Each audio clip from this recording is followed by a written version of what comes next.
accordance with judicial branch policy. Only those entities that have been specifically authorized to photograph or film may do so. If anyone violates their policy, their devices will be confiscated and they will be removed from the courtroom. All right, do we have any, once again, your jury is here on time. They are a very conscientious group.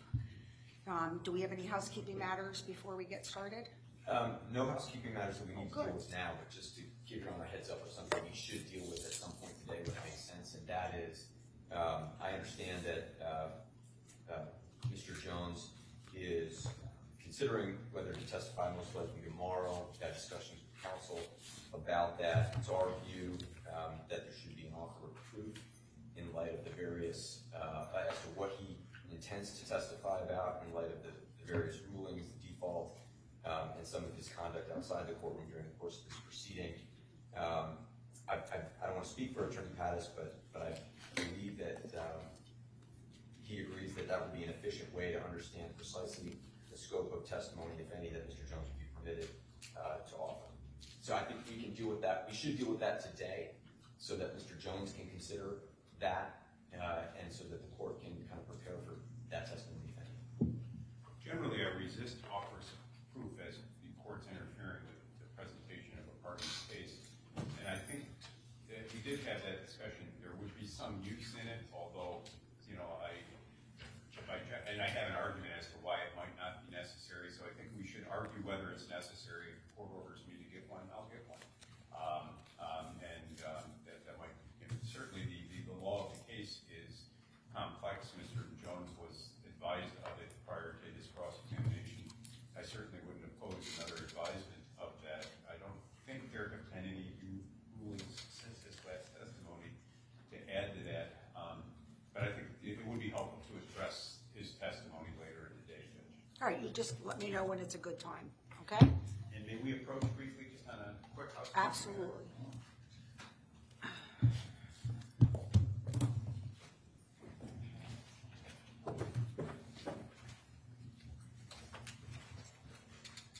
You'll probably hear about this from sources other than me, but I wanted you to hear about it. I mean, apparently the head instructions during the meeting here this morning, they talked to the press conference. It's my understanding they're getting another one this afternoon. I just don't want you to think that I'm being hands around or anything that is expected me. I'm not participating. I'm informing him of the court's order that I've requested him, as you suggested, that I do not to address the jury at all in this comment. Again, I don't want to do what I want you to do. I just wonder if will they come in that side door too? They come in that side door? Yes. And they all so they're not using the front. I got here at 9:05. He came up at 9:30, so I know he's out there. No, they are not using that entrance.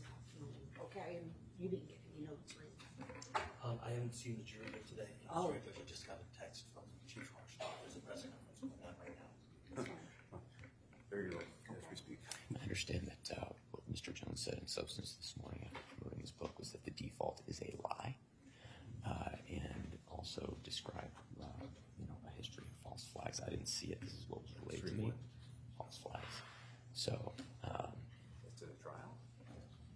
as I said, I didn't see it. But this is part of the reason we think an offer of proof is going to be necessary.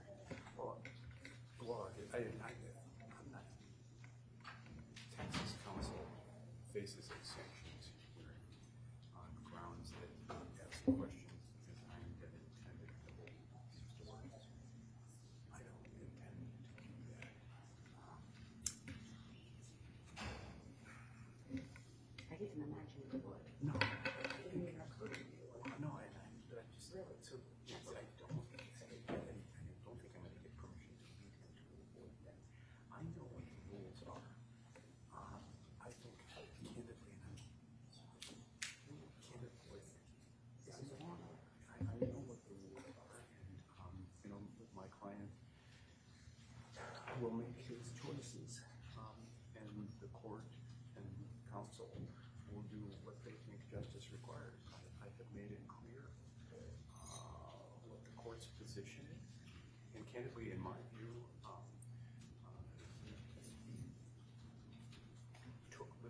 that I was surprised were tolerated in this cross-examination.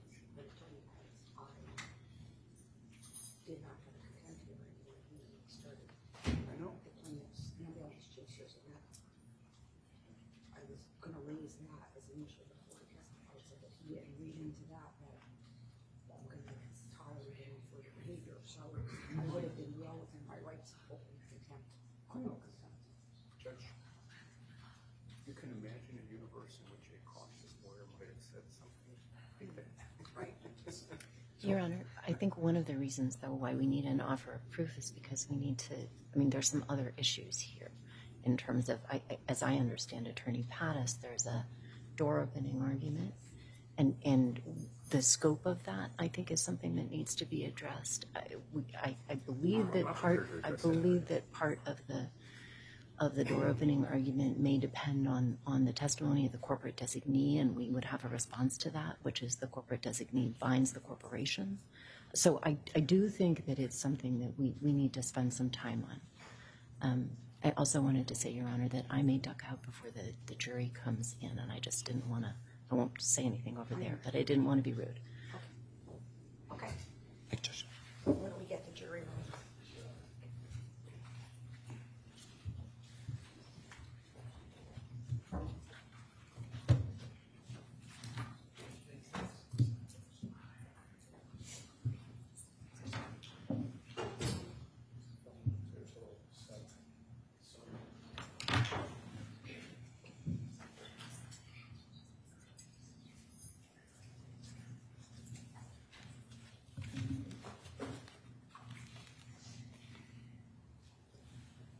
This is fine with you guys. I gather you're offering the redacted version.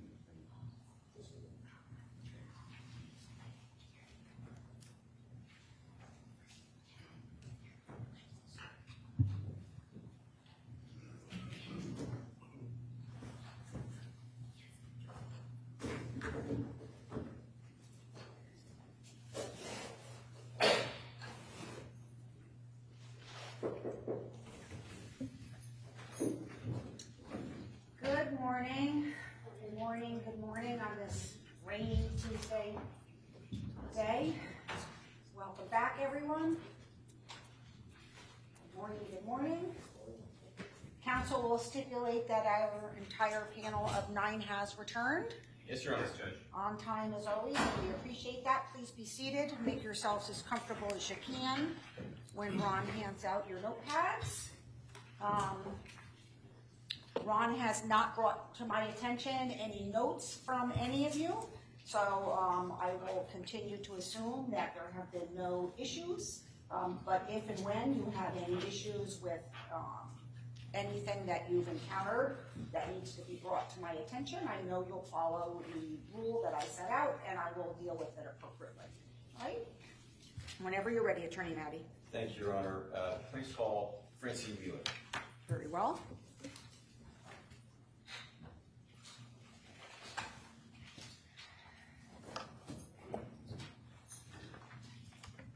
Good morning. Just watch your step there. Just remain standing, and Mr. Ferraro will swear you in. Please raise your right hand. Solemnly swear, sincerely affirm that the evidence you shall give concerning your case will be the truth, the whole truth, and nothing but the truth. So help you God, or upon penalty of perjury. Thank you. You may be seated. I just need you to state your name, slowly spelling your last name for the record, and the state and county you live in. Francine Wheeler, Wheeler, Fairfield, Connecticut, Fairfield County, Connecticut. Perfect. If you need to refill your water bottle, of course, help yourself at any time, right? You may inquire, Attorney Maddie, whenever you're ready. Thanks very much, Your Honor. Good morning, Francine. Good morning, everybody. Good morning. Francine, let's do a quick introduction to the jury. You are married to David, who's here and testified earlier in the case, yes? Yes. And have been for a long time. Friday will be 21 years. And you are mom to Ben Wheeler, Yes, and also Nate and Matt, right? that's correct. So, as we've been doing with all the folks who are here. We've been trying to give the jury a sense of your background and who you are as a person. And so I'd just like you to please give the jury a sense of that, where you grew up, what your family life was like, where you went to school, that kind of thing. So I grew up outside of Philadelphia in a very loud Italian family. The only girl with 3 brothers, kind of strict Catholic at the time, kind of lapsed later. But we were funny, we were artistic, we played music, we sang together. My mom's an artist. And ironically, we lived near Newtown Square. That's where I was born. And then we moved to another county outside of Philadelphia, and I went to school in Newtown, Pennsylvania, and later on ended up in Newtown, Connecticut. So at the time when I graduated from high school in Newtown, PA, I went to Allentown College of St. Francis de Sales, which is a long name, but a very tiny little school where I majored in theater and French, double majored. Francie, can I stop you for a Yeah. second? You mentioned that you grew up in a big, loud Italian family and that there was a lot of singing.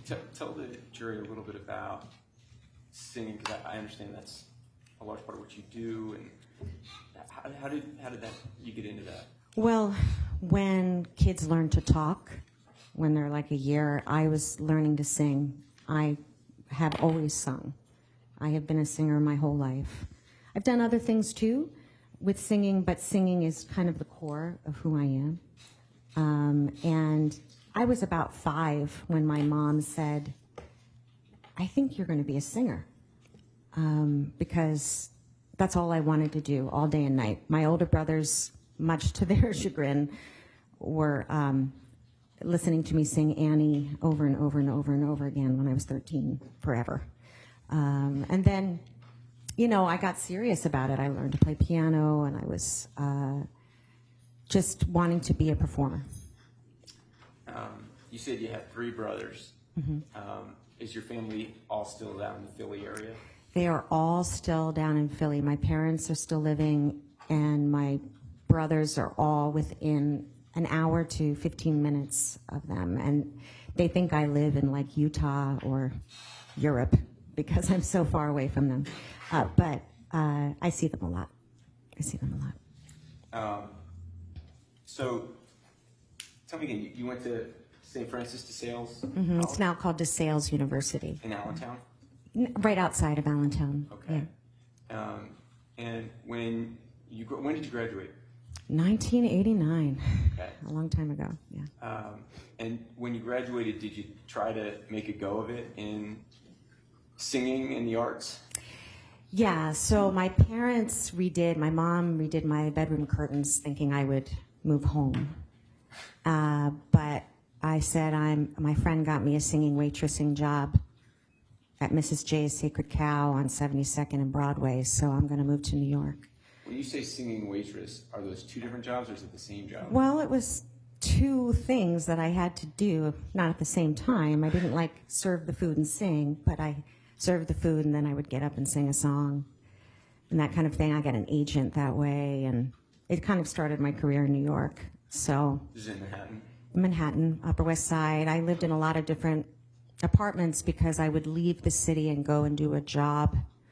I played Maria in West Side Story, and I did a lot of parts like that. It wasn't until later that I focused on commercials and singing mostly, like singing commercials and singing with my band. That happened later. David mentioned that, I think he mentioned that when he met you, you were singing as part of a swing, Yes. like jazz outfit. I had a trio called Swing Set, and if you're old enough to remember, or if not, in the 90s, swing music was very big. And during that time, I thought that if I sang with a big band, I would get a lot of work. And we did. And we recorded music, and we performed every week on 46th Street and 8th Avenue. And we had a great a cappella group. So what happened was that we had been doing gigs for a while, and my roommate said to me, you know, I know these sketch comedy guys, Ward and Wheeler, and they're looking for a music act for their next variety show. And I said, well, what does it pay? Because for me, it was about how much money I could make, because it was a tough business to be in. And she said, well, I don't know what it's going to pay, but it could be good exposure. So I told the girls, and I said, what do you think? Should we do this gig? It's going to be on the Upper West Side at Citrus Grill with these guys. I don't know them. And they're like, well, you know, let's just do it. So long story short, we did the gig, and I meet this guy, this kind of goofy, funny guy named David, and I noticed that he's really a good guitarist. And I said, you know, David, I have an audition next week for this folk musical, and I need a guitarist. Would you be interested in playing for me? And he said, sure. So I hired him. We rehearsed the song. We did the audition. And after the audition, I got a letter in the mail, and it was this card, and it had a picture of me kind of singing and him playing guitar. And I was like, oh my gosh, that looks like David, and that looks like me. And then I was like, oh my God, that is us. And my roommate said, well, he totally likes you. And I thought, oh my gosh, I think I like him. But I kind of got excited. And then my phone rang later, and it was David. And I was so excited because I thought he was going to ask me out. And he said, hey, Francine, it's David. Listen, I was like, yeah. I was wondering, Jamie and I have a gig this Friday. And I was like, yeah. Would you work the door for us? And I was like, okay. And I thought, I am really desperate, because I was almost 31, and I had made peace with the fact that I was probably not going to get married, because I had spent my life up until that moment really focused on performing. And I didn't really either, you know, I just didn't have time anymore, and I didn't know if I ever wanted to settle down. But after I met David, and I worked the door that Friday, I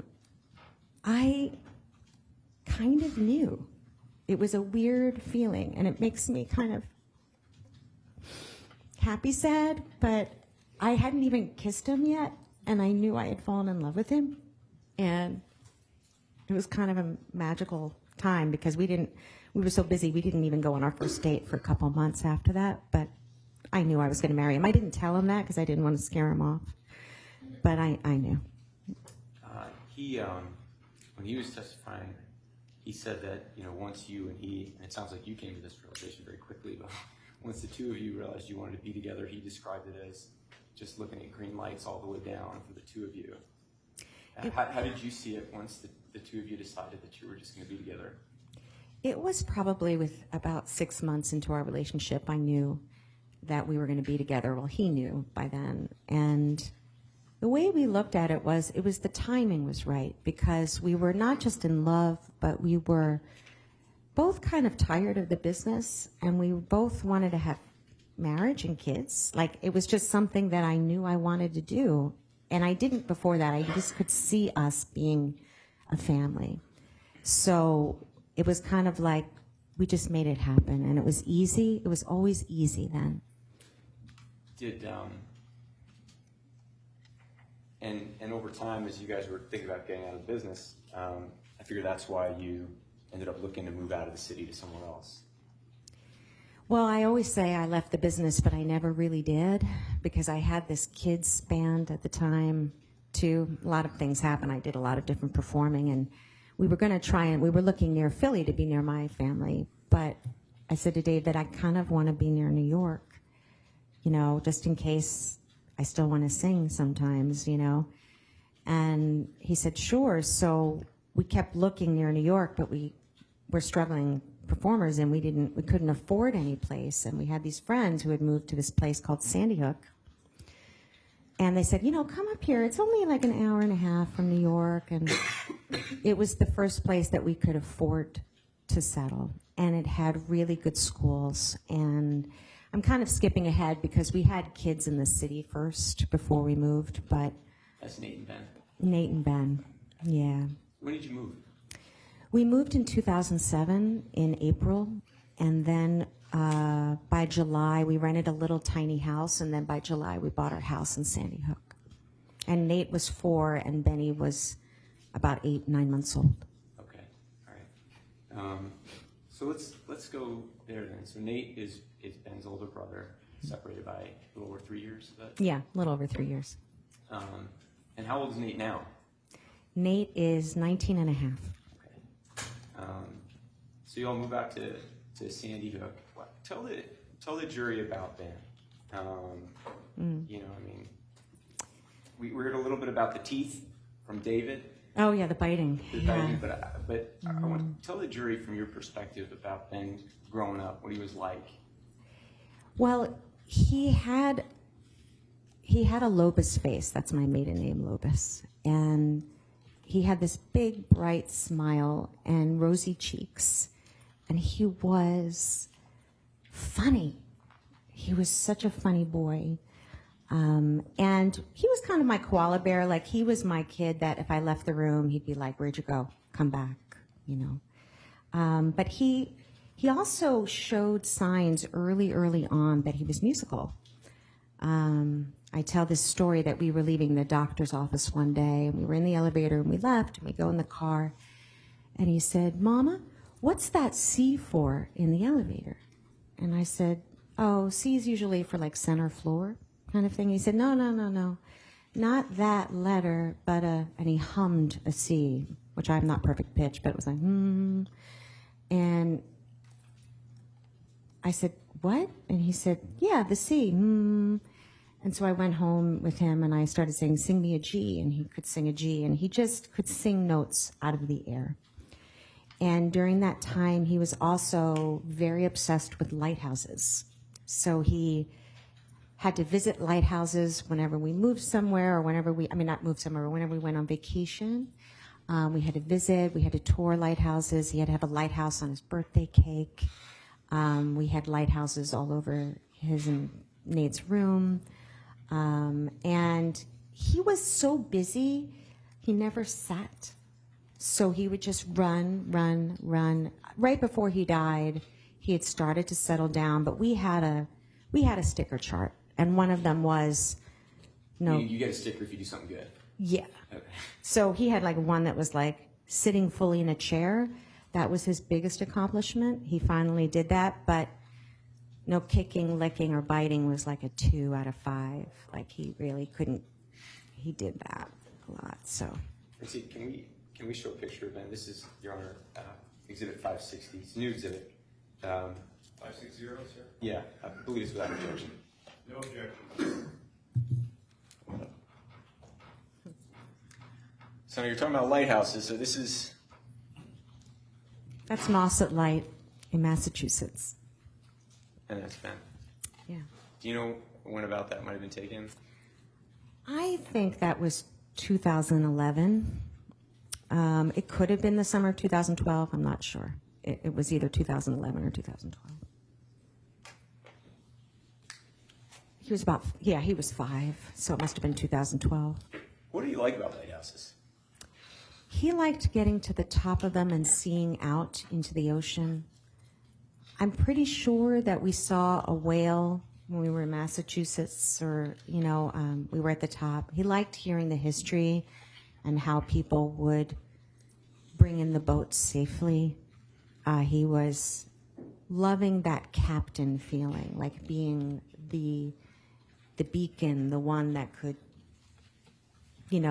stand at the top and help the boats. So. What was, before he died, so, around this time, 2011, 2012, what was his relationship with Nate like? So they were very different boys, but they were best friends. Nate was always reading. Ben always wanted to be outside. So we would try and get Ben to sit and read a little bit, and we'd try and get Nate out of the house a little bit. And Benny, even at a very young age, even when he had just turned 6, a couple months before he died, he was helping Nate get out of his shell, because Nate was such an introvert, and Ben was like, "Come on, Nate, Nate, we're going to do this and we're going to do that and come on outside. And he had this kind of high-pitched, very, you know, sing-songy voice. And he would convince Nate, and nobody else could, you know. So they had that beautiful, like I could picture them as grown men being best men at each other's weddings, or Benny visiting Nate at college before he would go, and I just knew that they were best friends, and I never worried about them having a playmate because they always had each other. In fact, Ben was so excited about Nate, I had to stop Ben. He would poke Nate's eyelids in the morning to get him awake. And I'd say, you know, you can't wake up your brother Nate. If you do, I'm going to have to put you in another room. And he said, please, Mommy, don't put me in a different room. I love Nate. You know, so he did finally stop poking his eyes, but it took a while. They shared a room. They did. They did. So moving into 2012, Francine,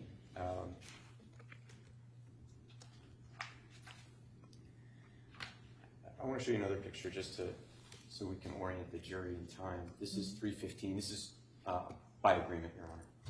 Already in, I believe. Agreed. So, let me pull that up. Thank you. So here we are. When was this picture taken, Francine? This was just literally maybe a few days, could have been as long as a week before the shooting. Because we took that picture quickly on the phones, one of our phones, to make a Christmas card. Okay. Yeah. That's Nate in the red and Ben in the green. That's right. This is at your home? Yep, right in front of the stairs. Mm-hmm. Okay.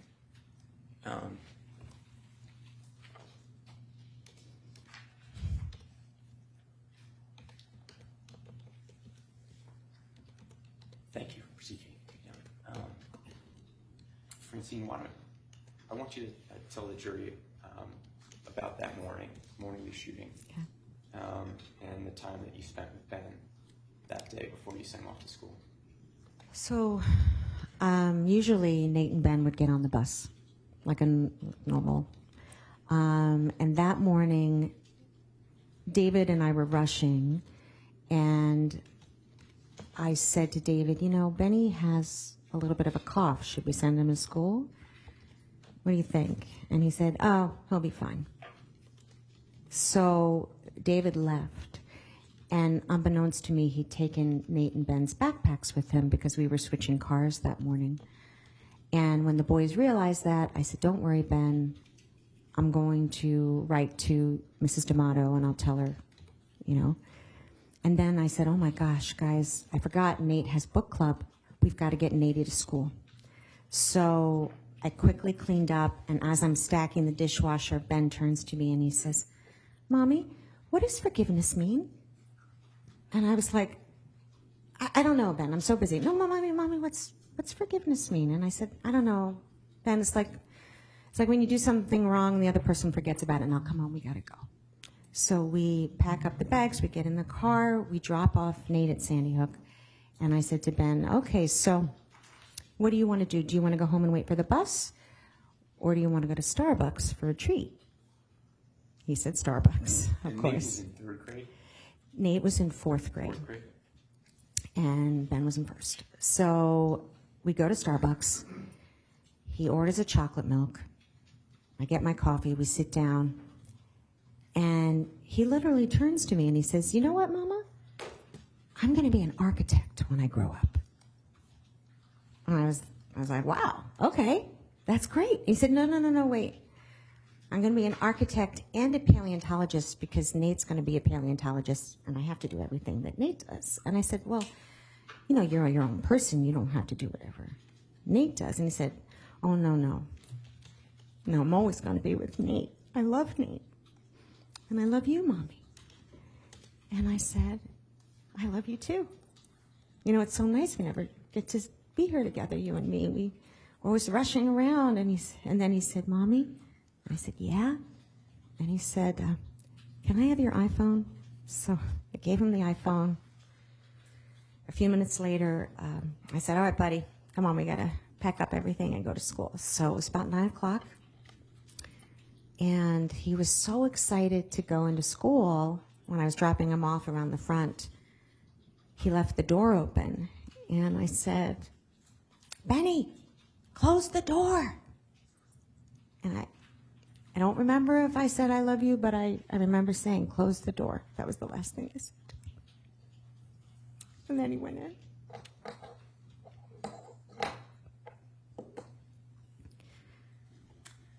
That, those moments you spent with Ben at Starbucks, just the two of you, has that become a cherished memory of yours?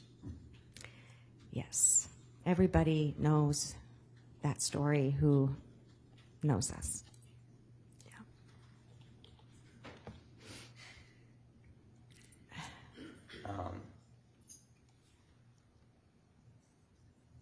As we've been doing with most folks, I'm not going to have you walk me through the rest of that day. But I do want to talk to you, Francine, about the week thereafter.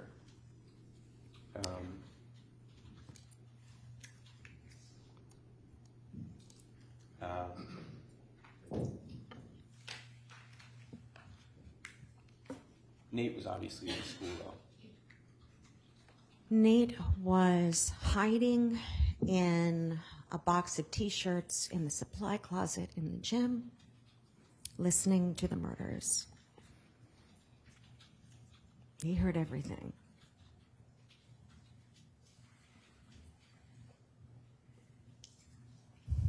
He was there. If the shooter had turned right instead of left, he would be gone, probably. In the days after, I understand that you and David obviously had a lot of support from friends and family to come help. We had 5 years in Newtown, and we have had and have a community. And so they immediately swarmed in and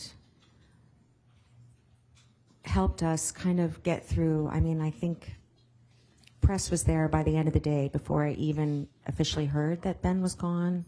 So I was having them kind of deal with the press immediately. And by the next day, my friend who was in my singing band with me back in the 90s, one of my closest friends, she came in and kind of took charge of everything to help with the onslaught of people and craziness and the phone ringing. And I had a home number that time, and it kept ringing. Yeah. David described that at some point, relatively soon after the shooting, people had come to the house wanting to see Ben and falsely claiming to be a reporter, and that one of your friends had helped manage that situation. Is that the same friend you're talking about? Yes. And what's her name? Kim.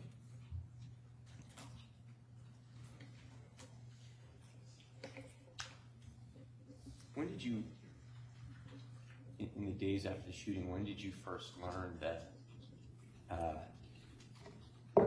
there was a lie that had been pushed by Alex Jones concerning what happened to your son, what was happening to you and these other families?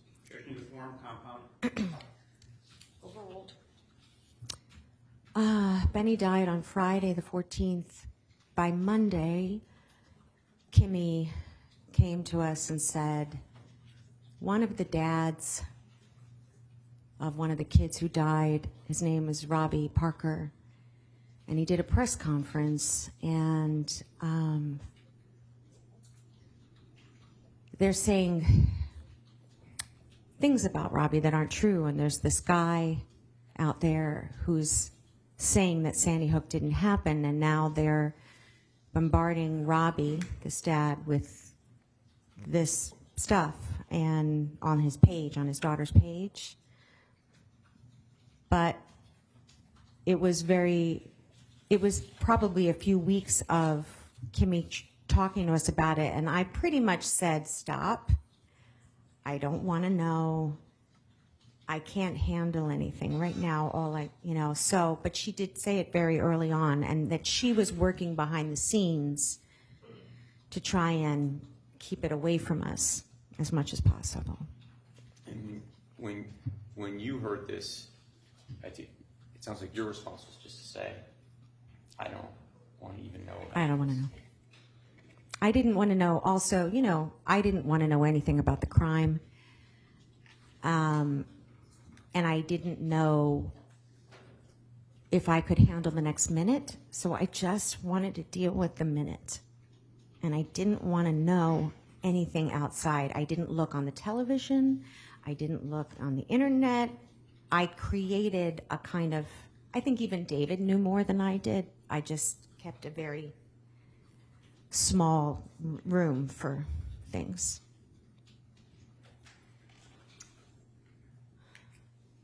When was Ben's funeral? His visitation was Wednesday night, the 19th, and his funeral was Thursday morning, December 20th. I was at Trinity Episcopal Church in Newtown. Yes, I was a member of Trinity. Mm-hmm. Did you hear Bill Aldenberg testify in this case that he was assigned to provide security at Ben's funeral?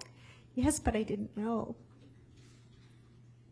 Because that was the funeral. That was the only funeral at Trinity Episcopal Church. It was Benny's. I didn't know there were death threats. Kim told me later that was true. I didn't know at the time.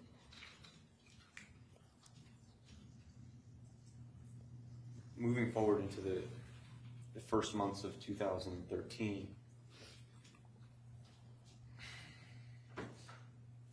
you okay? Moving forward into the first months of 2013, did you, over time, although you were trying to keep yourself in that bubble, start to become aware more about this lie that was being pushed? Yes. Nate was asked, because he was in 4th grade, and the 3rd and 4th graders were asked to sing in the Sandy Hook Choir at the Super Bowl in New Orleans. In February? That was February of 2013. And at the time, I was still pretty insulated. I didn't know what was really out there, but I remember being nervous about Nate's safety and my safety and David's safety. We went to the Super Bowl, and during the Super Bowl, the lights, the electricity went out during the game. And I was pretty terrified that this was the end, that people were going to come and hurt us. But it was after the Super Bowl when I actually started to understand something different that was going on. And is that because you became aware that Nate had learned about this lie that his brother's death had been hoax? Yeah, I was trying to keep it from him. He didn't have a phone. He was very limited. He was only 9.5. And so I found out that there was a boy in the choir that they were saying was Ben. And I started to see some of the comments after the Super Bowl, and that we were actors, and that there was this bunch of people who didn't believe that Sandy Hook happened because, look, there's Ben in the choir, Nate's brother. And I was terrified that Nate was going to find out, because I felt like I can ignore this, but I can't have Nate see it. But Nate went on a play date one day. I think it was before his birthday in like April, and his friend showed him everything on the internet and all the lies they were saying about David and I being actors, and that Ben was alive, that we didn't even exist, that Nate was lying at the Super Bowl. And he asked me, he said, "Why are people saying this, Mom?" And I didn't know what to say to him. I mean, I have to say this because it's really important that when I say this out loud, I have to also remind myself of this, which is, it is one thing to lose a child. There are thousands and thousands of parents who have lost children to guns, to cancer, to many, many things. And that's hard enough. Because you learn to live, if you're a grieving parent, you learn to live with that. It's quite another thing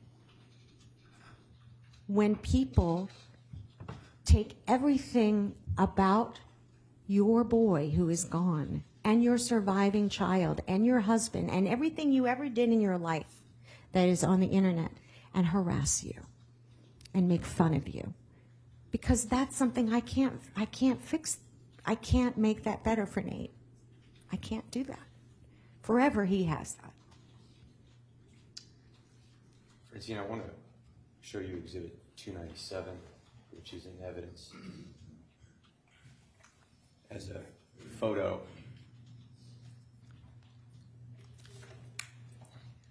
produced by Free Speech Systems. Do you see this photo, Francine? Yes. And this is a picture of surviving children of Sandy Hook performing at the Super Bowl in New Orleans, right? Yes. And, yeah, if you could, Pratik, thanks.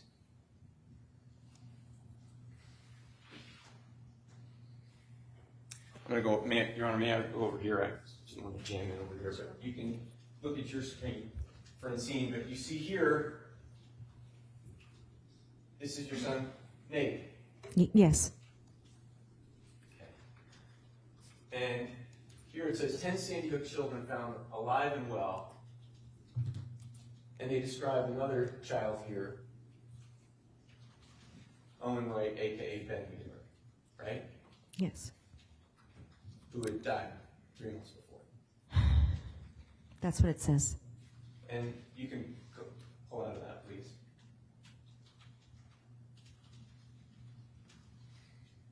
And then here we have Emily Parker. Also, according to this singing at the Super Bowl. Do you see here, Francine, this young boy, Jake Hockett? Yes. That's Jake.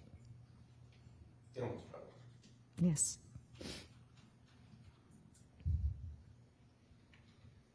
See down here,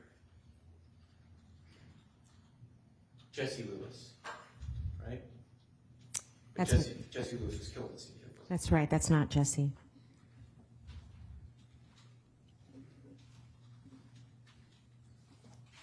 Is this what Nate was shown by his friend? Yes. And a lot of comments and a lot of, I believe, a lot of doctored videos of David and me as well. You've seen video of Mr. Jones' broadcast in which he described pictures of children who they say are dead who are still alive? Yes, I've seen that video. Can we pull up, please, Mr. Jones' deposition? This is Exhibit 372. One moment, Your Honor, and I'll get this exhibit.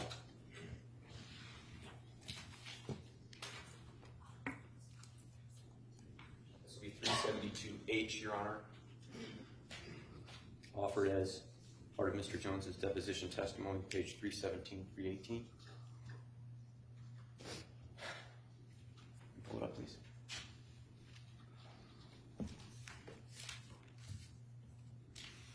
Question, when you say you have a photo of a bunch of kids who are still alive that they say died, what photo are you talking about? Answer, I don't remember which one that is. Question, are you talking about the Super Bowl photo that Mr. Halbig sent you? Answer, that might be it.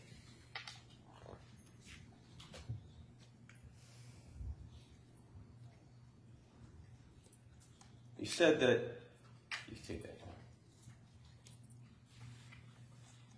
Francine, you said that this was kind of happening in the months after the Super Bowl.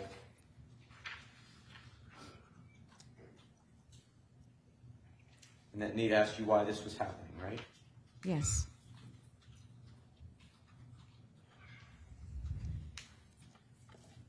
You were here during opening statements.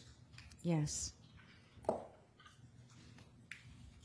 see that in April, Mr. Jones published a video which he titled "Crisis Actors Used at Sandy Hook Special Report." Yes. I'd like to pull up 8B. Your Honor, this is a still shot of that broadcast, which is currently in as 8A. This is a new exhibit? This is a photo of a video that is in evidence, so it's a still shot of that video. 8B is a new exhibit. Correct. No objection, Judge. I'm just going to show you a still shot of that broadcast entitled "Crisis Actors Used at Sandy Hook Special Report," published in April 1st, 2013.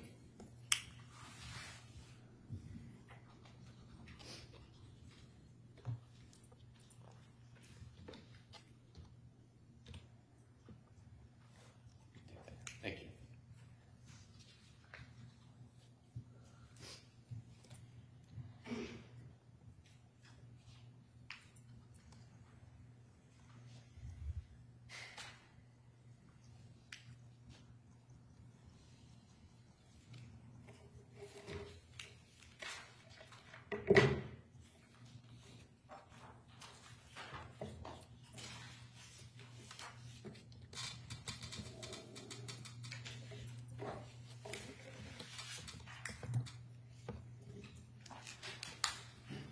After, in the months after Ben's death, did friends of yours start an organization to try to honor Ben? They actually started it only a few days after the shooting, and it was my community at my church. They put together this idea that they wanted to do something for youth, and they wanted to honor Ben. So I said, we should call it Ben's Lighthouse, because he loved lighthouses, and what a beautiful way to remember him, you know, because the symbol of being a beacon. So they started it to do something, and I say that very loosely because we did a lot of things then. I didn't start it, so they were doing like volunteer work with children, and they would go to different places where they had had trauma, and they would help them rebuild houses, and they would, you know, just help different communities. So early on after the shooting, before I had some other things that I needed to take care of and do, they ran it for probably a good 2 years before I became more involved. One of the things, well, during that time period, that 2-year time period, you and David decided to try and have another child. Yes, we were already older parents, and I used to talk to Ben, and I'd say, Benny, I know that I can do this, but I need you to help me, because I'm 45 years old. And we found a way to have a baby, and I spent most of, probably from the fall of 2013 and all the way through Matthew's birth in November of 2014, just focused on that. Getting pregnant, going through the pregnancy and all of the hard things about being pregnant at such an older age, and then having a healthy baby in November of 2014. So that was really my focus. That's why my friends were running Ben's Lighthouse for me, and that's why I insulated myself during that time. I still didn't watch from the fall of 2013 and through 2014. I did not do much looking, much involvement of things. Matthew was born in late November of 2014. November 5th, 2014. After the months after the shooting,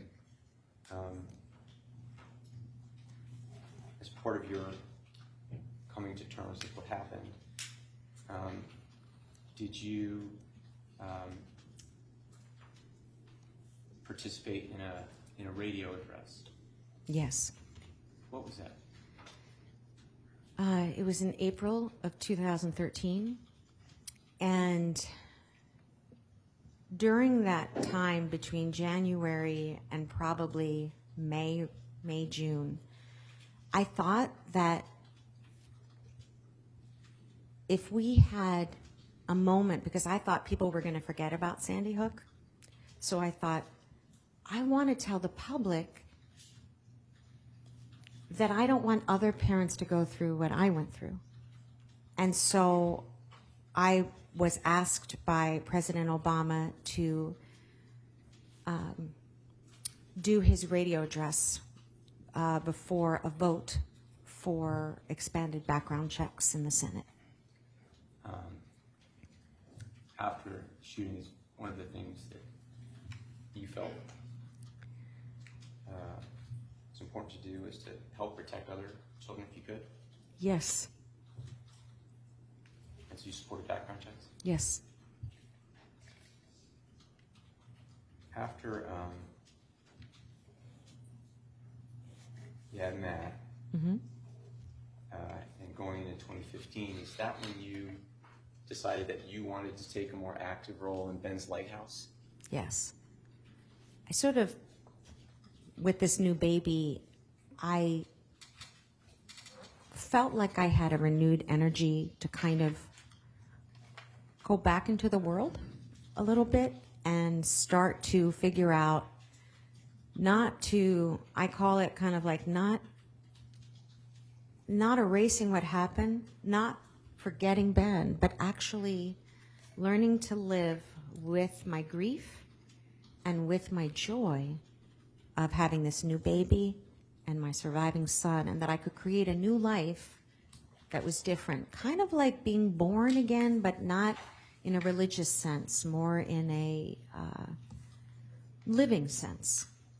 And so I got involved with Ben's Lighthouse, and I started to become much more aware of the world around me. Can you tell the jury when you became more involved in Ben's Lighthouse and you were thinking about ways to make it successful in the work that it wanted to do? By the way, and what is the work of Ben's Lighthouse, real quickly? We'll get to it a little bit later, but just so that everybody knows what it is that Ben's Lighthouse does. Well, our mission is worked with youth to help them develop self-awareness so that they can, we call it, find and share your light. And so finding and sharing your light has to do with becoming, it's a social, emotional work that we do in our programming to help kids understand themselves and understand the world to build stronger communities. Find and share your light like the lighthouse. Yeah. We use literal symbols. That makes it easier for kids. Yes. Yes. But as you were starting to try and get into that work and make sure that you could do the work that you wanted to do, did you start to become aware of the extent to which Alex Jones's lies about Sandy Hook had spread? Yes. Can you describe that, please? It was then that all those people who had been running Ben's Lighthouse started to tell me about the phone calls and the emails and the website and the social media and our pages and everything being attacked all the time, and that they were trying to hide it from me. Everybody was always trying to keep it from me so that it wouldn't interfere with my my life. And so they said, so, you know, we're always trying to get people more visits to the website, but we're having trouble because of all that's out there. And that is when I started to investigate what was going on out there. And I started to Google my name. And that's when I remember distinctly, not just looking at having a friend trying to help me. She had a friend at Google who helped me clear my name so that we could get my name connected to Ben's Lighthouse. So But let's just explain that. So the idea is that if somebody had kind of seen you be associated with Ben's Lighthouse and Googled you, when they did that, they wouldn't find Ben's Lighthouse. They'd find all this other stuff about you being a crisis actor. crisis actor. And so you went to a friend of yours to see if you could make it so that the search results would actually show Ben's Lighthouse rather than Right. these lies about you. Right. Okay, go ahead. So she did. And we got my name cleared. It was a miracle. And then, I don't know, it could have been a couple weeks, maybe a month. I have no idea. But it was very shortly after that, it went right back to crisis actor. And that clearing that happened, they couldn't make it stop. And tell the jury, as you were looking at this, your friend Kim had told you really very shortly after the shooting that Alex Jones had started lying about this. In encountering this stuff online, did you come to a greater appreciation for Alex Jones and his role in this? I remember sometime in 2015, one night I couldn't sleep, and I watched all of his videos.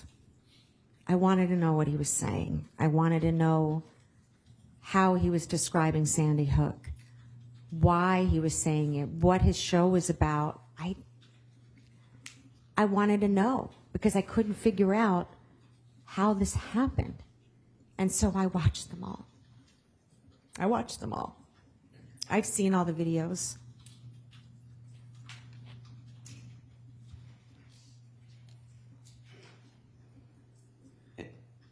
And you told the jury that you had obviously done some performing when you were younger. As you were looking online, tell the jury, beyond seeing comments about you being an actor and seeing you're going to happen, tell them, the jury, what happened to you personally. What were you seeing was happening with your online stuff you had done? Well, isn't it, it's kind of ironic because I spent my adult career being a performer, but a real performer. I loved my life in New York, and I loved what I was doing even when I went to Newtown, I was still performing in Newtown, and I had this preschool music following, and I would bring my guitar to the library. I mean, I've always performed, and they took my videos and my work of 20 years,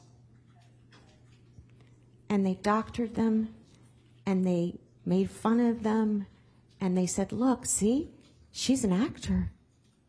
And they took my identity. They took my identity.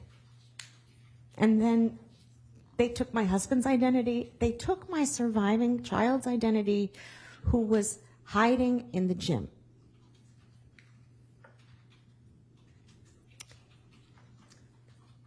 They took it. And even when you tried to clean it up within weeks, it was all right back up. Yes. I do want to show the jury a little bit more about Ben's Lighthouse. And these are exhibits 561, 562, and 563. These are new exhibits concerning Ben's Lighthouse. I believe there's no objection. That's correct, Judge, no objection. Offer them to her. So, Francine, I just want you to spend a little time talking to the jury about Ben's Lighthouse. Let's pull up 561.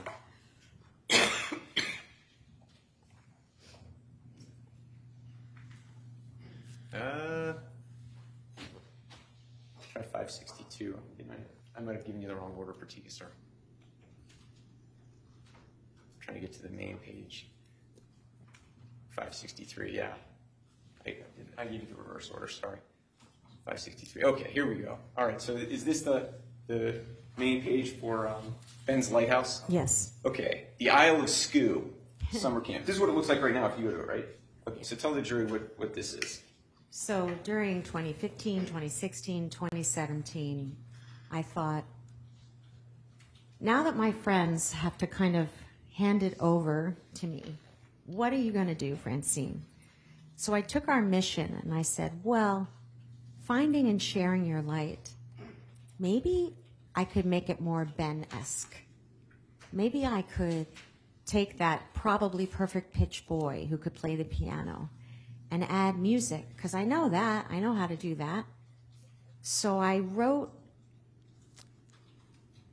a puppet show program, and it's called the Isle of Scoo because I know Benny had many nicknames, but Scoo was one of my favorite nicknames for him. So I created, David designed puppets, and I made this little 6-year-old puppet lighthouse keeper who,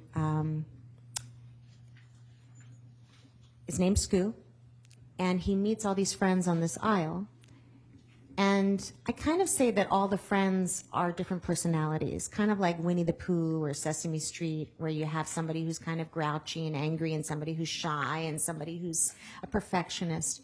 And the children learn about Scoo, and Scoo's kind of like their audience. He asks all the questions that they're thinking. And we developed a camp of mentors and mentees, and now I teach the kids through this program and summer camp how to find and share your light through music, song, puppetry, volunteerism. And it's still going strong. So, Is the idea with these different puppets that children are able to see different ways to express their emotions, and yes, it's okay to express their emotions? It is, because that's how you build community. And I thought maybe I don't connect it to the tragedy. However, I do say that one of the ways that I have survived this is through my amazing Newtown community. And so I want to teach kids about that importance, because that's how you survive something like this. You need those people, and you need to understand people's emotions and imagine what it's like to be other people. I believe that, sincerely. Were you here for when we presented Mr. Jones' testimony that he was telling his audience that the whole community of Newtown was in on it? Yes. Let's go to the mission page of the Lighthouse, so you can just maybe read that.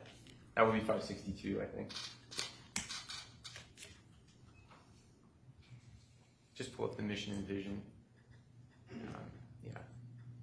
Ben's Lighthouse offers the Isle of Scoo program that empowers children and teens to develop self-awareness, empathy, and social connections they need to find and share their own light through puppetry, through music, puppetry, and mentorship.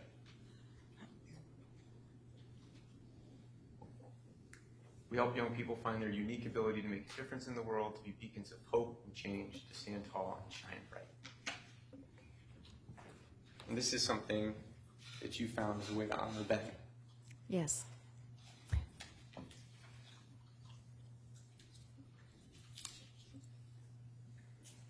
But even today, and throughout its existence, Ben's Lighthouse has been targeted by people who believe you're an actor and that Ben never existed, correct? Correct, yes. And in addition to the online harassment that you've encountered, has this lie pushed by Alex Jones made its way into your interactions with people? Yes. Can you describe what happened to you in May of 2016? I attended a conference called Circle of Mothers. It's about moms whose kids are killed by guns. And it's an opportunity for moms to be with other mothers that know your pain. Sometimes it's a conference for helping mothers seek help from Office of Victim Services and to get just to find the support and help that you need to move forward.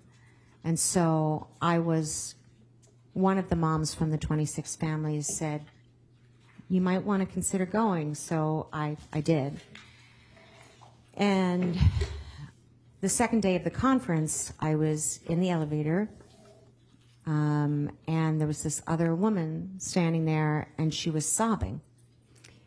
And I said, "I'm so sorry, who did you lose?" And she said, "My 19-year-old son, he was shot and killed like a robbery in a market. And it happened 3 weeks ago." And I said, "Oh my gosh, that's so soon. I'm so sorry." And then she looked at my necklace. And I have a picture of Ben. I have Ben's ashes in a treble clef, and I have this picture. And she said, "Who's that?" And I said, "That's my son, Ben. He died in his first grade classroom at Sandy Hook School." And she said, "What?"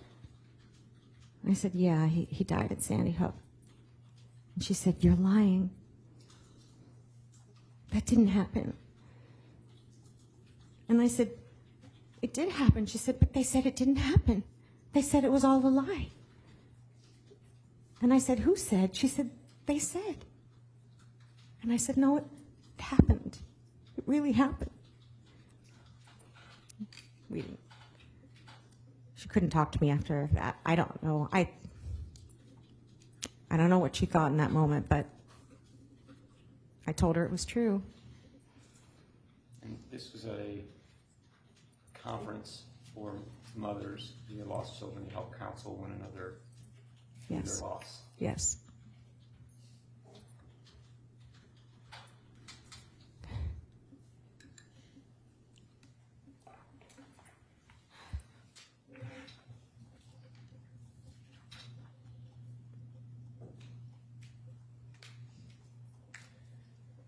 You, Francine, you talked earlier about the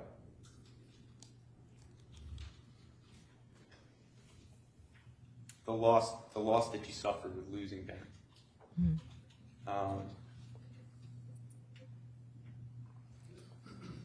But also the additional experience you've had as you've tried to cope with that loss of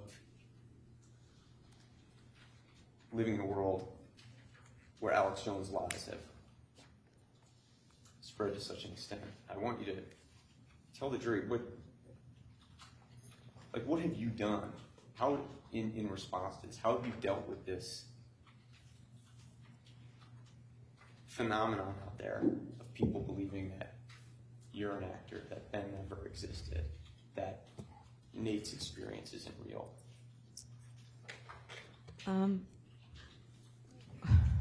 Frankly, to be perfectly frank, the way that we deal with it is that we are in therapy.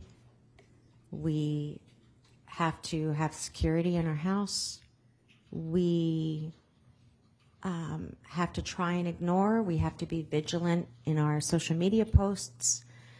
We have to be vigilant on our website. We have to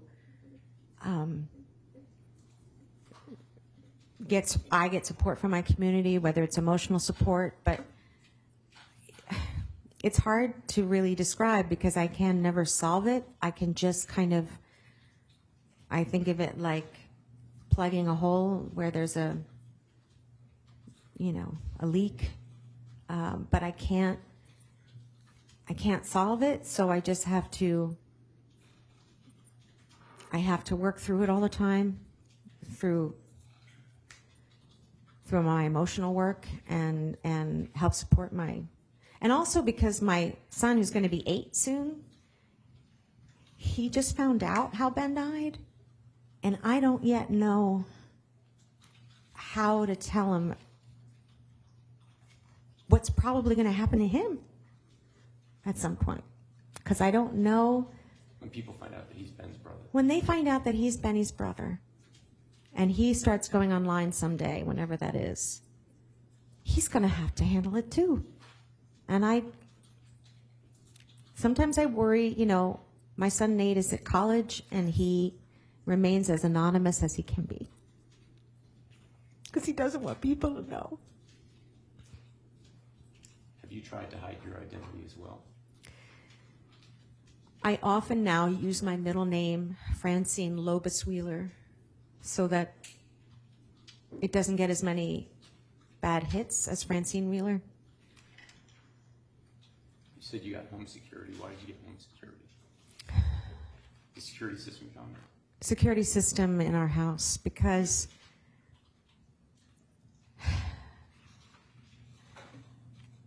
I know that there's brain illness out there, and I know that some of these Sandy hoaxers, I've seen it, I've heard it, I've read it, they could hurt us. I don't know, they could hurt us. And I have this little boy at home, and we live in the woods, and it's scary. What are your fears for Nate? Nate suffers from severe anxiety and other ailments, partly due to his trauma, partly due to this after trauma difficult time, difficult world that he has to navigate. You're talking about the stuff that this case is about. Yes.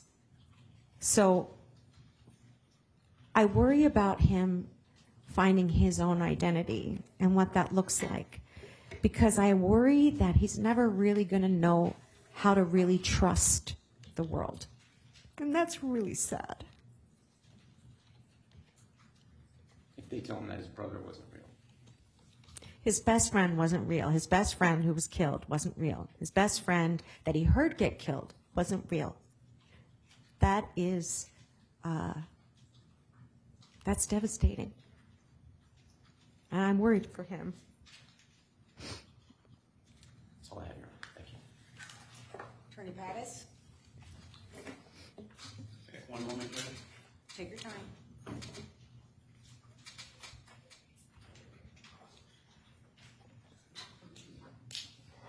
Ms. Wheeler, I represent Alex Jones in the Free Speech System. I wanted to tell you I'm sorry for your loss. Thank you.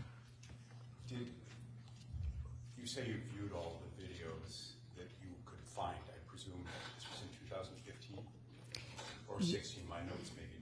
I think it was 2015. And about how many of those were there? I don't remember. At least a half a dozen. Prior to watching those videos of Mr. Jones, did you have any idea what his views were about guns, let's say? No. After watching those videos, did you have any idea of his views on guns? I don't think so. I'm not sure. My focus was on, I don't know, is probably the best way I can answer that. Have you been present throughout the trial here? Yes. And you've seen a video where you said they're coming, they're coming, they're Yes. coming, they're coming for our guns, and you talked about the Second Amendment. Yes. Did that, when you first, is that one of the videos you first saw when you studied his videos? Yes. Viewing that, did that give you any idea about his views on guns? Yes. And why he believed, or why he asserted that Sandy Hook was a hoax? Objection, Your Honor. Why he asserted, not believed? Sustained. Yes. Nothing other.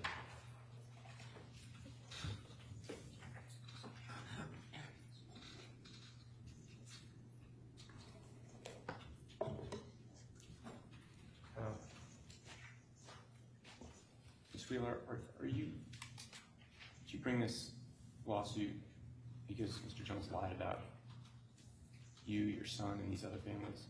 Yes. Do you care at all what any of his views are on anything other than that? No. Nothing further, Your Honor. Nothing further, Judge. You may step down, just watch your step. Is this a good time for the morning recess? That'd be fine, Your Honor. If you'd like to do that, that's fine. All right, so we will take our 15-minute recess and we will come back, let's say 11:35-ish. All right, so Ron will be in charge of your notebooks and have a nice coffee break.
Okay, sir, if you just raise your right hand, this is the police officer unit. Can you solemnly swear that the testimony you give here today will be the truth and the truth and the truth, so help you God? I do. Good morning, sir. Good morning. Can you tell me the correct pronunciation of your last name, please? It's Frugier. Thank you. Mr. Frugier, my name is Chris Maddie. I represent the plaintiffs in this matter. You and I previously met earlier in this litigation, and we took your deposition for a limited purpose to test. Do you recall that? I do recall that, yes, sir. Mr. Frugier, where are you located this morning? I am in Austin, Texas. Are you currently employed by Infowars? Yes, sir. When I say Infowars, I mean Free Speech Systems. Free Speech Systems. Were hired by Free Speech Systems in 2007. Is that right? That is correct. But relatively soon after your hire, you were promoted to operations manager. Is that right? Relatively, I'm not sure. With respect to Free Speech Systems e-commerce business through the online store, Mr. Jones supervised and called shots regarding that operation, correct? Yes. In fact, since you started assuming responsibilities for e-commerce activities in 2011, 2012, Mr. Jones's business had grown every year, correct? From my recollection, that is correct. Its profits have grown every year, is that correct? I believe so, yes. And you were responsible for managing the infrastructure supporting each of those websites. Yes. And for tracking sales activity, correct? Yes. And Mr. Jones selected the products that he intended to sell online, correct? Correct. Is it your understanding as the director of business operations that Mr. Jones of Free Speech Systems purchases dietary supplements from third-party suppliers and then brands them as a Alex Jones product, correct? That is my understanding. With substantial markup over what the purchase price was, correct? Yeah, just like anything else. I mean, you buy a t-shirt for $5, you sell it for 20. T-shirts sometimes have more margins than supplements. The percentage that he marks them up over his cost is determined by Mr. Jones, right? That's correct. But Mr. Jones was also involved in that operation on a daily basis, correct? Correct. And you were in touch with him on a daily basis about the school's performance, correct? Correct. In fact, he would call you pretty much every day after his program to discuss the store's performance during the show, right? Yes. Because Mr. Jones, during every show, would pitch his products and encourage his audience to buy, correct? Yes. And so he would check with you on the effectiveness of his pitch to his audience, effectiveness measured by the amount of sales that were transacted during the show, right? That's correct. And those conversations, am I correct, would then inform which products he would sell the next day and going forward, correct? Yes. Did you say yes? Yes. And those conversations would inform his decisions about sales to them, right? I'm sorry, can you repeat that? Yeah, those discussions would inform his decision about whether to run sales on certain products, right? He always made the decision. And the decision I'm talking about here is the decision to, or the decision whether to offer a sale on a particular product, right? Correct. So you know that Mr. Jones will often pitch a product by informing his audience that you're offering it for 50% off for a particular period of time, right? I'm sorry, can you repeat it? Yeah, I'm just giving you an example. You're aware that among Mr. Jones's strategies is to tell his audience that he's offering a particular product at a discount for a specific period of time, right? Yes. And the decision as to which products to discount and the extent of the discount would be made by Mr. Jones, right? Yes. Or if he chooses to use the information, he would access it every day through you by discussing the sales performance during the show, right? Yes. And if you were logged in and Mr. Jones was on the air at 3 p.m. pitching bone broth, you could see in real time how many people were buying bone broth, right? Almost real time, yes. And if Mr. Jones had a guest on for, let's say, the first hour of his show, you could see in real time how much sales activity was happening during that hour, right? Yes. And even if you weren't looking at it in real time, you would have those totals for Mr. Jones' acquisition. If he requested them, yes. And that's the conversation you would have with him on a yearly basis, fair to say? Almost, yeah. If he was interested, I would give him the information. I never voluntarily gave him the information, but if he asked, I would give it to him. And he would ask almost every day. Yes. He would say to him, look, whatever you did, it worked. Right? Yes, that is correct. And in addition to having data about revenue in your real time and reporting it to him, you also had data available to you about traffic on the Infowars.com website, right? I had access to that Google Analytics account at a certain point, yes. I'm not just talking about Google Analytics, and there was other analytics providers that you referenced, right? Yeah, but to see real time on Infowars.com, the only thing I can recall viewing those numbers would be on Google Analytics. Do you refer to an analytics platform, if that's the right word, called Alexa? Alexa, yes, that was a long time ago. And Quantcast as well. Right? And Quantcast, yes, sir. And each of those platforms provided data about website traffic on Infowars.com, right? Yes. And the audience traffic to Infowars.com is relevant to you because there was a direct relationship between traffic to that website and revenue generated from the online store, correct? To a certain extent, yes.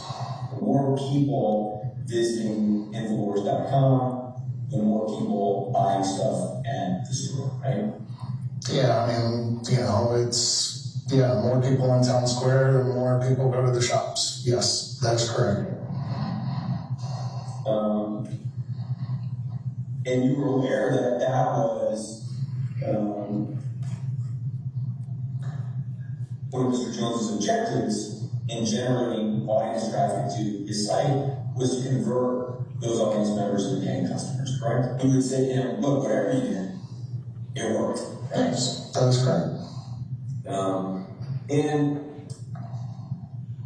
in addition to having data about revenue in your real time and reporting it to him, you also had data available to you about traffic on the Infowars.com website, right? I had access to that Google Analytics account at a certain point, yes. I'm not just talking about Google Analytics, and there was... Your Honor, one moment, please. I think we may have skipped back.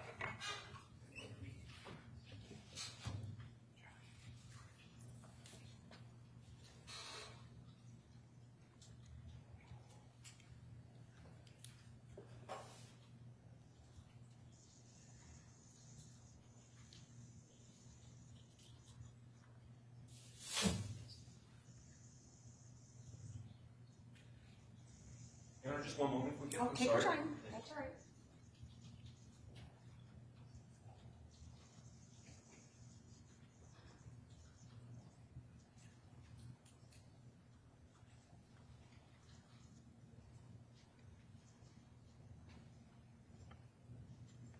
and customers, correct? I would tell him if there's, it's like I just said, the more people that are in town square, the more people that are going into the shops. So just by default, the more people going to the news website, I mean, you're going to pick up traffic coming over to the store because we have banner ads running. Right, and not only that, but during the show, he's telling his audience to do this, right? Yes. Right. And now, how to get those audience members to Infowars.com, that was Mr. Jones's purview, right? Yes. He would decide what he wanted to talk about in order to generate audience, correct? Correct. As you testified, he was aware, and you would inform him that the more people that come there to the show, the more people that are coming to the store, right? Yes. And going back to 2016, is it fair to say that the InfoWarsStore.com website was averaging approximately $1 million in sales a week? That sounds about right, yes. So you launched InfoWarsStore.com as a new website site in 2015? Correct. Yeah, I mean, 3D Card just really doing a good job for you guys in supporting the InfoWarsShop.com website. Why create a whole different website? Why not just have somebody else come in to, be the vendor that supports the website? Well, Alex wanted 2 stores. Alex wanted redundancy. In case the InfoWarsStore.com website on Magento when we launched didn't work, we could always redirect everybody back to Infowars Shop. As it turns out, the website did work, but you kept InfoWarsShop.com as an additional source of revenue, correct? It was redundancy in Alex's eyes. I wanted to shut it down, Alex wanted to keep it. And Alex turned out to be right, because InfoWarsShop.com continues to generate sales every day, right? To my knowledge, yes. It then came time in 2017 to redesign and relaunch the InfoWarsStore.com website, right? Yes. Okay. And you're going to use Magento for that as well, right? Correct. This appears to be an email, Mr. Fouché, for you to Dr. Jones, David Jones. Dated August 7, 2017. The subject is Magento 2.0 contract, right? And the first goal listed is to ensure a stable, technical, and design foundation to support future growth so the site can comfortably handle $125 million in annual sales within 3 years, right? Correct. Okay. And that goal of $125 million in annual sales was a goal that Mr. Jones set, correct? That is Alex Jones. Yes. And over that 18-month period, regardless of who was responsible for it or what the starting point was, according to this proposal, during the 18-month period in which you all were selling stuff over at InfoWarsStore.com, the site generated $74.4 million approximately. According to this, yes. And that sounds about right to you, right? For 18 months in that time period, that approximately, You testified that, I'm paraphrasing here, but that you purchase a product at a certain cost and you mark it up in order to maximize the profit you can make on that particular product. Is that a fair summary of what we're talking about? it's fair. Okay. So if you look at this email, this is again from Chris Allison to you, and 2 others are copied, and it's dated May 30th, 2017, right? Mm-hmm. Yeah, in front of you. Yes. Okay. And Mr. Allison, who was here for the report, said, "Congratulations, Tim, Patrick, and Hugh. We've almost exceeded $500,000 in gross sales. We launched on May 17th, so that's about 2 weeks. If we can continue this trajectory, the Amex Essentials line of personal care products will add about $12 million a year in annual gross sales. proofs in the pudding.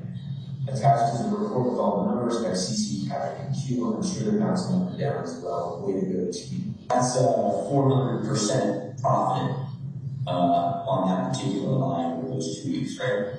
I mean, the numbers are there. I think you testified earlier that this wasn't a particularly high-performing product. Is that right? That's correct. Yeah. And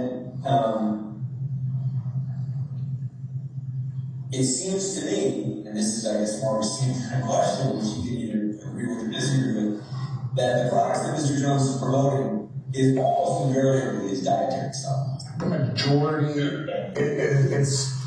it's fair to say the majority of the time the products he promotes are dietary supplements. Is it also fair to say that the products that he promotes most consistently are the ones that generate the most sales most consistently? The products he promotes the most are the products that sell the best, yes. And as you testified earlier, the key driver in revenue free speech systems was the size of Mr. Jones's audience on Infowars.com, right? Yes, correct. The more people that come into the properties, the more people go to the store, the more people buy stuff. But didn't you tell advertisers and didn't you believe that the best sales performance happened as a result of Mr. Jones's live pitches on the air? Yeah, I mean, that was part of the sales pitch. Yes. This is true. Yes, I mean, that was what Alex wanted to do. So that was it, yes. The reason that Alex wanted to do it is because nobody was more effective and no approach was more effective at selling products than Mr. Jones himself, correct? I don't know what he is, but Alex does his job on the show to sell products, yes. But, I mean, look, you were responsible for selling stuff, right? No, Alex was responsible for selling stuff. Fair enough. You were responsible for selling it. You were responsible for kind of running the operation, the back end operation. I was responsible for making sure everything ran smoothly on that side, so Alex could sell and send them there. And yes, I was responsible for making sure that part ran smoothly. You wanted the store to be as successful as possible, correct? Yeah, that was my job. Yeah, that's what I mean. And so I'm saying that in pursuit of that goal, it's not controversial to suggest, and this is something that you really understood, that expanding the Infowars audience on social media and engaging with that audience, thereby attracting more visitors to the website, would increase revenue, correct? Objection. It would increase audience, which would hopefully increase revenue. Yes. This idea of social media engagement as a way to increase revenue was an idea that you actually discussed with Bob Buchanan, correct? I don't recall. Alright, so let me show you exhibit number 26. Do you have an email from you to Buckley dated December 15, 2014 in front of you? Yes. And you're sending him data from Quantcast, Alexa, the store, and social media for the third quarter of 2014, right? Pretty so, yes. It is a fairly obvious point, isn't it?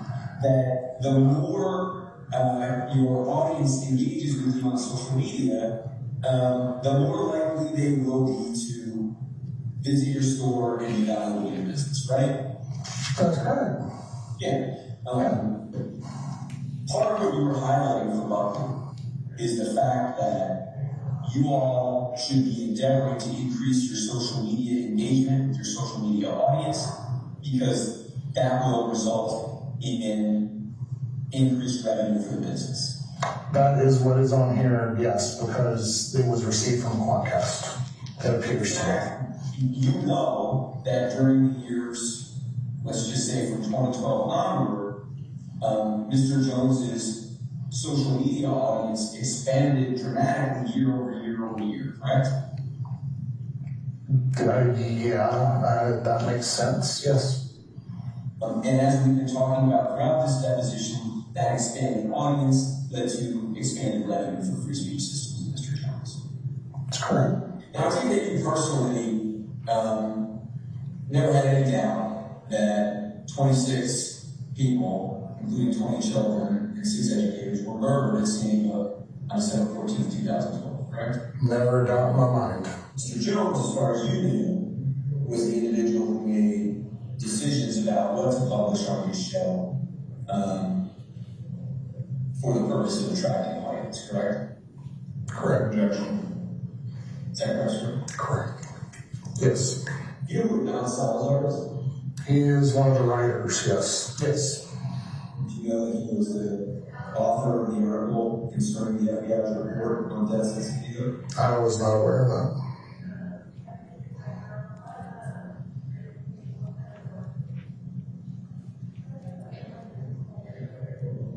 You exhibit number 23.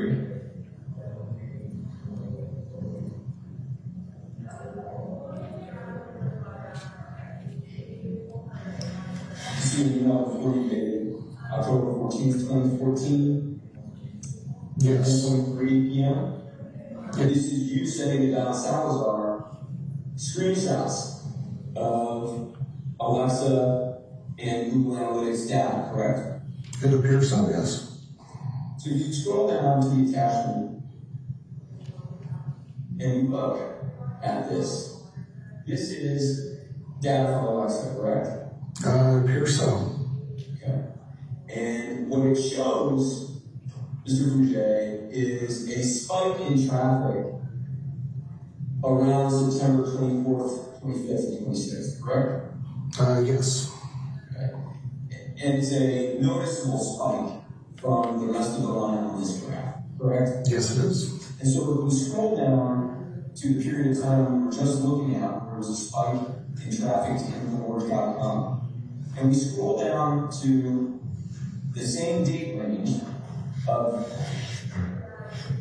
the third week in September of 2014.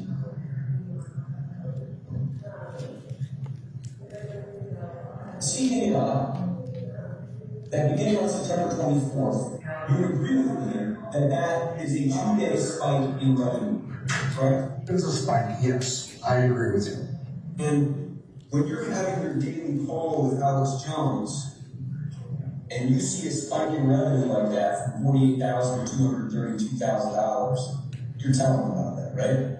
Yeah, of course.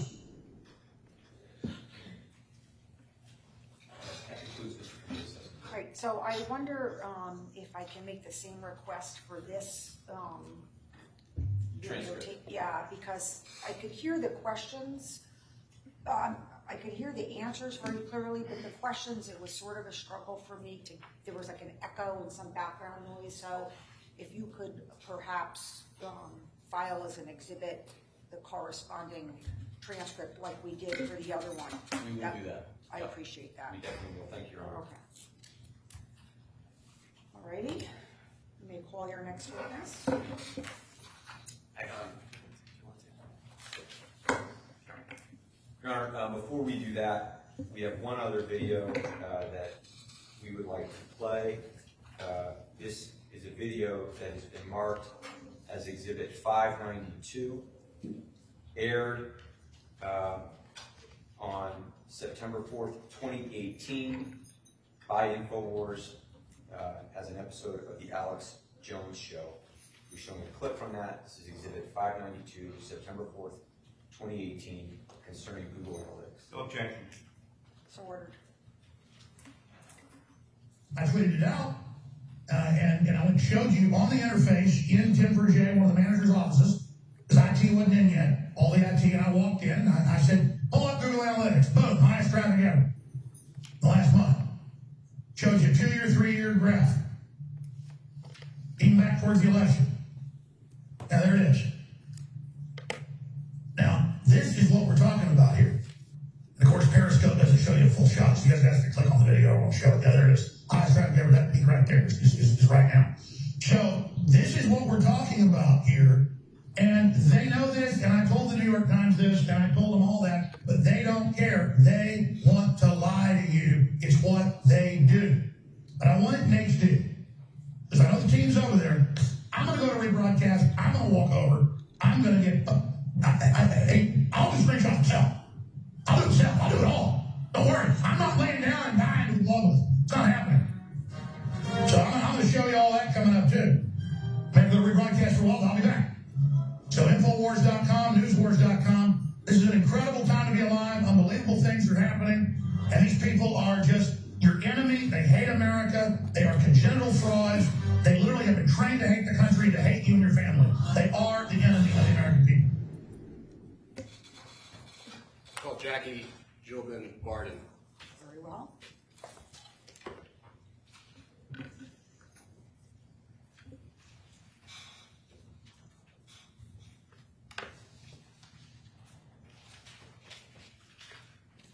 Good afternoon.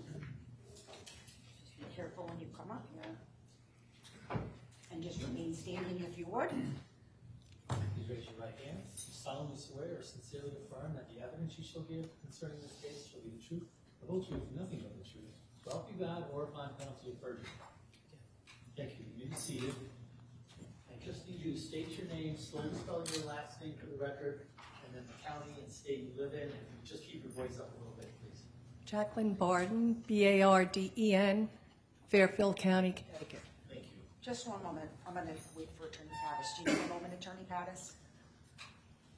Do you need a moment? No, I'm fine, Judge. Okay. Checking the file. Okay. Should I proceed, Your Honor? You may. Thank you. Jackie, thank you. Good afternoon. Sounds so formal.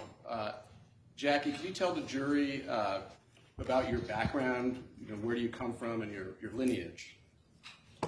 I grew up in the Bronx. Both my parents are immigrants. They both are from Ireland. I'm the ninth of 10 children. My parents had a very, very good relationship. My father worked in the A&P and always had a second-time job. And my mother, when I was little, she ended up working as well. Yeah. That's it? That's it. That's you said. Did you say the A and P?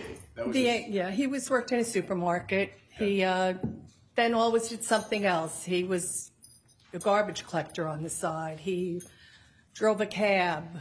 He cleaned the A&P. I remember as a kid, me and my brother going, at 10 o'clock at night on a Friday night, he would be mopping the floors and we would be running around the store. Getting the floors all dirty. And so, how old was how old was your dad and mom when they came over to this country? I'm not sure. My father will be 100 next month. Oh. And he came here in 1947, so. And my mom, they both met at the A&P.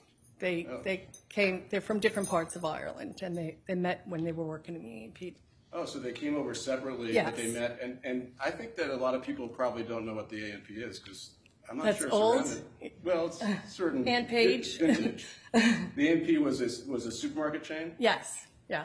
And so they didn't know each other in Ireland, but they met in the aisles of the A&P? Yeah, actually, there was a dance, and my father was very quiet, and my mother needed a date. You didn't go to a dance on your own.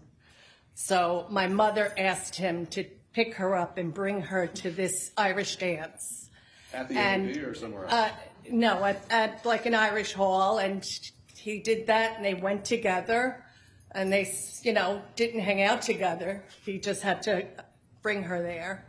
And I don't know, after that, they were married 6 months later. Maybe you can get some of the details at his 100th birthday.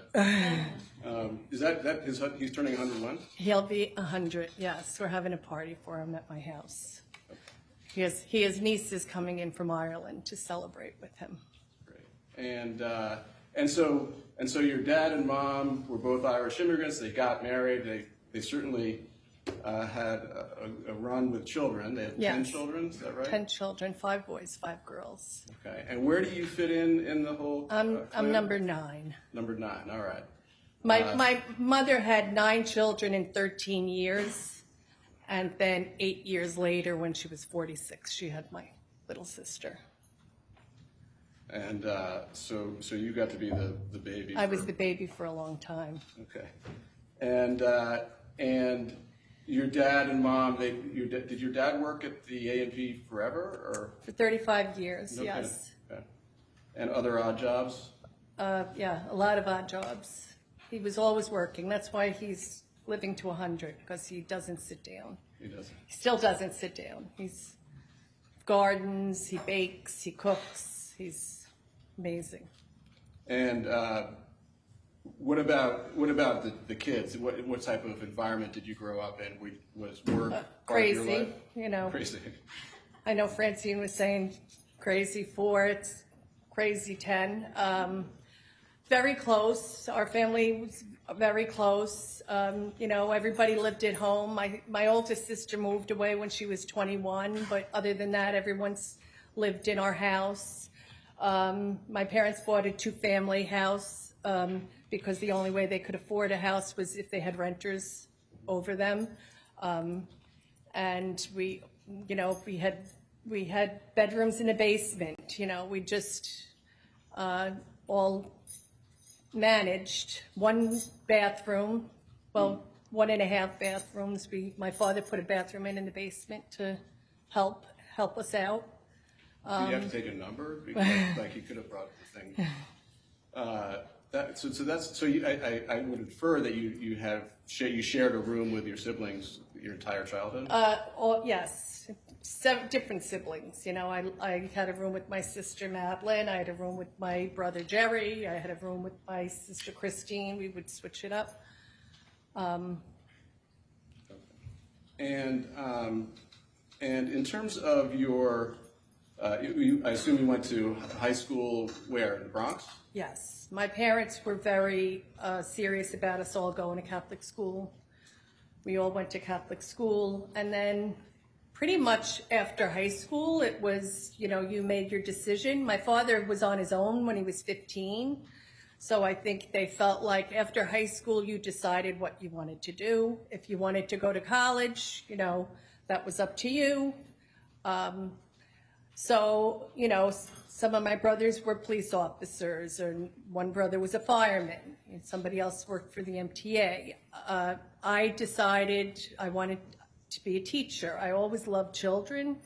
I took a first semester off. I waitressed, and then I ended up living at home and going to school in New York, in Dobbs Ferry, Mercy College. And I just waitressed and lived at home and went to school. It wasn't really a decision. It was just something I always knew I wanted to do. Then went on, and I thought, I don't want to work and have to go for my, you know, master's. So I continued to waitress and living at home, and I went and I got my master's in reading. So you did your full education before you started teaching? Yes. Is that what you're saying? Okay. And the education, was that all at Mercy College? Or? I also went to City College, Lehman College. Where's in the that? Bronx. It's in the Bronx also? Yeah. Did you ever get out of the Bronx? Or? I lived in the Bronx till I was 30. Okay. So I guess, okay. Yeah. And now did you become a teacher somewhere in New York City? I taught in the Bronx for 8 years. When did you start teaching? About how old were you? 27 maybe, 26. And what was was it an elementary school? It was an elementary school in the Bronx. I started as a 2nd grade teacher. I continued to live at home, and then became a reading teacher, and then ended up moving and teaching. Well, you're still teaching. Yes, let's just get to the foreshadow here. But at some point, did you meet a certain gentleman? I did. Maybe that's a loose term, but Yeah. you meet a guy. Two teacher friends. They were a married couple. Used to talk about their friend that lived in Nashville, Tennessee, and, you know, always talk so fondly of him. And I went to a party. I was invited to a Labor Day weekend party in New Rochelle in New York, and there was a great band. And Mark was playing, and he was playing a lot of Grateful Dead. I'm a big Grateful Dead fan. Really? Full of surprises. And I didn't even know he was the person that they used to talk about. So we got to talking that night, and my family, my parents at this point had become snowbirds, and they were in Florida, and it turns out that Mark had lived in the same town that my parents now then lived in, DeLand, Florida, which no one has ever heard of. And I thought he was kind of he thought I was pulling his leg when I said that my parents lived in DeLand, and that we had a lot of other similarities. He ended up going to Mercy College. He was there a little bit before me. There were, just a lot of coincidences. So we ended up talking, and he lived in Nashville, and we, I guess, started dating, although he lived in Nashville and I was in New York. So Mark he was in the band. And what did he play? He's a guitar player. He's a very good guitar player. Now, were you in a relationship at the time you met Mark? I had just gotten out of a long-term relationship, and he had just gotten out of a long-term relationship. And what was it about Mark that you found attractive or attractive? Mark was just different than anyone I had ever met. He was really down to earth. We kind of laughed because one of the things I really liked about him is he showed up and he had a lunchbox with his CDs in them, and I thought, boy, he must be really secure with himself that he could walk around. I had dated somebody that was much more into, like, everything had to be the best, and Mark was just so down to earth. What you saw was what you got, and I just immediately fell in love with that. And he played in a band, and he played the Grateful Dead, so that probably hurt, right?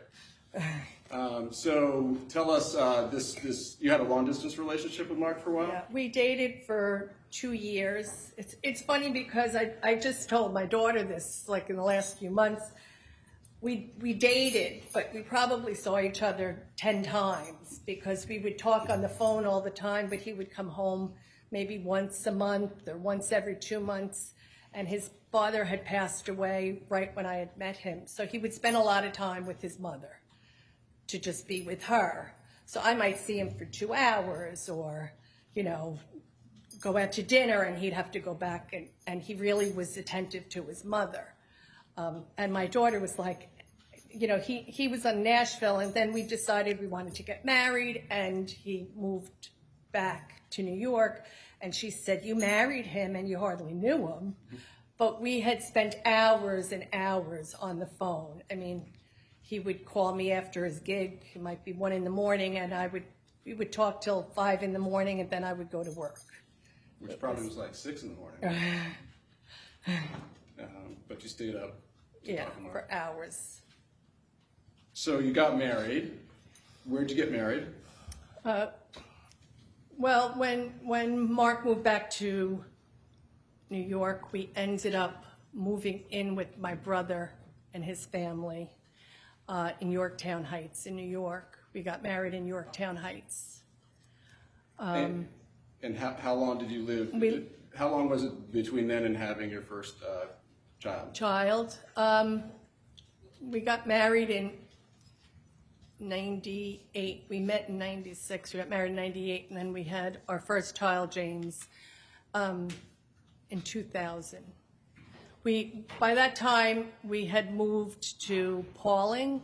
We bought a townhouse in Pauling. I still worked in the Bronx.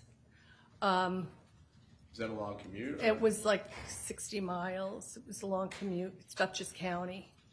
So we bought a townhouse in Pauling because my sister lived in Connecticut in Ridgefield, 2 sisters, so we wanted to be close to them.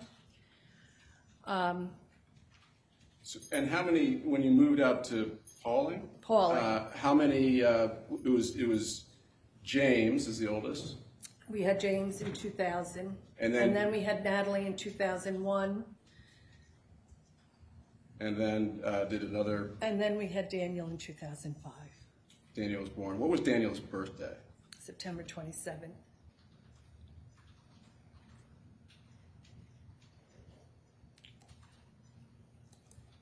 And so his birthday was would have been last week. He would have been 17. 17. Now, can you just tell us how the Barden? Did you go by Gilbin at the time? Giblin? Sorry. That's right. No. How did the clan end up then in Sandy Hook? Well, we lived in Pauling in a townhouse, and I worked in Pauling. My sister actually lived in Ridgefield, and her husband went to China he worked for IBM, and they had a 2-year, he went to China, and we house sat for them. So we... in Ridgefield? In Ridgefield. So we lived in their house, and we were able to save some money. You know, we knew that we wanted to move to Connecticut. So we lived there for 2 years, and then we just decided Ridgefield we couldn't really afford, and we knew that Newtown had really good schools. So we decided that we would, after the 2 years was up, we went to Newtown. We moved to Sandy Hook. Now, you're working full-time during this whole time, right? Mm-hmm. And you've got 3 little kids growing up, but young kids. What's Mark doing? So Mark actually was a stay-at-home dad, and he worked, he played music on the at night. Had he stopped going to Nashville and? Yeah, well, he was home. What we would do is I would work during the day. We'd come home. We'd have dinner together, and then Mark sometimes he'd have to travel into Manhattan. He had a regular Tuesday night gig in Manhattan. On Wednesday night, he had a regular Wednesday night gig in Connecticut in Greenwich, and then he would pick up gigs from anybody that would hire him. He would take on the weekends. And I know a lot of people used to say that must be hard, but we really felt like the kids had the best of it. He was a great stay-at-home dad. I mean, he was so attentive, and he would take them to museums, and Mark has a lot of interests, so he would bring them to, he's a big train guy, so they would go look all over for trains. He was, always playing music with the kids. He just was very hands-on, and then he would work at night. So sometimes he would come home at 2 in the morning, and he'd have to be up at 6 or 7, ready with the kids because I was going to work. But it really worked for us because we felt the kids were getting the best, and somehow we did get to spend a lot of time together. When he was home, we weren't watching TV. We were hanging out together, talking. We'd have dinner together. I never felt like we were 2 ships passing, that expression. I never felt that. I felt like we had a very strong relationship, even though our schedules didn't seem to jive. And can you tell us, that Alex Jones said that Daniel never existed, effectively, that you were actors, that you made the whole thing up because you have some motive, some kind of a motive, you're fakes.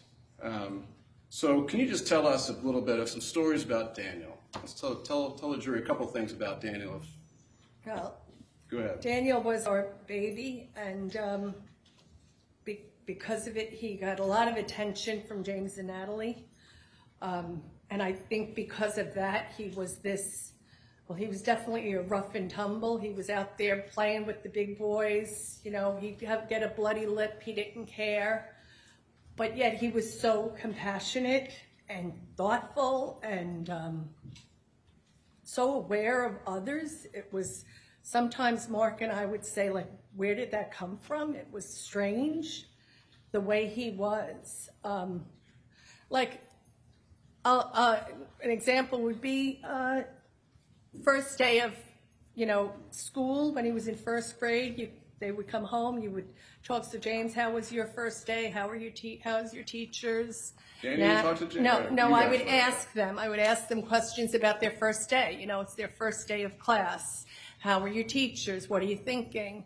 And James and Natalie always were, everything's great. They like their teachers.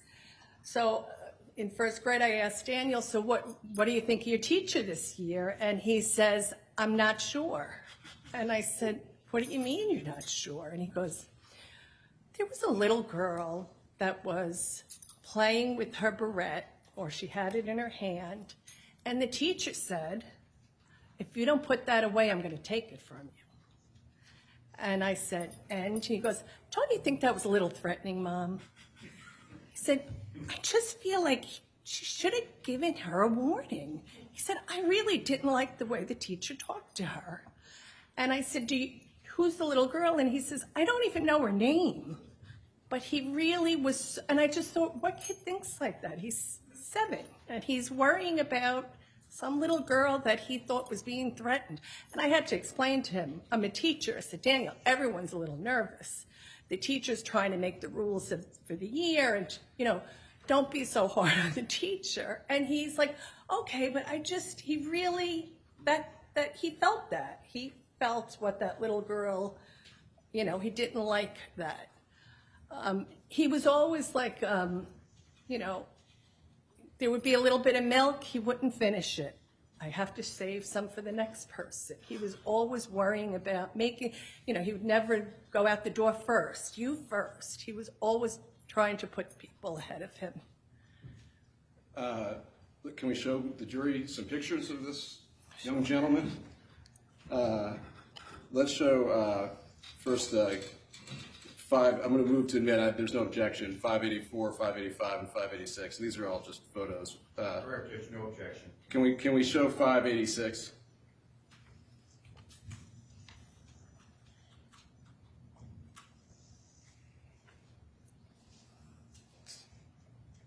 What is everybody a Yankee fan?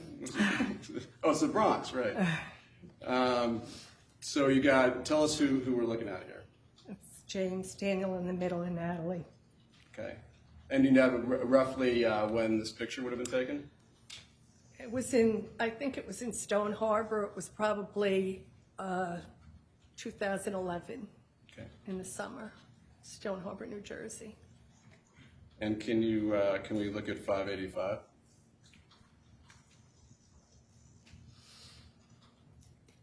Okay.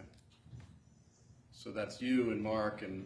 We were in our stairs. I don't really remember that picture being taken. I've seen it, but I don't really remember it being taken. I think it was probably, I'm guessing, around the holiday of Thanksgiving when we had family in 2012. We always did Thanksgiving.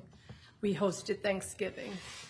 My sister would host Christmas, and I think one of my nieces took that. Mark probably remembers. But you think it was Thanksgiving of 2012? Yes. And Daniel's school, obligatory school shot, I think, 584. Wow. Yeah. Was this a school picture? Yes. First grade? Yeah.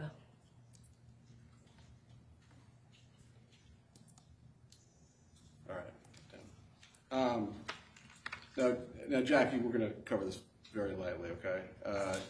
I just want to ask you, I know you're a teacher, so you leave very early in the morning. When was the last time that you saw Daniel alive? Well, I saw him briefly that morning. The night before, Mark was working, Thursday night, so we spent time together. We had our little routine. I would be cleaning up the kitchen, and he would go up and pick 3 books. And he would wait Who up. would, Mark or Daniel? Daniel would wait upstairs in bed for me. He'd pick his 3 books. I would go up and read to him.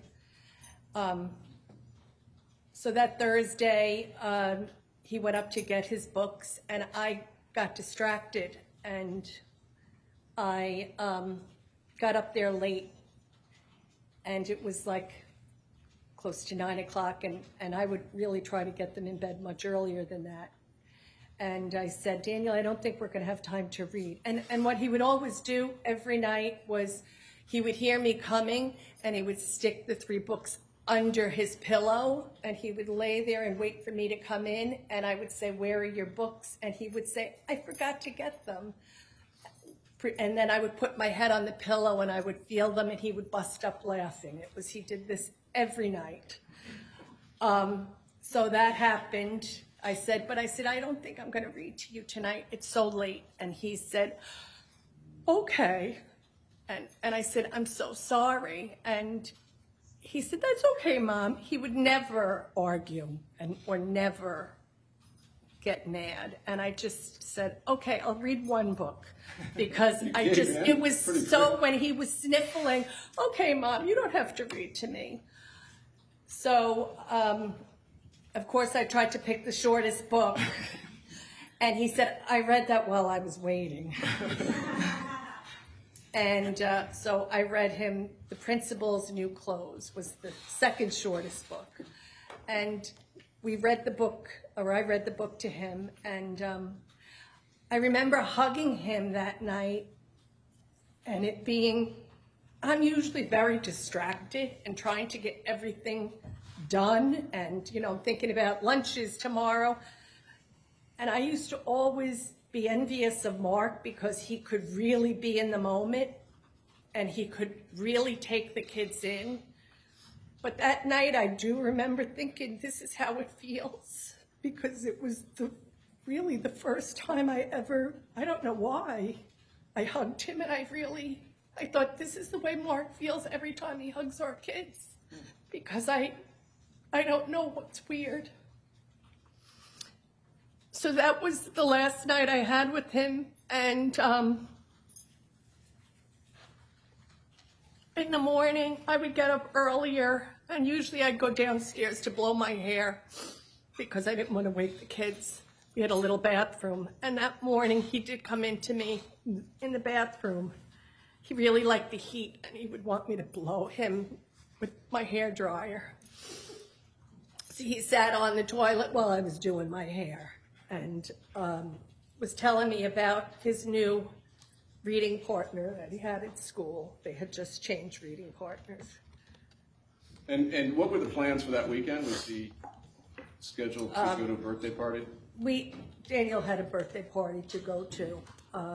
There was a little girl in his class that was celebrating their birthday.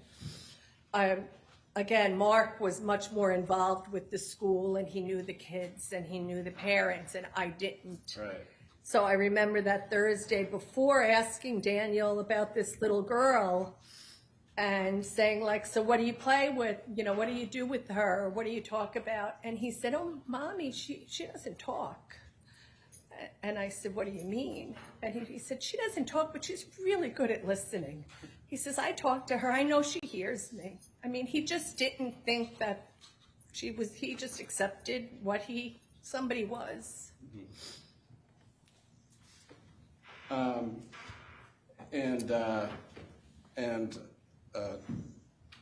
sorry to ask you that there obviously came a time that you found out something had happened at the school. Is that right? I was in my 2nd grade classroom, and normally I turn my phone off, but for some reason it was ringing, and it was I think a robocall. So I called Mark and told him that I had received the call, and he said, I'll look into it. And then I think I called him again, and he was still trying to figure out what was happening.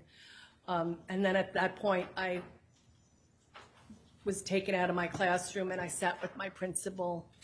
I didn't know how serious it was, so I didn't leave right away. I remember thinking initially it must be like the high school. Maybe a parent was upset, and it was, you know, I didn't realize that it was in Daniel's school. And then when I did find out it was in Daniel's school, I'm such a denial person that immediately I just thought, he's fine. It's Daniel. He's different. I remember saying that to my principal. Daniel's a different kid. You know, he's going to be fine. Can you just tell us what hours, if you were at the firehouse, and just what hours you were there? If you recall. I think I probably left the school at, like, I'm guessing. You're talking about your school. My school in New York, in Pauling, New York. It's about 50 minutes away. I think I left there at maybe 11. I don't really remember. And I think we were there till, I'm guessing, 4, 3, 4. I don't, again, everything's really a blur. And obviously the plans changed and you had to make accommodations for what happened. Do you want to give us just an overview of that? Of what happened after? Well, you had to make arrangements for, like, what happened at the Barden household? Well, we were driven home by, you know, a state trooper, and our kids, Natalie and James, were at a neighbor's house. So, were they in the school? No, they were older. in different schools. They were each in a different school. Newtown has intermediate and then middle school. So people started coming to our house. By 6 o'clock, our house was filled with people. And then we had to get Natalie and James and tell them.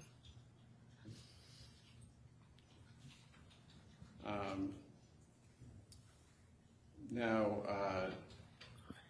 Jackie, did there come a time when you became aware of something happening in the community or the world or your world that was related to something about you being an actor, a fraud, faker?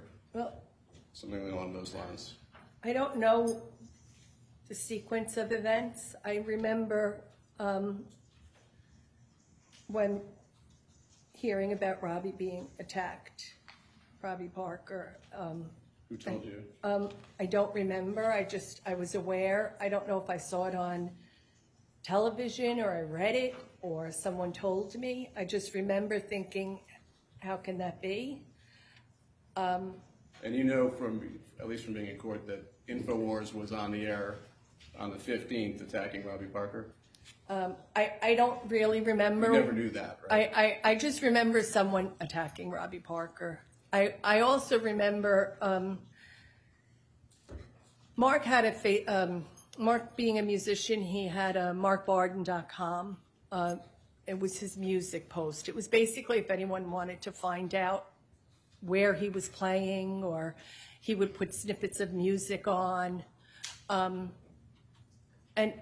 I remember him getting upset because people started coming onto his music page and making statements about being phony and actor, and a lot of the stuff he kept from me. So I would get little snippets of just what he was going through. I also started becoming aware he had YouTube channels, and that was another place that, he would post the kids playing together, being that, music was so important to him. Natalie sang, Daniel was the little drummer, and James played bass. And he would post things on his YouTube channel, and nobody ever commented. It was basically for friends and family. It wasn't anything, but he started getting attacked on that. And did you describe Mark I'm picturing a Grateful Dead guitar player and a pretty... Mark's like the calmest person. And did you notice a change in Mark's behavior or... Yes, definitely. Can you tell the jury about that? Well, I mean, he would get really angry when he would find these comments, you know, that here they were saying that Daniel was, I mean, there were different things. Daniel was never existed. Our son James was Daniel. And we're trying to, you know, pretend that we had a loss. Or some people would write about that we killed Daniel. I mean, it was crazy stuff that they were posting. And Mark would just get really angry, and you know, he started becoming like, you know, we moved to Connecticut. We wanted to get out of the city. We used to like leave our windows open. That stopped. It was like the windows were down at night, especially. He would put the blinds. He would close the curtains. He was always afraid somebody was going to be looking in the house. You know, when we would go shopping, he would, you know, be scanning and looking around to see if anybody looked at him in a weird way.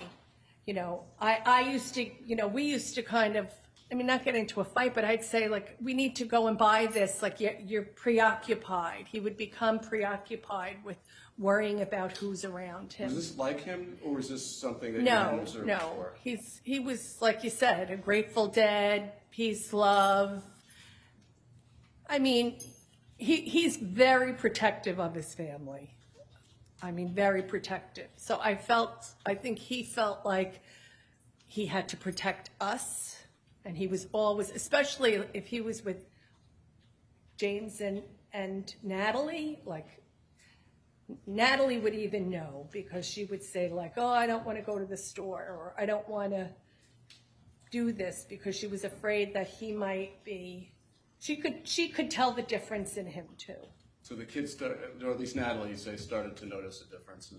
I think so. I definitely think that he's hypervigilant. He's always just very aware of his surroundings. Just the other day, we were driving into our neighborhood, and there was a car in front of us, and he slows down because he wants to see where the car is going. If they're going to slow down by our house, you know, he slowed down. They passed our house, and then it was fine. But he was aware of that car. Did you and Mark get threatening letters or letters that gave you concern for your safety? Yeah, there was letters. Again, he didn't show me a lot of stuff, so I'm not sure exactly. But there were letters. Do you know whether? And Mark's going to testify. He's the last plaintiff to testify this afternoon, and in the case. But he's going to testify.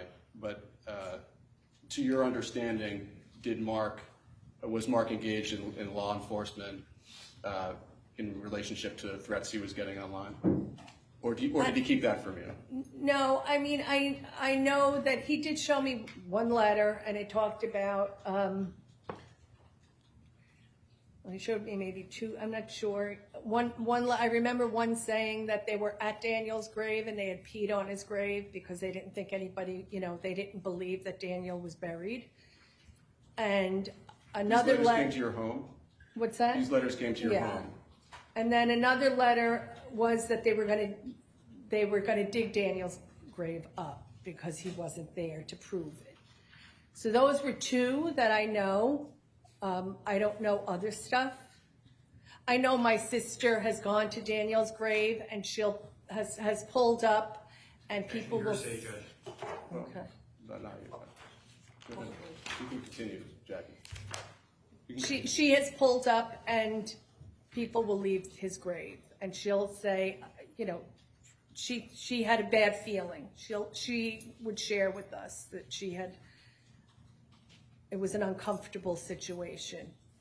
And did you and Mark take steps to protect the children from becoming aware of these threatening letters and other hostile. We really tried to not share any of that with them. Sorry, go ahead. No, I was just going to say we tried to make our household as happy and light as possible. They had just lost their brother, and we really tried to hold it together. I remember saying, like, they have to have a happy childhood.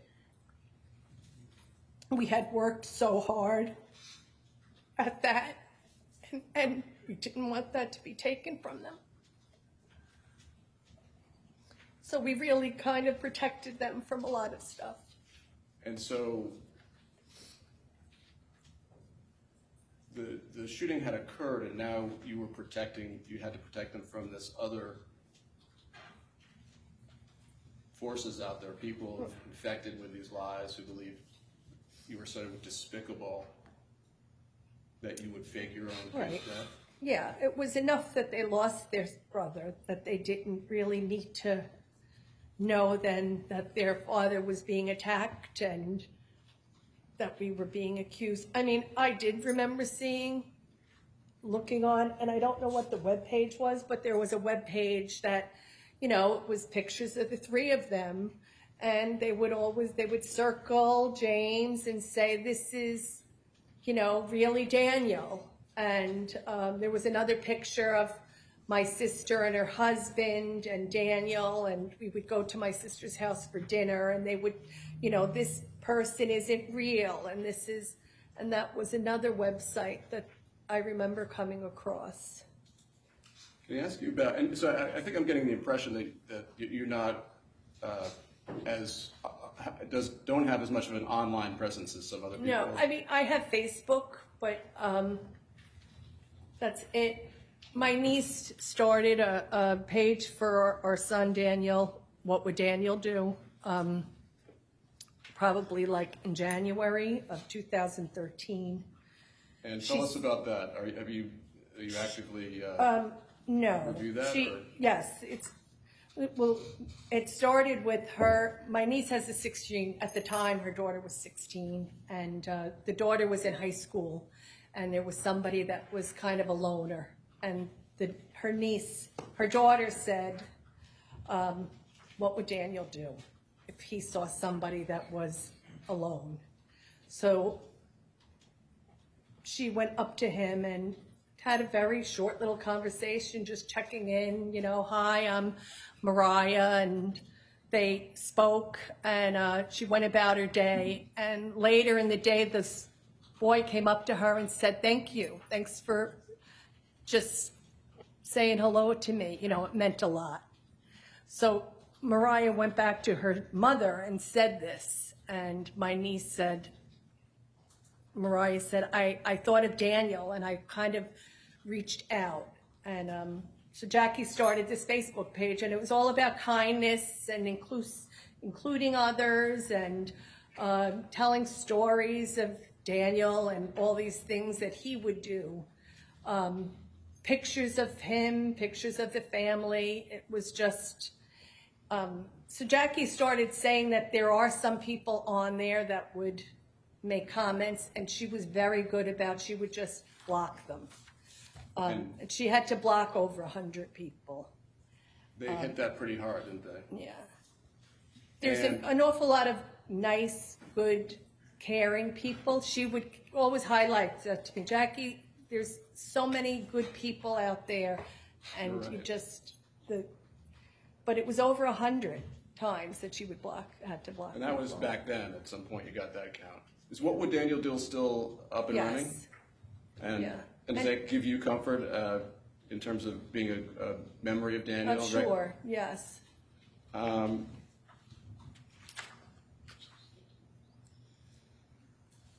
Pretending that I saw the time, but I can't see it. And thank you, Jackie, for describing your observations about Mark, about this difficult time. I want to ask you something about your children, though.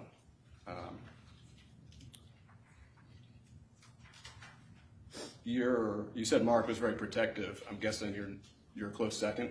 Yeah. Can you tell us, are your children, James and Natalie, tell us a little bit, are they the same kind of person? Are they different? Do they? They're different. James is,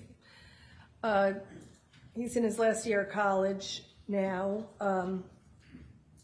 He's kind of quiet to himself. I mean, I don't know, he's a typical boy, you know, nothing kind of, he doesn't get too ruffled by things.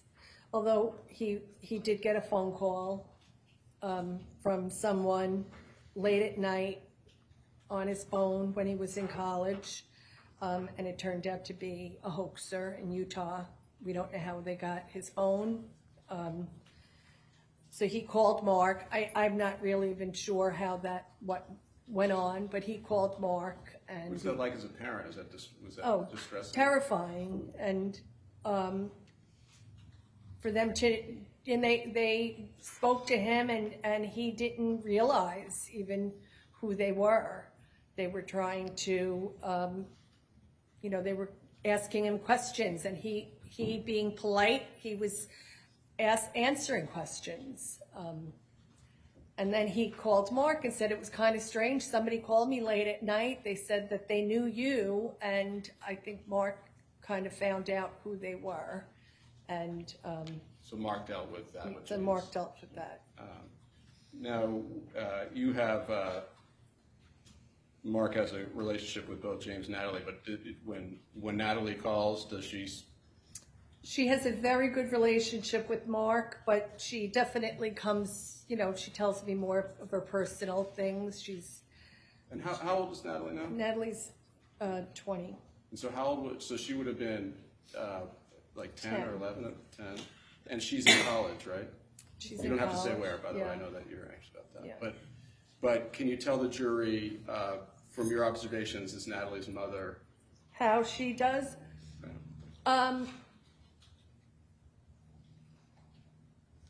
She has a lot of anxiety.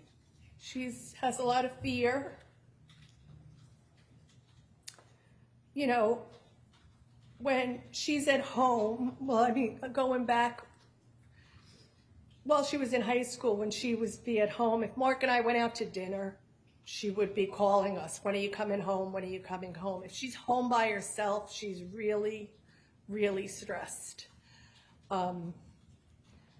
She would never take a shower if she was the only person in the house, because she's very afraid of being home alone. She'll look out just to watch for cars. Even when we're watching TV, she'll say, "Did you hear that?" She's like, check to see if there's a car. She's always afraid a car is going to be pulling into our driveway. Was she like this before you and others were being accused of being actors and faking? No. Okay, so it was only. I don't know when it started, but it was a gradual thing.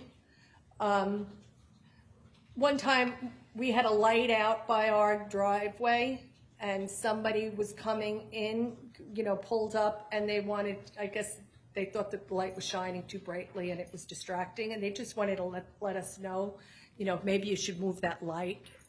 And she went nuts, freaked out. It was dark. Don't get the door. Don't get the door. She was afraid that somebody was coming for us. And do you know how she became aware of what was going on out there? You guys tried to protect her, right? But we did. We didn't even think she was going to go to college. We knew she was going to go to college, but we were afraid that she wasn't going to be able to handle being away. And it was heartbreaking to learn that she realized when she went to college, she felt better. She said, when I come home, I'm afraid. When I'm in college, nobody knows who I am.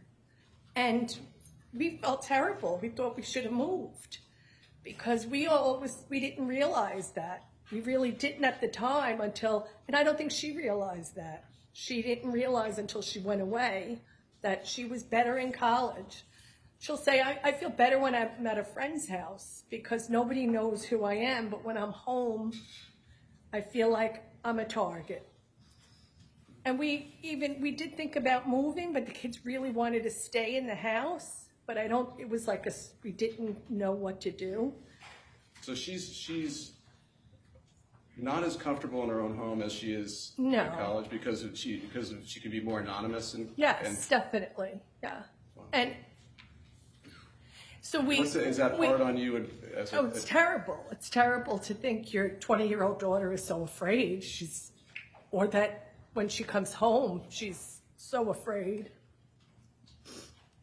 And Jackie, and thank you again. Did you recently learn that despite your best efforts to protect Natalie, Yeah, well, something had happened? we always thought that she didn't know a lot of the stuff, but our phones are connected. I don't really understand technology, but I think we have the same Apple ID. So a lot of times, like Mark's phone will ring and it'll be Natalie's friend on the phone. He can see Natalie's, and he's like, oh, that call is for her.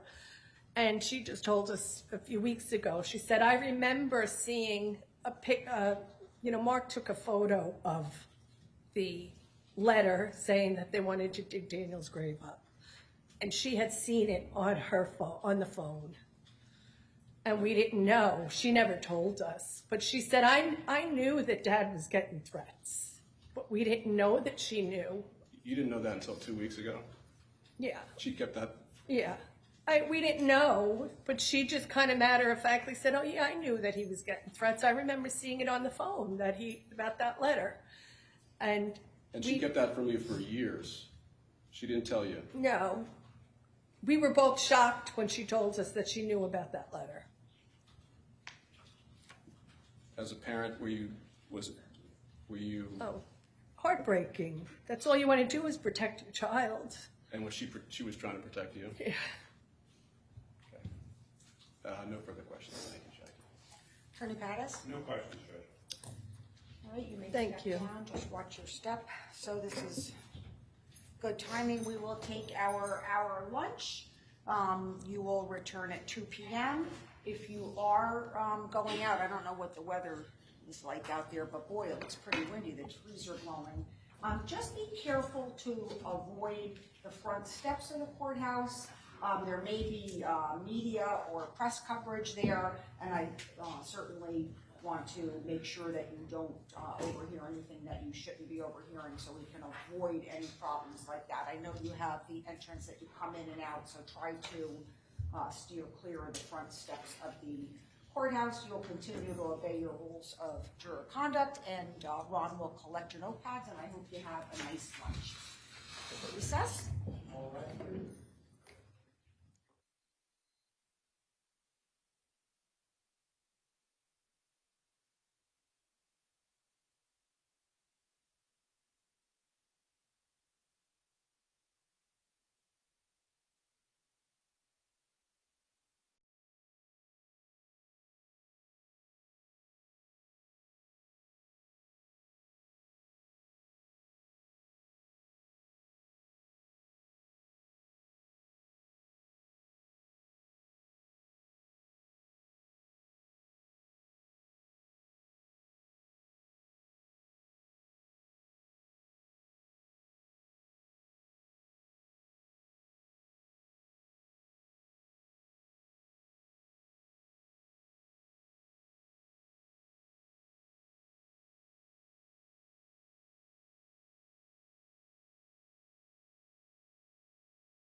1, 2.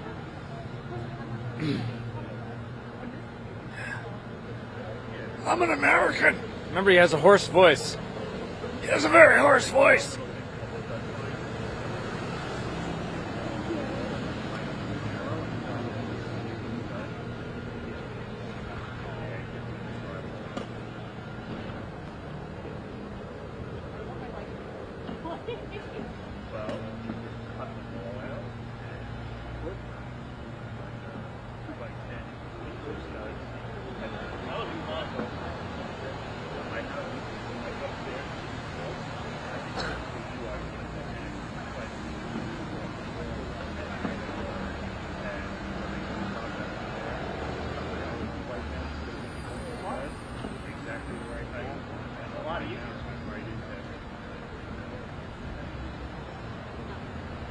I mean, it's a job. It's not terrible. What, you want to hang it on studs?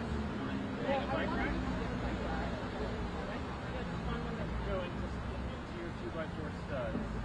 One that goes into one stud here and one stud here. There's a bar across that. The stud should be 16 inches off center. You can only put them on a wall if they're weight. Try to get away with them.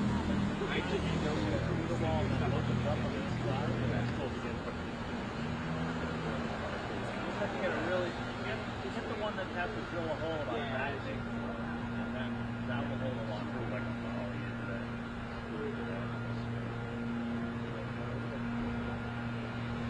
But they're not bad. Yeah. But the stud point is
Is it okay for now?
I really appreciate all of you for being here today. I have Robert Barnes, a well-known constitutional, First Amendment, and criminal lawyer who also worked on this case for several years. He can give you documented evidence that we gave them all the discovery, so they didn't have a case. So they were forced to default us because I'm this villain that deserves to be found guilty by this kangaroo court. This is American justice on trial. Even the worst people in the world, which I'm not, but even if I'm a bad person, as some say, I deserve my day in court. Even the local newspaper admits I'm not allowed to defend myself. It's not Alex Jones saying this, it's the Hartford Courant, an article published yesterday. Alex Jones set to testify in Sandy Hook defamation trial this week. Here's what we know. It says he's prohibited from defending himself. They've had 3 weeks of people up there lying about me, twisting what I said, and basically have a memorial for dead children I didn't kill. All in an attack not just on the Second Amendment, but now, ladies and gentlemen, on the First Amendment of this country. This is not a trial. Now, I came here to testify 2 weeks ago. I came here this time to testify. And the judge today said that she will hold me in criminal contempt if I say I'm innocent, if I say I'm bankrupt, if I say I wasn't the first person to question Sandy Hook, and over 10 other things. No judge in U.S. history has ever told somebody what they can and can't say. I'm being ordered to perjure myself when they ask me questions, or I'll be arrested if I tell the truth. This is outrageous, and you're all having your freedoms stolen. In this article, in the Hartford Courant and many others, they say I gave over no discovery. Then on the last page, they say their whole case is based on discovery I did give them that they twisted that I can't respond to. Robert Barnes is my spokesperson. He'll be able to give a statement here, and then we'll both take your questions. Robert Barnes. This is a case that has put the American justice system itself on trial. And the trial that has taken place here, this show trial, is an embarrassment to the rule of law in America and a disgrace and a travesty of American justice. Everybody knows you're supposed to get your day in court. Yet the one person who is being denied any day in court is Alex Jones, to such a degree that the court has made clear today that if he testifies honestly, if he testifies truthfully, he goes to jail. But if he answers the questions in the way the plaintiff's lawyers want, then he could also go to jail. No matter what he does, he goes to jail if he testifies in his own behalf, in his own defense. That is a core American right. This is a case you have to ask yourself, what is the truth that the plaintiff's lawyers are so terrified that the people hear? What is that truth? That truth is that Alex Jones participated in discovery more than any media defendant in American libel law history. A lot more than the New York Times did just down the road in New York in either the Project Veritas case or the Sarah Palin case, as is detailed in the Hartford Courant publication, which talks about the internal emails, internal documents, internal financial records, all disclosed and divulged to plaintiff's lawyers. So this is a case where there has been a big lie, a fake case about supposed fake news. It's a fake case because the story they told about Alex Jones was never true. The story they told about Sandy Hook was not true, in the sense that they blamed gun owners and blamed Alex Jones for what happened, when the reality is that school safety was not up to snuff at Sandy Hook. Democratic politicians decided to pocket money meant to protect little kids' lives, and little kids died who didn't need to die because politicians lied. That's the real truth of Sandy Hook. But they can't have any of that truth come out.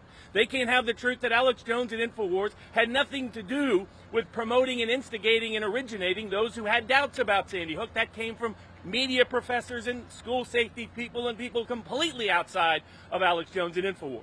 That's why they always had a fake case.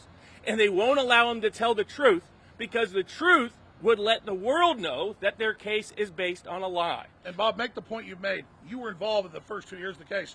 We gave them all this massive discovery that you see on the screen.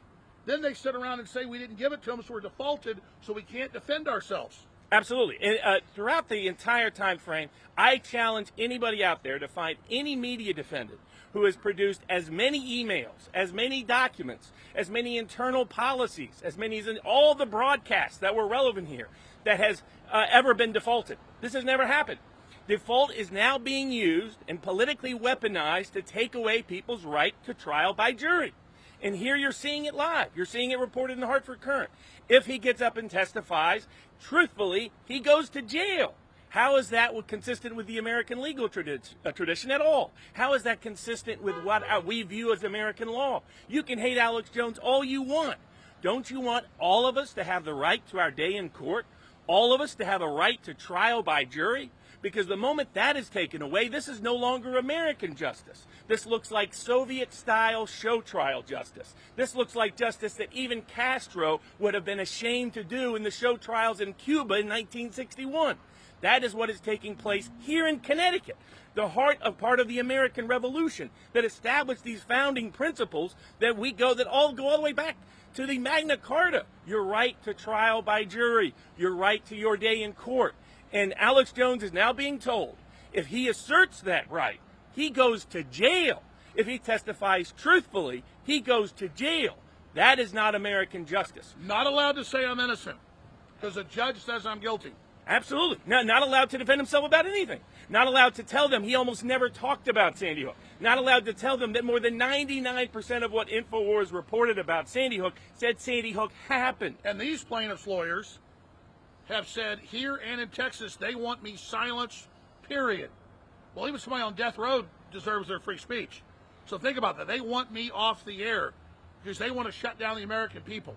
No question. And in fact, he said so in the opening statement, the plaintiff's lawyer did.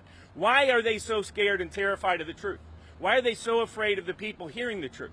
Well, if what they say about Alex Jones is true, why aren't they willing to allow Alex Jones to have his day in court? These are questions every American should ask. But more importantly, every American, we must defend the speech we most disagree with if free speech is to stay alive. This is one of the core principles of the founding generation. And that principle is at stake and at risk in this trial, which by itself has made the American justice system now in danger. Because the very things that we hold sacred in America, that we allow people a full chance to present their testimony in court, right to counsel, right to free speech, right to due process of law, all of them eviscerated simply to caricature and stereotype Alex Jones to the world and then to strip him of the means to ever talk to the world again. And they admit they're setting the precedent for everybody else using me, just like my deplatforming 4 years ago. Absolutely. This is about freedom of speech, freedom of expression, freedom of press, freedom of inquiry. Here you have a case where ex-FBI agents or current FBI lawyers are suing who don't know anybody who died in Sandy Hook. And never said their name. How is that? If FBI agents can now sue people for raising questions about what took place in various cases, does everybody who questions the government now go to jail? Does everybody who testifies truthfully in their own defense? Do they all get bankrupted into oblivion? Because that is the future we face if we allow precedents like this to be set. They have used the historical example of Alex Jones to set the template for mass censorship and the legal weaponization of our legal system against the interest of ordinary, everyday people, and it will be turned on the rest of us if we don't turn back now. All right, Robert, we'll take a few questions. I just want to say this on the record. I am proud of my 28 years on air, exposing Jesse Smollett being a fraud, exposing WMDs being a fraud. I always question everything. I listen to those that are questioning. It's healthy and good. And I do not apologize to the system or anybody else because I did it from a pure heart. I've not been perfect. I've made mistakes, and I've apologized from those. We have a government that just blew up the gas pipeline and is starting a massive escalation of war with Russia. We live in a country with mass human smuggling across the border and a completely collapsed system. And so the establishment thinks by demonizing Alex Jones and trying to shut me down that they're going to be able to intimidate everybody else to shut up. This political establishment is collapsing and is almost universally hated. And they think by turning me into a demon, they're going to be able to scare everybody else off from telling the truth. No. The front page of Yahoo News today was reporting that Google and the UN censored hydroxychloroquine and other treatments for COVID they knew would work and help people. That's mass murder. And when the corporate media promotes mass shootings, all the studies show it encourages other mass shooters. So who is indicted is the establishment hyping mass shootings. Who is indicted is the drug companies, who almost every mass shooter has been on the so-called antidepressants on their own insert admits it can cause people to go psychotic and engage in mass killing. It's on the damn label. So people want to point at Alex Jones questioning an event that the politicians jumped on, that they hyped up, that looked like a media production, is an American people's right. I never harassed these families. I never sent people to harass them. They have no evidence of that. I didn't kill their kids. I'm not Adam Lanza. And ambulance-chasing lawyers have already gotten these people $73 million from America's oldest gun company, Remington. She bought that gun legally at a gun shop, and it's Remington's fault that Adam Lanza's mother bought that gun. That's a fraud. I'm not Adam Lanza. I didn't kill those kids, but people don't know Adam Lanza's name. They know Alex Jones's name. We'll take a few questions, and then we're going to come back later, obviously, but I want to just say this in closing.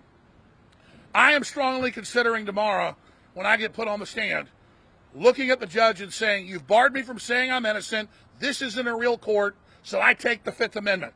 Not because I'm guilty, but because she says if I tell the truth, she'll put me in the Waterbury jail for 6 months. That's what she can do.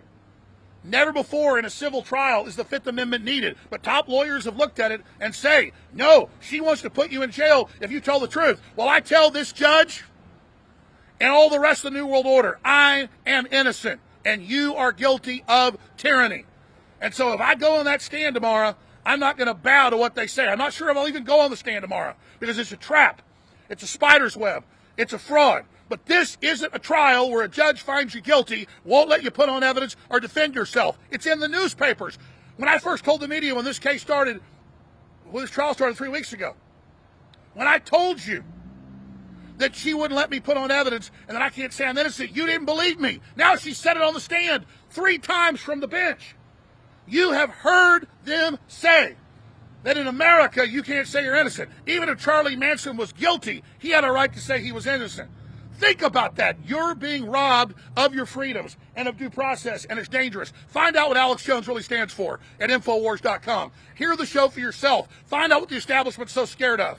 Why my book is #1 in the world, The Great Reset and the War for the World, because that's what I really cover. That's what I really do. I make money off of films and books. I never made a movie about Sandy Hook. I barely covered it. That's a lie.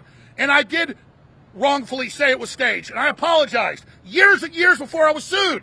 And they went back and they picked that up and they blew it up in the media, and maybe the Sandy Hook man. I'm not. Any questions?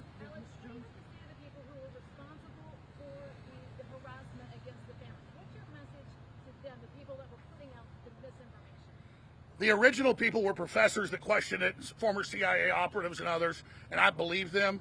And they never told anybody to go harass families. A few mentally ill people did harass families. I think there's some evidence of that, and that's a real thing. But the people that harassed some of the families who became public figures and met with Obama and went on TV, you know, a lot of folks that are pro-gun didn't like those families being political. I understand why the families did it.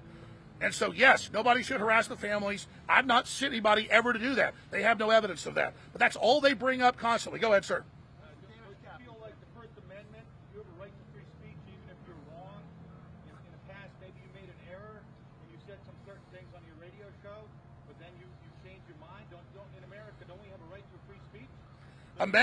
Americans have been lied to. Americans have been lied to so much about other events that we don't believe anything anymore, and that's a crisis in the government and in the media. And so I've taken responsibility for things I've done that are wrong. The point is, what they've represented I did is not what I did, and it's a fraud. You have a question? Yes. What's the damage cap in Connecticut? I know Texas.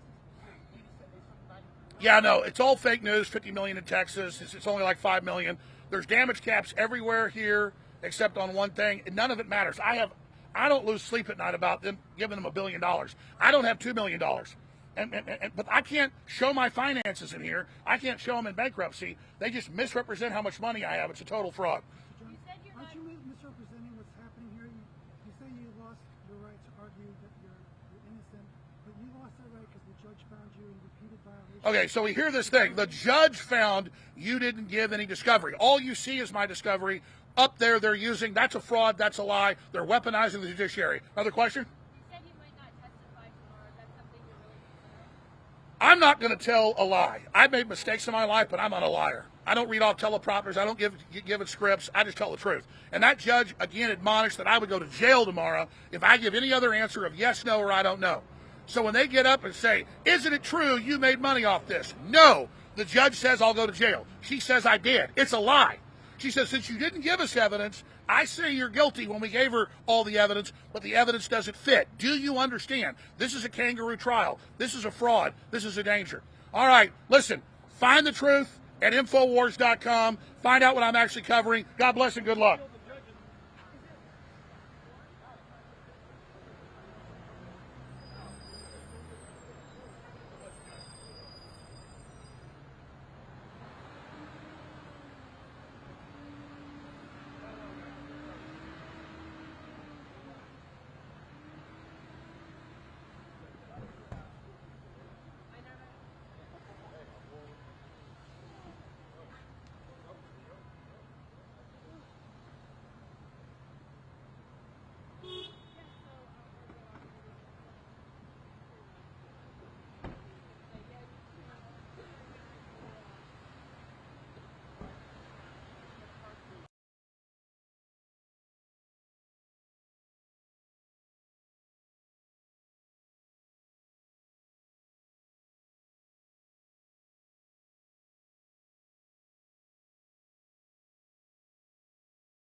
to Nashville to really kind of seriously focus on music. And I had a good, successful time with my music there in what I called success. I didn't want to be the star. I didn't want to be the front person. I really always wanted to be the side guy and support the song and support the artist, which I was able to do in Nashville and tour with a lot of country artists and really enjoyed learning that genre as well as continuing to focus on other genres so that I could be more hireable and go tour with R&B bands or rock and roll bands or country bands. And so, yeah, my whole time in Nashville, I was very fortunate to be working a lot. And in the middle of that time, I was touring with a band called the Cox Family, and they were kind of a bluegrass gospel band from Louisiana. And I was their lead guitar player and their band leader. And we had just celebrated my parents' 50th wedding anniversary. And I had just gotten this gig with the Cox Family, and my dad was so proud of me for getting that gig, and he used to always ask me to tell the story about the audition and all of that. And it was only a short time on the road with that band when I got a notice that my father had been taken to a hospital, and he had had a massive stroke, and he passed away in 1996, and I had to kind of come off that tour. And as Jackie testified earlier, I was spending a lot of time coming up from Nashville to be with my mom, who married very young. She was 22 when she married my father, and it was the first time she had ever been alone in her life. So I was trying to balance my career and being in Yonkers with my mom as much as I could, and that's when I met Jackie. And maybe I shouldn't ask you this.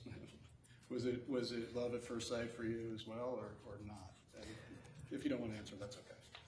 No, I do. Jackie told that story of mutual friends whose words were, if these two ever meet, it'll be history. And they were right. And we met not knowing that they had thought that about us before we met at that party. And I still remember that sparkle and that wit, and I just felt so comfortable with her. I just felt like she was my person in that meeting. And that's how we just developed that relationship, literally over the phone. For the next, 2 years, just talking a lot on the phone and meeting when we could. She came to Nashville a few times to visit. I was going up to the Northeast a bunch, and then we decided we just have to do this for the rest of our lives. And she still has that beautiful sparkle, and I still love it just as much. Did you sell her any CDs, or could you get her to buy any of your CDs, or not? I never, no. I made, this was cassette tapes. I made Christmas tapes for my family. I wasn't selling any CDs. I didn't get to that level. So Jackie lied on the stand when she said CDs. No, I had CDs by other artists in a lunchbox, a styrofoam lunchbox. Those were not my CDs. Were they pirated CDs? No, they were commercially available. Okay. So we Jackie did a lot of the legwork here. At some point, you had kids. You moved to Pauling, is that right? Yeah. And is that where the kids spent their early years? Did I miss a step there? So no, that's right. We started in the upstairs at her brother's house in Yorktown Heights, and then we were there for about a year, and then we moved to the townhouse in Pauling, and all three kids were born while we lived there. But Daniel was only there for a few months before we went to Ridgefield to house sit for her sister. Right. Okay. Can you tell us, Mark? If somebody said, "What was Daniel like?" I know you have the website. What would Daniel do? We've learned a lot about him actually, but can you tell us a story about Daniel that is special to you? There are many. But as Jackie testified earlier, he was very aware about others. He had a deep, very evolved sense of compassion. It was a beautiful thing to watch. His teachers would tell us, Daniel's the first one to help. If a kid needs help, or if I need help, Daniel's right there. And you love to hear that as a parent, that your child is being a good citizen when they're out of the home. But he did have this beautiful sense of empathy and concern and care for others. And one of my many stories that I like to tell about Daniel was was we were driving Natalie to her piano lessons. And this was like the week before the shooting.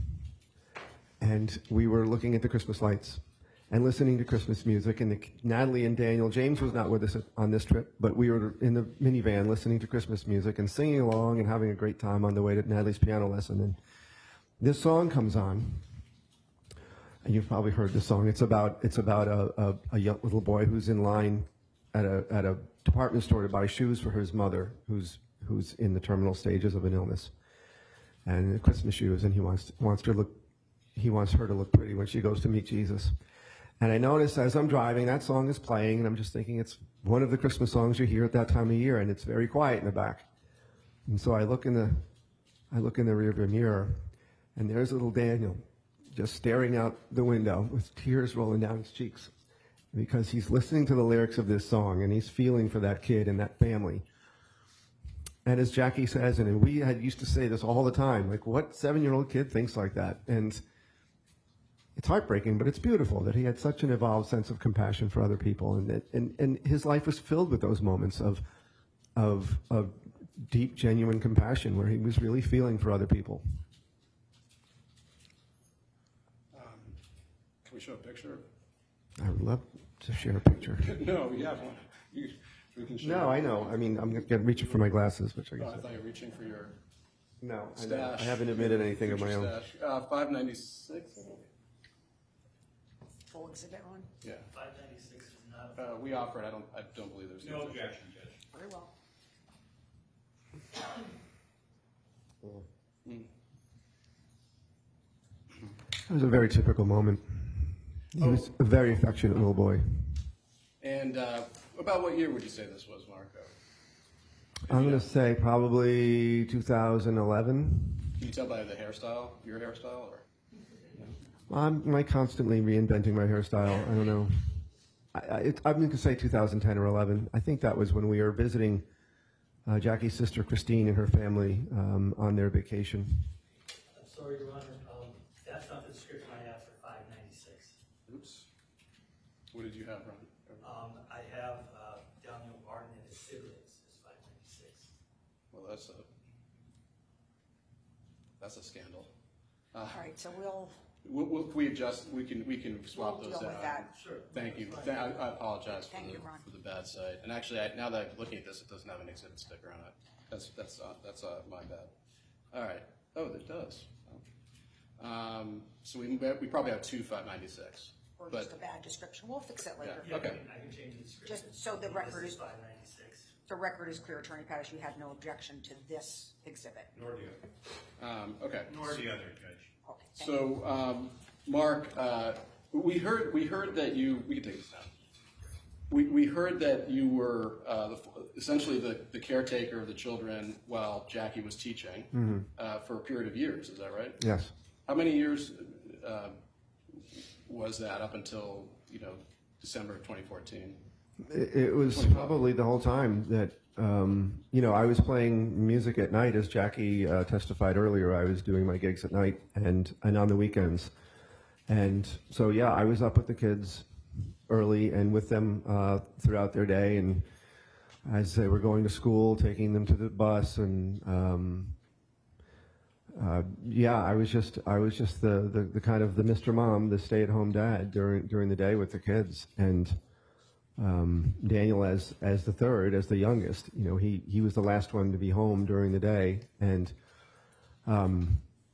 I had other music work. I don't just show up at a gig and play. I had to prepare things, constantly preparing things, and that's what I would do when they were in school. But Daniel was the youngest, and he and I had the very fortunate experience of having a lot of quality time, just the two of us, while James and Natalie were in school.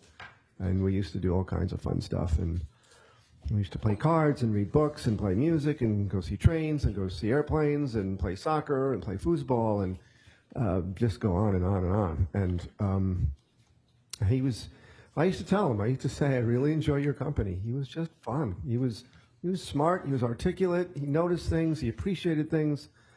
And right now in our driveway is our van that's finally quit. It's the last vehicle that he rode around in. And that van is in the driveway, and the CDs that we used to listen to are still in it. and I haven't been able to listen to them since. To give you a sense of what we were listening to, we had a Barney CD in there. No, was it Barney? It was what's that pizza place? Chuck E. Cheese. They gave out CDs. We had that in there. We also had an Alison Krauss CD in there. We had a Steely Dan CD in there.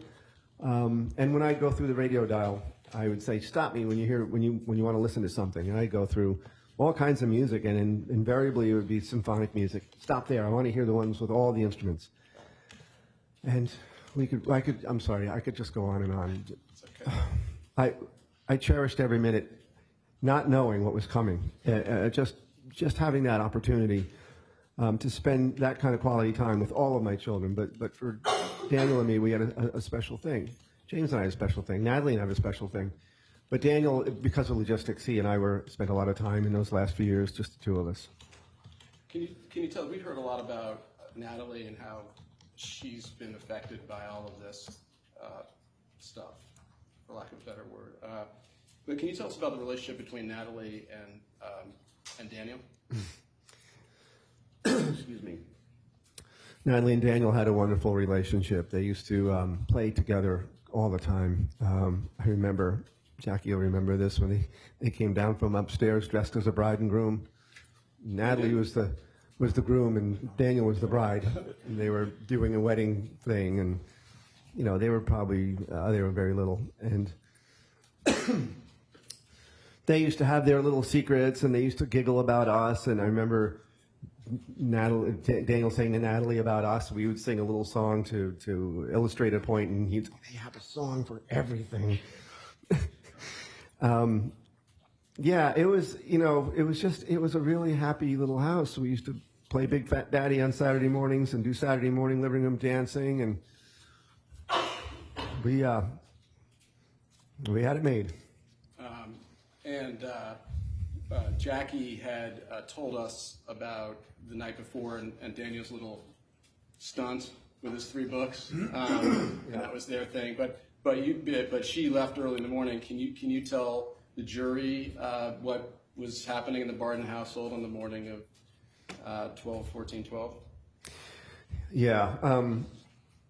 And just to build on Jackie's story, we used to trade off doing books at night, and I used to love that. I used to love doing books. And so the night before that Friday, so Thursday the 13th, I had a gig, and I came home, 2 o'clock in the morning, whatever, and I went around and kissed them all on their little heads, and Daniel was laying there, as he often would, with his covers off of him in his little Yankees pajamas. We're not big Yankees fans. I know it looks that way, but he had his little Yankees short pajamas. And I can remember exactly how he was laying, and I kissed his little forehead, and I went to bed myself. And so the next morning, the 3 kids, James was in middle school, Natalie was in intermediate school, and Daniel was in elementary. So there were 3 different schools, 3 different buses. And I would walk them each to their bus. And so James's bus was first at 6:30, I think was his bus. So we'd be walking out of the house at 6:15. And I hear footsteps behind us, and, it's like the sun isn't even up yet. And I hear it's little Daniel put on flip-flops, and he still has those little short pants and short T-shirt Yankees pajamas on. It's December. And he's running out behind us. I'm like, "What are you doing up?"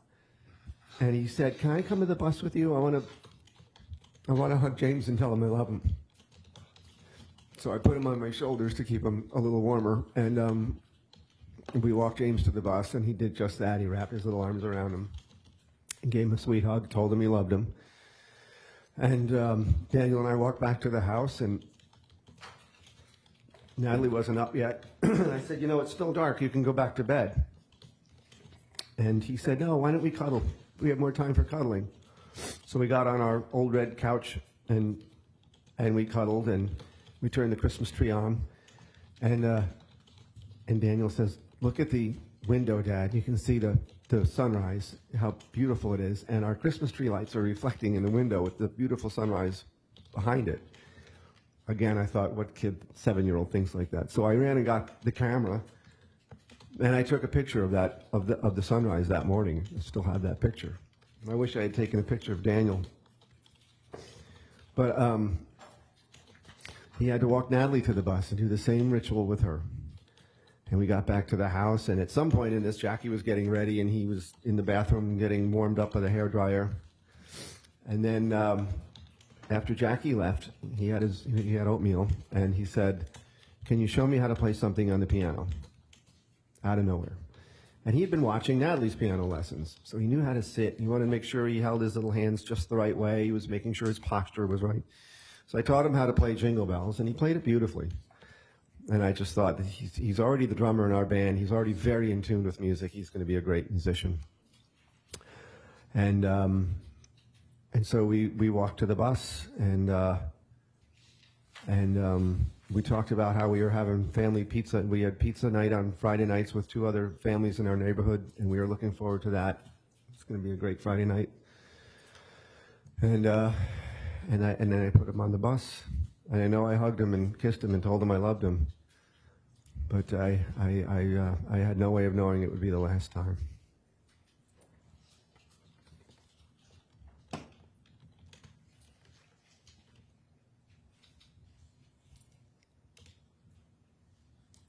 Were you the kind of family that locked their doors and were looking over your shoulder or suspicious wherever you went?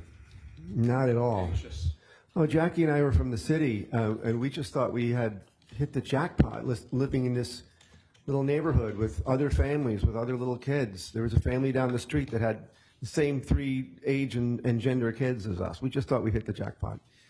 And we bragged about being, we just didn't think about locking our cars. We didn't think about locking our windows. We slept with the windows open at night. And it was intentional. And we felt so fortunate that we were able to do that and provide that kind of an environment to raise our children in. And we used to say that. We used to take walks around our block and say, we're so lucky we get to do this and raise our kids here. We really appreciated it. We never took any of that for granted. So yeah, we relished in that, in the opportunity to live where we lived. Mark, I'm going to skip a little more over the next couple days because Jackie talked about it, and I think I don't mean any disrespect, but None taken. Thank you. I want to ask you whether, first of all, had you ever heard of Alex Jones? No. I assume that your family or your extended family never aggrieved him in any way? No. As far as you know. As far as I know, nobody had heard of him. But had anybody ever done anything to him? No. Did you even know who he was? No. And did there come a time, Mark, when you became aware that the community, the greater community or public or the world in which you were living, that there was a lie going around about you being an actor, about Sandy Hook being a staged event, about Daniel being a fraud and never existed, and things like that? I became aware of that. I had a little website, markbardenmusic.com, that I loved because I could share snippets of my music, pictures, and I had a calendar where my gigs were coming up, and pictures of the kids on there. And there was a guest book where people could write in. And I started getting this stuff on there. Jackie mentioned this earlier, like, you're a liar, you're a fraud, and blah, blah, blah. I'm like, what? It was just completely foreign. I didn't understand where it was coming from, why it was coming. And it was really hurtful because my little music website was, I've never had a Facebook page in my life. I had a little YouTube thing, again, to share music and family stuff, but not really a social media person. Anyone who knows me will tell you that, usually with a laugh. So, did you become increasingly disturbed by that, and did it start to consume you? Yeah, it was disturbing that there were these anonymous people out there that were, and during this time, this was horror beyond anything we could ever imagine.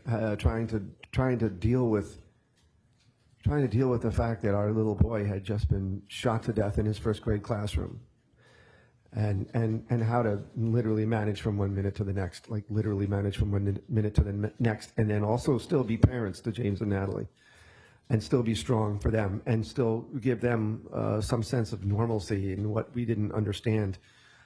Listening to some of these other families testify, I can so relate to Robbie Parker saying my compass was spinning around, I had no idea where I was, or David Wheeler saying I was underwater and completely disoriented. I get all of that. We were there. And to then have to navigate, what is that noise that coming onto my little music site that, again, I just felt was kind of precious and sacred. And then they started, I had a picture of like one of my little days at home with Daniel. Just for fun, we had a little bath in the kitchen sink, and I had taken a picture of it because it was adorable. And somebody came on the website saying that picture was actually, excuse me, but that was a picture of Daniel after I had dismembered him and killed him myself. And that picture was me mocking everyone else with the fact that I had murdered my son and taken a picture of him in the sink. You can't make this up. Somebody did, but this is what we were all trying to deal with. And I see that stuff, and we finally had to let the website go because this hateful stuff, threatening stuff, dangerous stuff was coming in. So we just shut it off. But you did, I think we heard about letters that were sent to the home. Yep. And did there come a time or several times where you contacted the FBI and Ashley Hall had been assigned to Yes.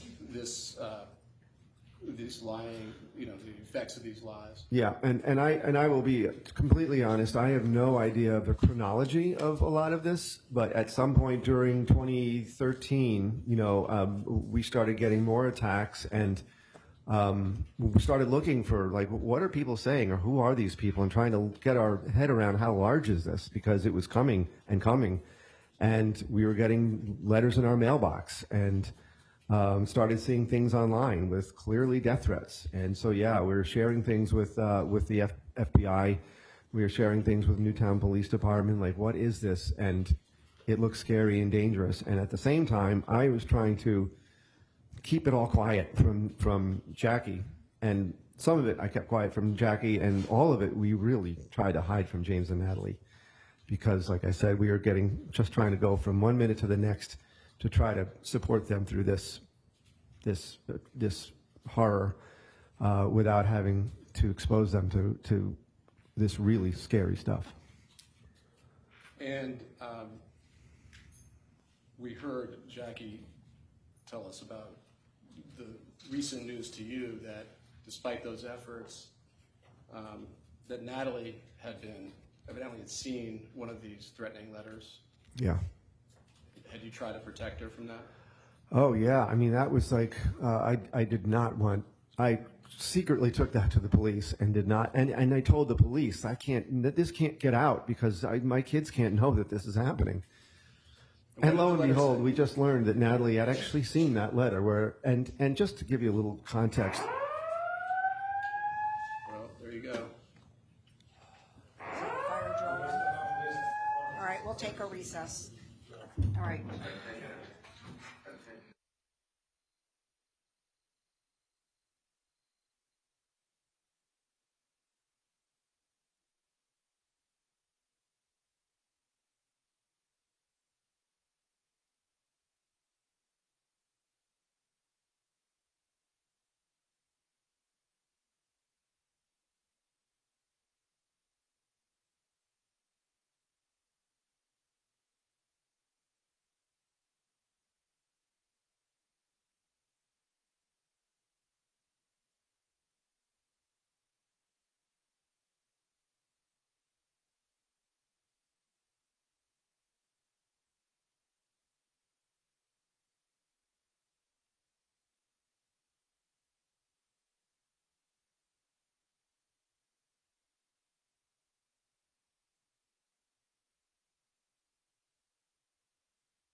All right, so I'm told that someone pulled the fire alarm in the garage, and I plan on just telling the jury that, so they're not left to wonder. Any objection? None. Okay. Your Honor, I just want to thank the court and the marshals for doing such a calm and professional job of getting. Well, you beat me this to out. it, so I was going to do that in front of the jury. I wish I had I don't take my phone out here with me, Right. obviously. I wish I had filmed how professionally the marshals did their jobs. One attached themselves to the jury, and the other ones attached themselves to you folks. Really excellent. And it doesn't get any And, better than that. and I just want to say, it did make a difference to the families, because obviously this is a very nerve-wracking situation. Thank you. And I was going to say that in front of the jury, but I will. Sorry, you can still do it, Judge. They didn't But I even say noticed it. that I'm going to commend him, or one juror who always holds the door, held that door the whole time for everyone to file out, didn't stop him. Okay, Ron.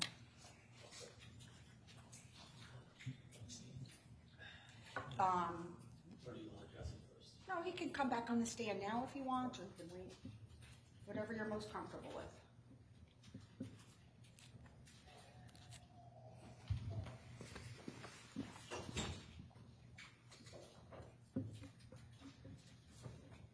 And obviously, you help yourself to the water there if you Thank can. you. I will.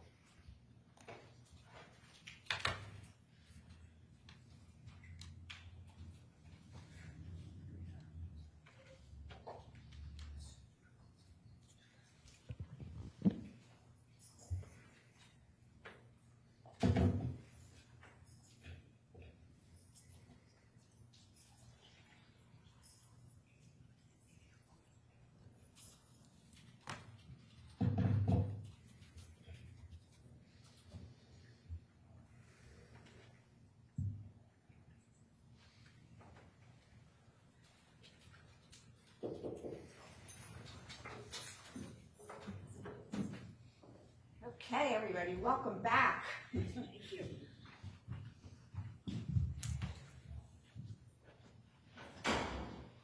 That's one way to take the afternoon recess.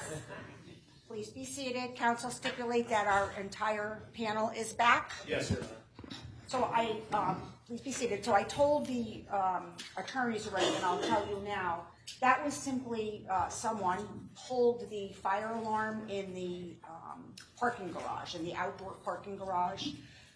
So everyone was safe and sound the whole time, and I did want to commend our marshals and staff in front of you.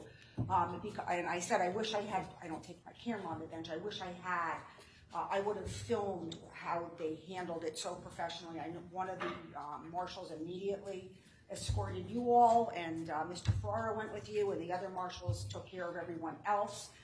And of course, our door holder over there, through the whole alarm blaring, held that door until you all were out and our staff was out. So we have some special people in this courtroom. Of course, Your Honor, you did film in the courtroom. Oh, that's true, because I'm not authorized. So it's a good thing my phone wasn't out here. Alrighty, so I think we're ready to resume. Thank you. And the families join in that commendation of the staff, but not staff, but our guardians here. I think that we were trying to figure out when the alarm went off, where do we leave off? And I think we figured it out, Mark. I think you were explaining to the jury about the dynamic in the household between you and Jackie and Natalie, and just what it was like. Give us a flavor of what it's like to have Daniel's older brother and sister, and having to care for them while you were being attacked from all these different ways from what was going on with these lies. It nearly broke us, to be quite honest with you, because managing the shooting murder of your 7-year-old in his classroom is about all we could manage, and to try to provide love and normalcy for James and Natalie, and then have to navigate this attack from unknown forces out there in the world that seem to be increasing and getting darker and more ominous and menacing. I didn't know how to do it. I didn't know how to do it. And first and foremost, my job has always been to protect my family. in normal times, did not know how to try to navigate this grief and the horror of our child's murder with his siblings, and then have to figure out what was going on with this harassment and death threats that was coming from the outside. And we kind of, not really consciously, but realized that our family had evolved into this kind of system of protecting each other. It wasn't just me. As we just learned, our little Natalie had learned of one of the letters that came to our mailbox that said they were going to dig up Daniel's grave. Daniel's grave, I don't know, but I don't think that James and Natalie have been there yet. It's just too hard, first of all. Jackie and I have only been there a handful of times. I go there sometimes on my own privately, and I don't share that with them. It's a very hard thing to do. I'm kind of caught between honoring him and needing to go there, but then it's just so hard to go see your 7-year-old child's headstone. And to hear, and so this is so sacrosanct and hallowed a place for my family, and to hear that people were desecrating it and urinating on it and threatening to dig it up. I don't know how to articulate to you what that feels like, but that's where we are. You have managed to continue to raise James and Natalie, and also establish quite a foundation in honor of Daniel. Is that right? Yes, we heard from Nicole about Sandy Hook Promise. Yeah. You were one of the co-founders. Yeah, and just to your earlier point, we are so proud of who James and Natalie have become. They're just wonderful, amazing, beautiful kids, and they deserve to live a normal life. And so what we do with Sandy Hook Promise is quite literally is to prevent other families from having to navigate this and having to endure this kind of pain. And it is a national nonprofit school safety violence prevention organization, and we're doing just that. We have prevented 11 school shootings now. I think we can confirm that 361 lives have been saved by students who are trained in our programs, who have observed at-risk behavior in themselves or in peers and have gotten help to them before it became a tragedy. Hundreds of suicides have been averted. We're very proud of that, and I feel it's a very appropriate way to honor Daniel, who was that kid who looked out for everybody. And he was going to go on to do great things, and he can't. It was taken from him. So this is our way of honoring his life.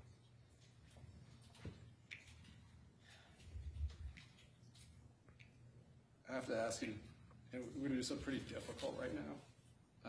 So just preparing you and the jury. Something more difficult? Yes. Really? You were here during opening statements, I believe. I've been here every day but last Tuesday, which was Daniel's 17th birthday.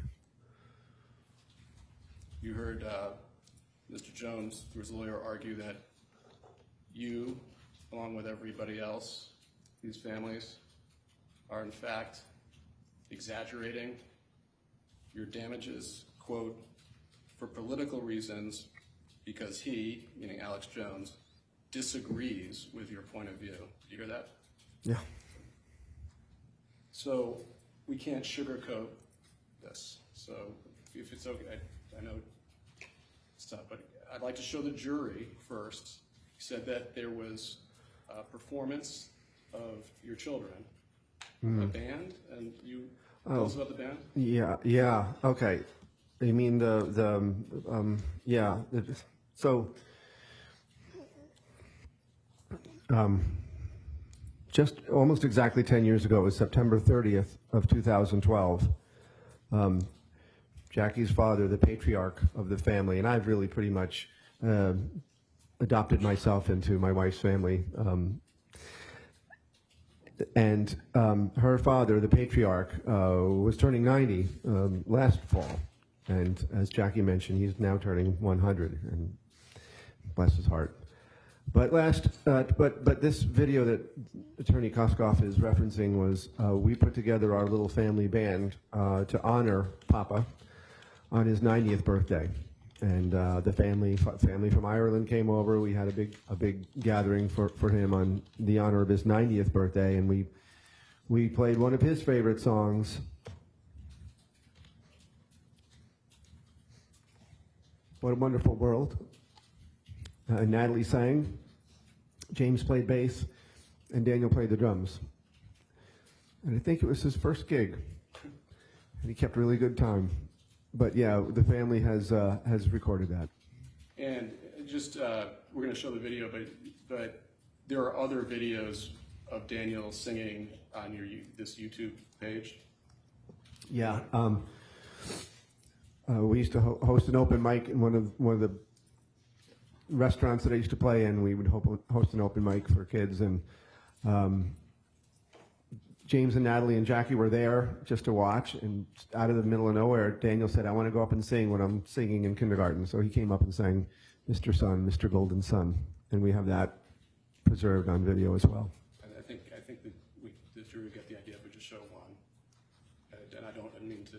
No, it's so fine. why don't we show 590, What a Wonderful World. Actually, excuse me 1 sec, Your Honor.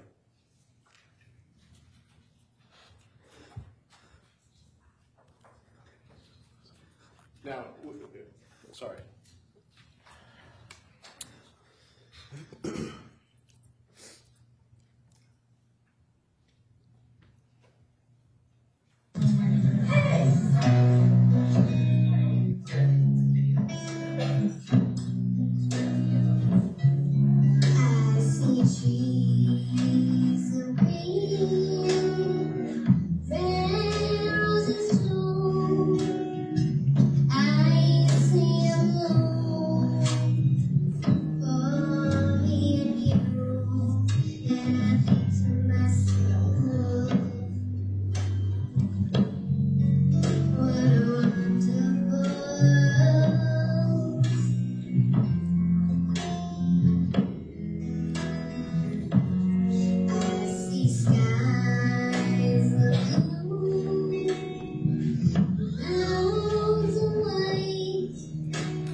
Sorry, before you move on, counsel, just for the record, there's no objection to that exhibit.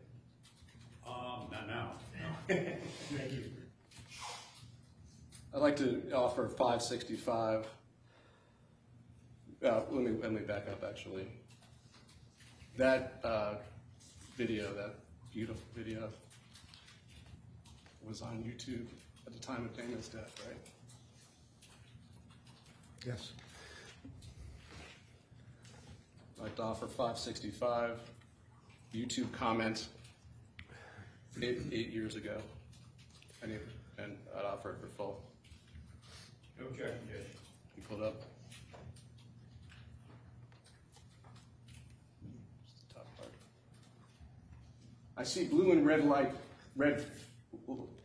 lights flashing outside the door, their door, arresting the Bardens for fraud.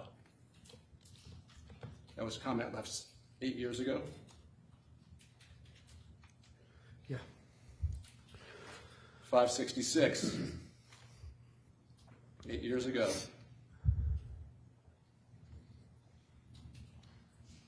My only question is, who do you serve, Barden family? God sees all. Sure, I'm scared for our country, but I'm even more worried about the souls of the corrupt. Do yourself a favor and confess your misdeeds. Did I read that correctly? That's correct. 567, offered a full exhibit. Sorry, 3 years ago now. 567, bottom. And this is the other video you were talking about, by the way, Mark. The video That was of Daniel singing. Mr. Sun, Mr. Golden's son. Yeah. Okay. Is this a full exhibit? I'm offering. Yes. LOL. This is so fake. They don't even remember what year their son died in. Did I read that correctly? Yes. 568.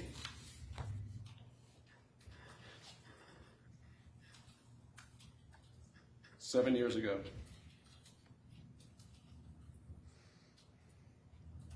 You couldn't possibly support a family on that guitar playing, dude. The whole thing is as phony as a $3 bill.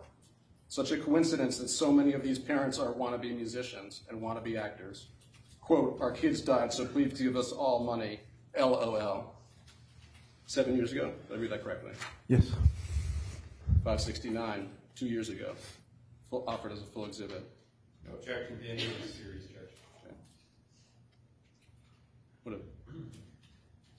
We have a nice comment here. And then right under it, 2 years ago. What a sick charade. Did I read that correctly? Yes. 570, 4 years ago. Offer it as a full exhibit.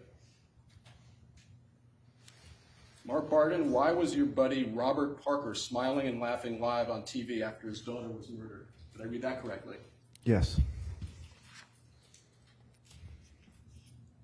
571, 7 years ago. There's a picture of you and the family. Is this on your YouTube, or is this What Would Daniel Do?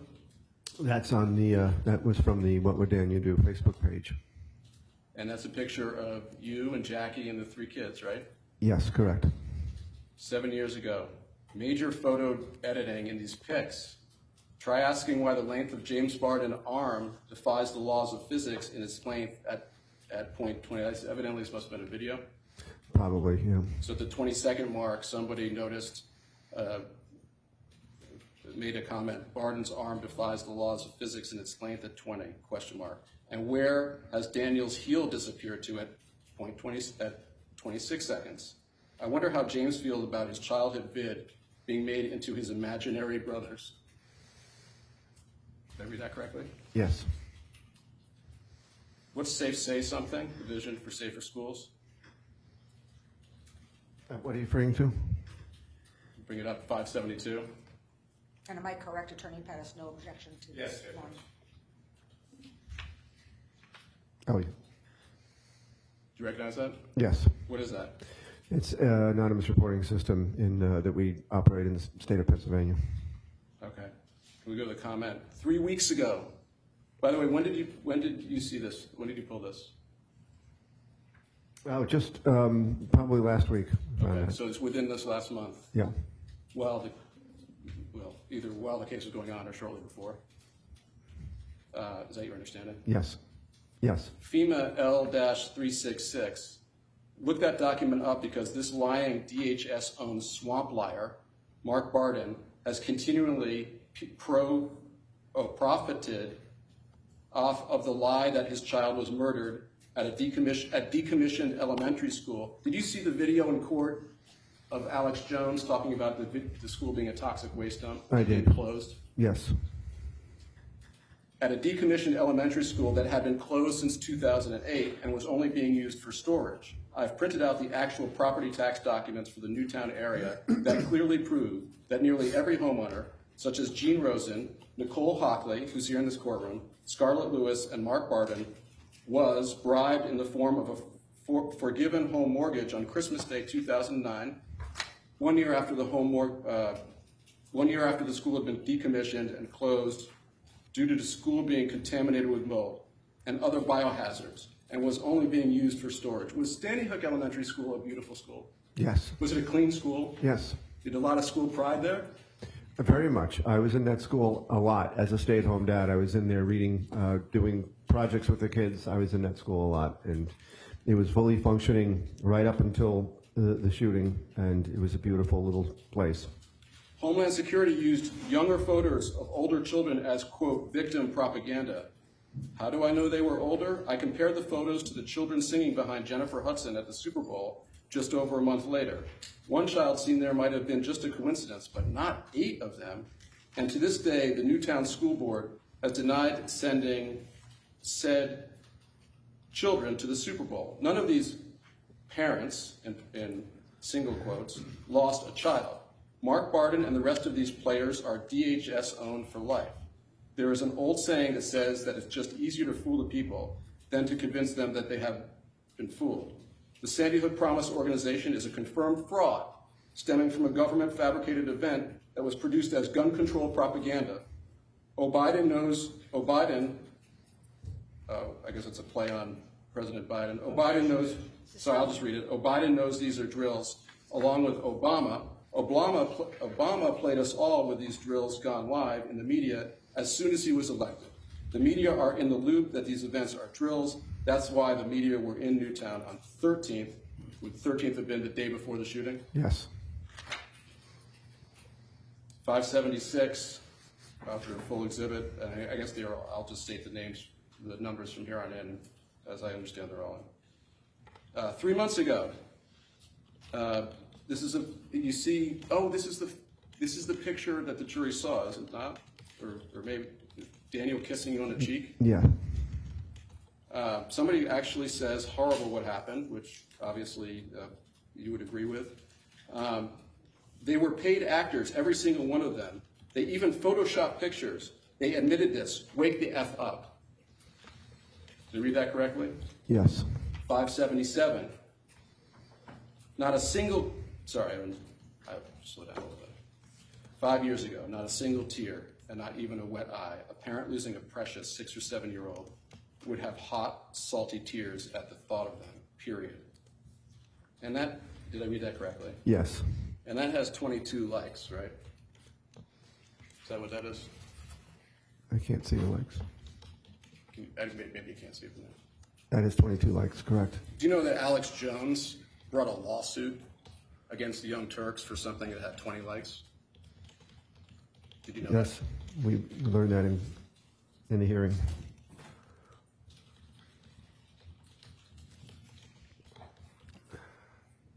And this single instant in your 5 years ago had 22 likes, is that right? That's correct. And that wasn't true, was it? No. And that's a slanderous thing to say, isn't it? Objection. Or is that, anyway, I'll maybe move on. 578.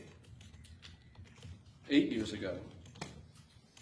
Adam Lanza is a fictitious character. He is made up of the smallest of spare parts. Those players with real faces whom have offered their services for a few pieces of silver will eventually be silenced forever. It can be no other way. Did I read that correctly? Yes, you did. 579. 1 year ago. Jackie joins Carly Soto and Jillian Soto as 911 callers, pretending to be, quote, teachers in the school. What a goofy, shady hoax. Did I read that correctly? Yes. 8 years ago. When have you ever seen a bunch of grieving parents give interviews about their dead child with smiles on their faces, especially just a few days after the event? Did I read that correctly? Yes. 580.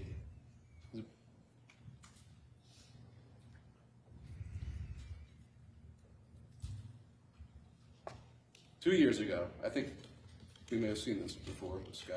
Total hoax. His mom was caller number 1 on the Sandy Hook 911 calls, proving it was staged. Did I read that correctly? Yes. That's a picture of you and Jackie with a framed picture of who? Of Daniel. That you chose for that photo? That's a Jackie with her Irish heritage would take the kids out of school on St. Patrick's Day and we'd go to the parade in New York. And that's Daniel in the New York City subway. And that's that picture. Total hoax. His mom was caller number 1 on the Sandy Hook 911 calls, proving it was staged. Was Jackie a caller? No, she was not. Take it down.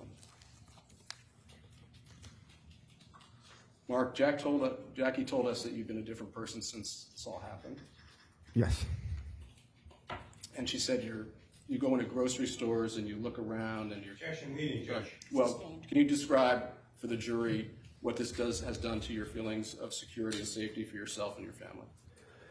Yes. Over time, in this time period, having to navigate all of these things and much more that you have just seen, I have developed a layer of constant hypervigilance, and it's exhausting. It interferes with your sleep. It interferes with your conscious. It interferes with your thinking, your ability to process. As Jackie testified earlier, we're grocery shopping, and I'm looking at the faces. And who are we in the room with? Why are they looking at us like that? Who is this person? Instead of focusing on grocery shopping with Jackie. One of the security protocols we've installed at our house are motion sensor lights, and I have a motion sensor light right outside our bedroom window so that I know when something sets it off in my sleep. I get up in the middle of the night several times and walk around and look out the windows, look at the driveway. Everything is locked. Natalie used to say, Daddy, the 3 L's before bed, and that's lights, locks, alarm. And and as Jackie said, I'm constantly observing the cars going. I hear a car coming up the road, I stop and I look down my driveway, who's that? It's constant hyper vigilance. Who is watching us? What are they thinking? What's coming next? And it's exhausting. The word hypervigilance, is that like a psychiatric word, or is that? I don't know where it comes from. Sustained. Do you know where it comes from? And what is it like to have to be in your home and have that level of awareness? It's exhausting. And as we've heard others testify, we feel the same way. We are so concerned for our children that they have to, this life has been forced upon them now. They have to be thinking about this. They have to be looking over their shoulder all the time. Who's going to say what? Who's going to call them a fraud or a liar or an actor? And it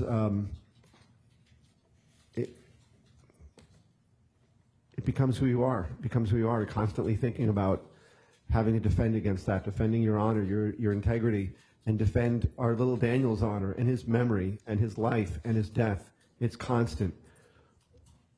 And everything that we have to hold on to preserve Daniel's memory, our little home movies and our pictures and our thoughts and our memories have all been compromised. It's all been taken away from us. All of our abilities to hold on to Daniel's memory and to cherish him and to honor him has been tarnished with toxic hate and lies and danger and kind of went off. I'm sorry. Yes, I've changed. I'm not the happy Grateful Dead guitar player. I still play guitar, but I'm not that same person that used to just enjoy walking around the block with my kids. And do you have fear for your personal safety and the safety of your family? Yeah. Yes. a day go by that you don't have that fear? Objection, Judge. Can you tell the jury about how often? All the time. It's constant. It's literally constant. I watch the cars. I follow cars into my neighborhood and wonder who they are. I wonder who's stopping. I'm thinking of protocols. If there's a car in my driveway, what am I going to do? Somebody comes to the house. How do I handle that? It's constant. I have to ask you a technical question, which is that you mentioned that you added home security and motion sensor lights, and was that something that you share finances with your wife? But Jackie does all the finances in our family, and yes, Jackie and I both bear the financial burden of the security cameras and the lights and the alarm, the 3 Ls, all of the stuff that we have to do now. We share the. And you put those in because of these threats. Objection. For what reason have you put those in? We put in all of these systems to try to feel safe, to try to make our children feel safe. Jackie mentioned before, it is heartbreaking to learn that our daughter feels safer at somebody else's house than in her own bed, safer at school than at home. And so we're just trying to put in some kind of systems, some kind of protocols or procedures to hopefully make all of us feel safer, but mostly for our kids. Thank you, Mark. Thank you. No questions, Judge. All right, sir, you may step down. Just watch your step. Your Honor, I have just one question. I did not catch where you stopped in that series. 580. 580. Good authority. I think 580. Yes.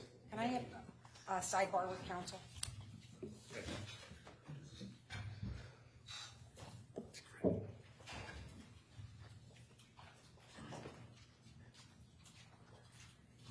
Says 10 of 4. I think it's 10 of 4. I know. So I don't know why they have a white clock on a white wall. For the first 2 weeks, I didn't even know there was a clock. I didn't even know there was a clock. You want to know the plan? Beg your pardon? You want to know the plan? Yeah, well, do you have an agreement on what the plan is? Because I'll go along. So there's still an open question about Mr. Jones, but what we would propose, and I think the defense would agree to, is that we end for the day now. Can we let the jury go and then we can talk Oh, yeah. on the record? Why don't we do that? Because we got to work on the charge. Yeah, right, so we were thinking work on the charge. That we need to deal with. Right. Right. And then the offer of proof. And then I think our thought would then be that we have probably about another 10 to 20 minutes in our case. Yeah, let's do that. That's totally what fine. I'm Yeah. saying. All right, so the consensus is that we have some housekeeping matters to deal with that we will deal with, but we can let you go until tomorrow. I know I don't have to continue to say the same thing over and over again, because I am extremely confident that you will continue to obey the rules of juror conduct, and I'm extremely confident that you will let Ron know if there are any issues in any way, shape, or form. So with that, you have safe travels home. Ron will collect your notepads. Thanks for being such good sports today and following Ron out during the fire alarm. And we will see you tomorrow, and I will stay on the record. Good night.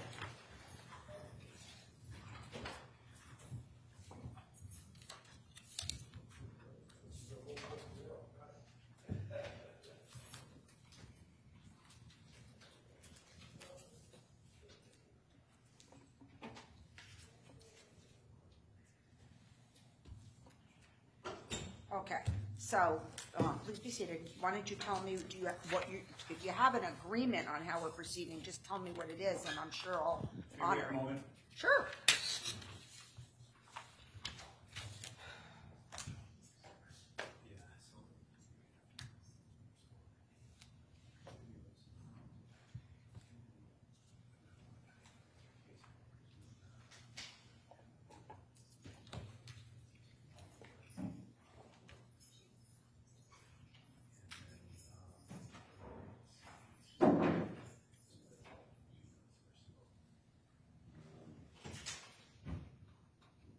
May we step out in the hall, Council and I, for a moment? Sure.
may we approach?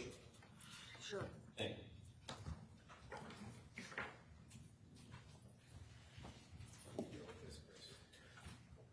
Sure, yeah. Needs to be on the record.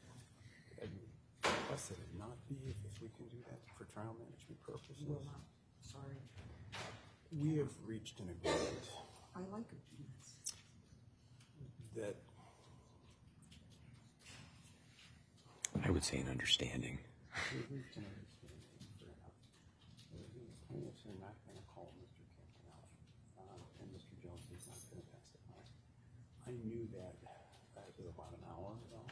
I didn't want to stand up and make a proffer in your presence when I had every reason to believe he was on his way home and could be observed and have it be suggested that I engaged in misrepresentation to the court.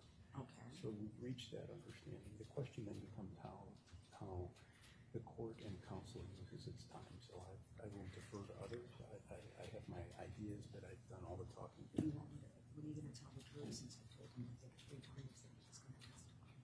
Do you want to come up with some language? Well, he's made an election on consideration of the case as a whole. He's made a decision not to testify.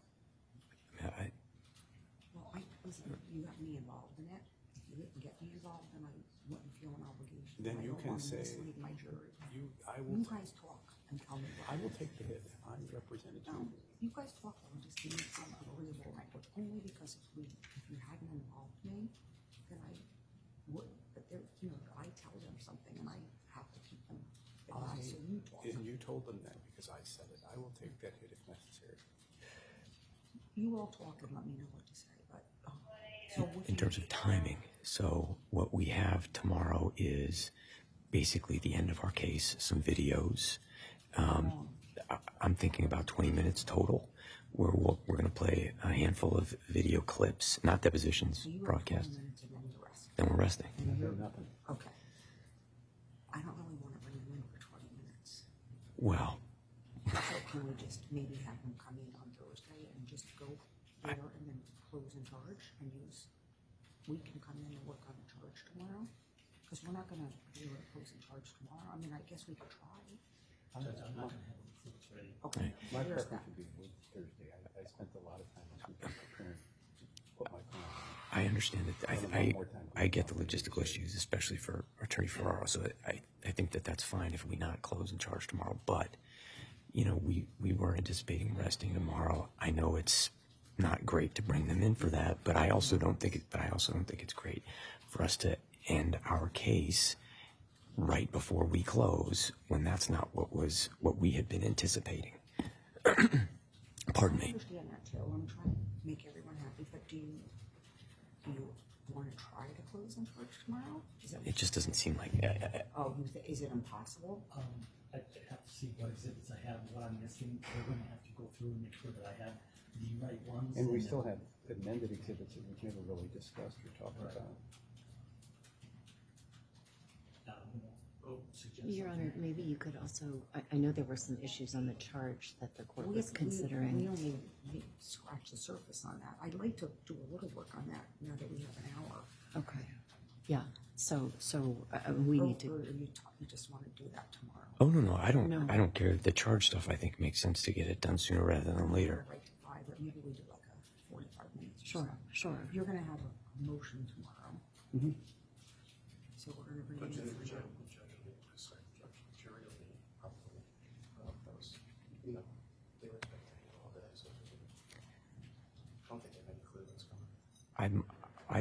I'll do it. That's fine. It's your case, and you didn't cause the problem. But thank you. I'm just trying to think of their, whatever. That's fine. And then we're not. I knew that there's so many exhibits too, and we got to get them right. Right. So that was Ron's concern, to his credit all along, that the exhibits would not be ready. So at least if we do it this way, we're not killing ourselves with the exhibits. I don't want to flip because someone went back and said, I'm supposed to go back there because we rushed. All right, so, and I think that the exhibits all haven't even been refiled yet. I think your office is not quite current with the exhibits, because they need to not just be handed in here, they need to be. No, yeah, of course. In the official file. Yeah. Right. We'll double, triple check all that. Okay. All right, so why don't we just go for a half an hour on the charge? Can you say anything right now about what's happening? No, because I'm not, the jury's not here, and I'm not here for the press. I don't, that's not my. I didn't suggest you were, I just asked, because I don't know. I think I've been a reasonably compliant court officer for most days of this trial. I don't think I want to marry that remark. Oh, so, no. Hmm? Yeah. It's not over yet. It's not over yet. That's what we were talking about. I don't believe so, but, I expected. Well, listen, I don't know, I mean, right now, he's on. I thought I just had a representation that he wasn't coming. Look, the question the court asked me is, he's not going to change his mind. How do you know that he's not gonna fly back tomorrow morning and want to testify? I'm not gonna. Because his attorney has represented that he's not calling.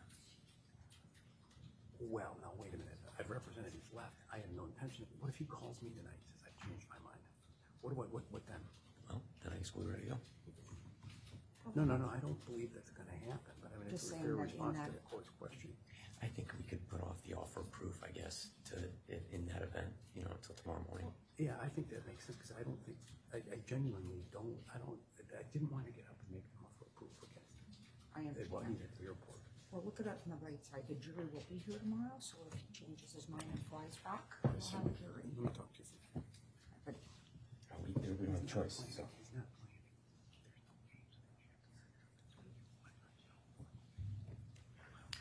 Ron, any chance you could go on my desk and get, right on my blotter, there's 2 versions of the jury charge. Is there any chance you could go get that for me now? Thank you so much.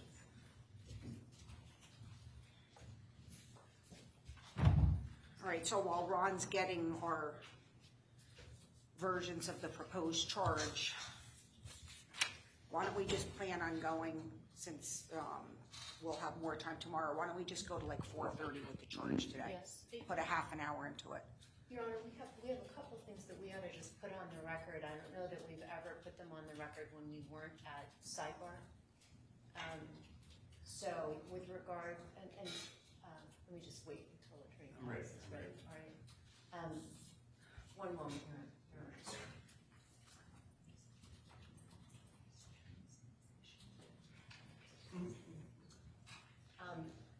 So with regard to, and this we have covered, but I want to make sure we do both. The common law punitive damages, which would result in attorney's fees and costs. We have agreed that the court will reserve the determination of the amount of reasonable attorney's fees and costs if those are allocated to the plaintiffs. I thought we already put that on the record. We did, and the reason I wanted to cover it is because it's the cut the fees and attorney's fees and costs also go to the court, but we have an agreement that the determination of the amount will be in a later proceeding. That's really the point of this, Your Honor, is to say we're not putting on evidence right now of the amount of attorney's fees and costs because we have an agreement that that's reserved to a later proceeding. And in part, that agreement spawned from the disclosure, an arguably late disclosure of an expert on the reasonableness of it. In the run-up to trial, we agreed to defer that and our right to propose that person should that question arise. And I think we did put that on the record, maybe even before evidence began. I think we put it on the record. Well, Okay, in any event, the record's nice and clear. It's very nice and clear right now. And the other issue we had, Your Honor, is that technically the plaintiff standing in for Erica Lafferty is Rich Cohen, the bankruptcy trustee. Throughout the proceedings, we have referred to Erica Lafferty as the plaintiff. We have an agreement that we will refer to Erica Lafferty on the verdict form and any jury interrogatories. And it will be then understood that judgment will enter in favor of the formal plaintiff in the case, but we'll just handle the jury interrogatories and verdict form that way. Agreed. Okay. All right. Thank you. Okay, so are we ready to go on the proposed charge? Yes, Your Honor. Where did the court want to begin? Well, I think, just bear with me for 1 second. Did the court ever get a copy that wasn't full-page pens? I did, and it's actually got colors on it. It's very exciting. One of the things that I think Attorney Sterling was going to look at, and you were going to look at, Attorney Pattis, was the implicit bias charge, whether you thought there was a need for it or not. Have you had an opportunity to talk to each other on that, about that? We have not, so let's defer that one until tomorrow. Okay.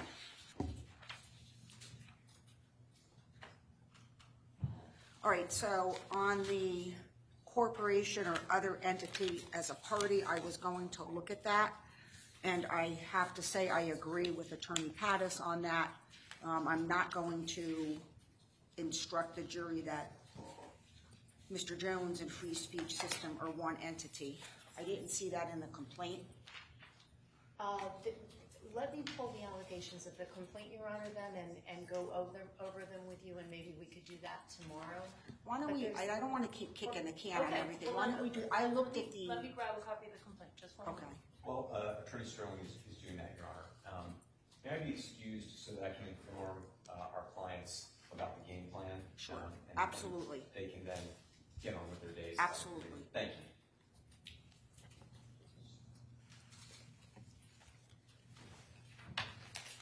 Ron, would you mind getting your steps in and getting, I left a part of a copy of the complaint on my desk. I think it's either on my desk or on the table. I'm pretty sure it's on my desk. I don't know if it's on my desk. Let me get it.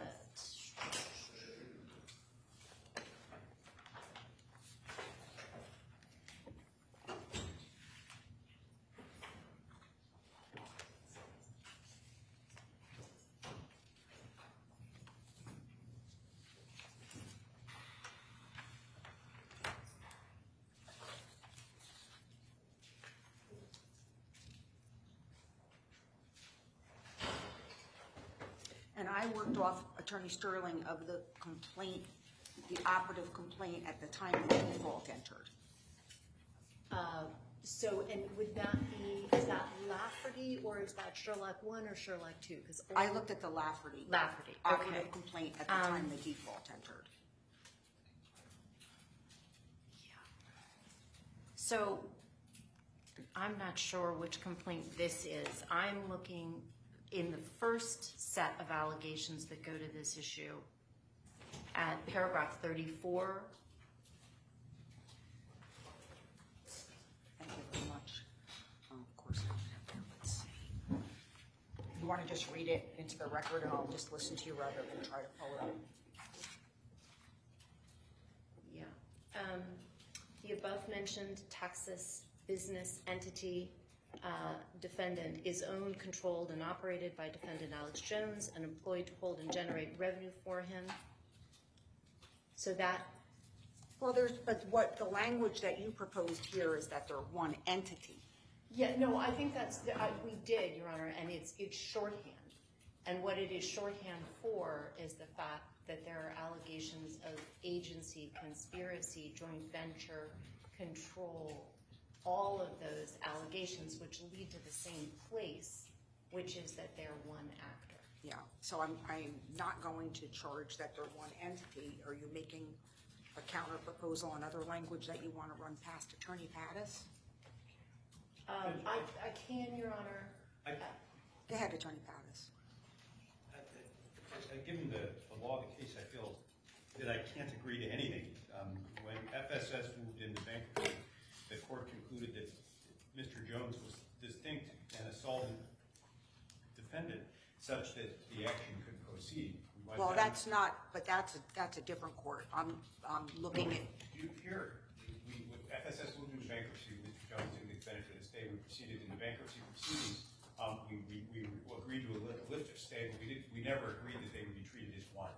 They were treated as two. Right, but I didn't make any finding along those lines. I simply pointed out in my order that Mr. Jones hadn't declared bankruptcy. Recognizing that he was different, because if he were the same, then he would. Well, that's what you're reading into it. I just recognized that he had not filed bankruptcy and still has not filed bankruptcy. For that reason, I feel that I can't. I'm going to So I think the other thing to point out is that all the allegations in the complaint are as against both of these defendants. So that, the idea, for purposes of the default, the complaint establishes that they're doing the same thing. That's another reason to treat them as the same. I don't know if that's necessarily true. I can imagine a universe in which liability as to FSS is larger than as to Mr. Jones. And that is if the jury credits some of the due or information and says that it wasn't necessarily chargeable to Mr. Jones.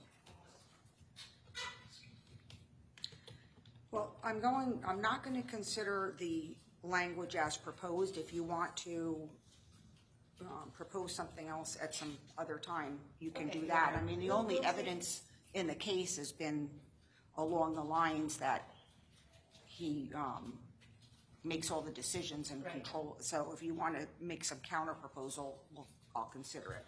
Okay. But at this point, thank you, Judge. Okay. So let me see where we're up to with that.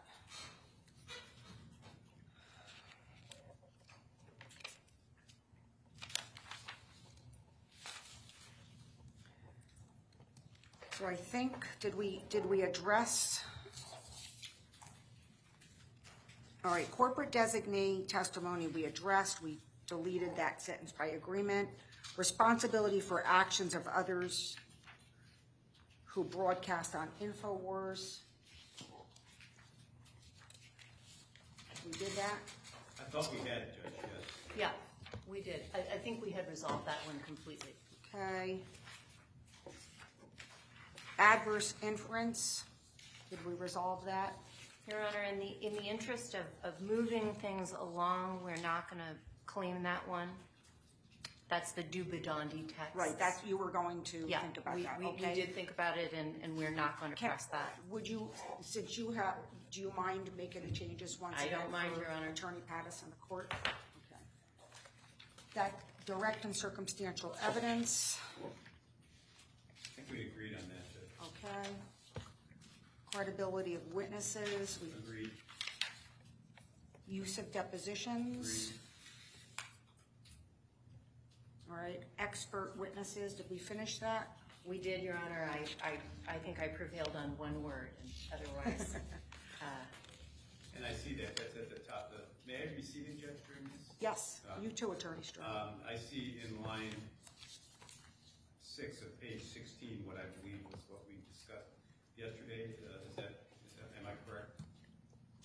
That's changing, making your decision whether to believe to considering. That's correct. Okay. Agreed. So causes of action. That's the, I was going to see how cumulative the nominal damages charge was. I never got a chance to count it up, but I did say we'll come back to this. I can't do it sitting down, Judge. I apologize for standing up. I gave some thought to this overnight. And I understand the court's concern here. And I'm mindful of the court's question yesterday about, what is the appropriate charge here? How can you give a nominal damages charge? And here's the issue I'm running into. The court is instructing the jury on certain facts which are established by the default. One of those facts is the fact that each plaintiff suffered severe emotional distress as a result of outrageous conduct by Mr. Jones. Those are not, the question yesterday was, well, how could you have damages in the absence of evidence?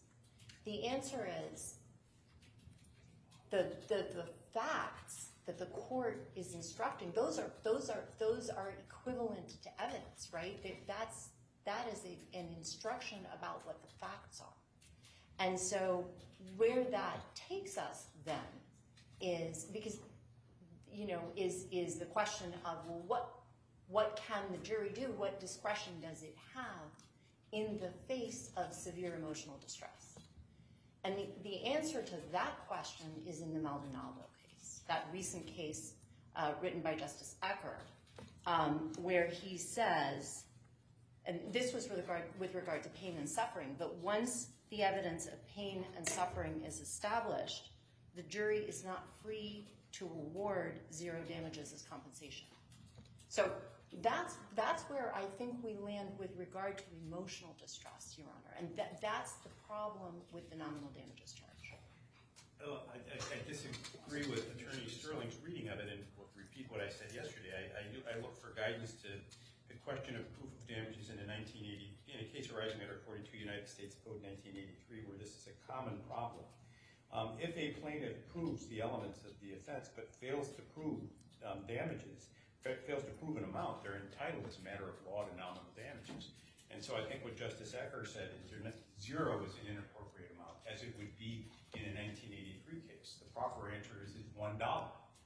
Now, having made that finding by way of a default, or having determined that by way of a default, the plaintiffs are welcome to come in here and prove as much damages as they can persuade the jury to award them.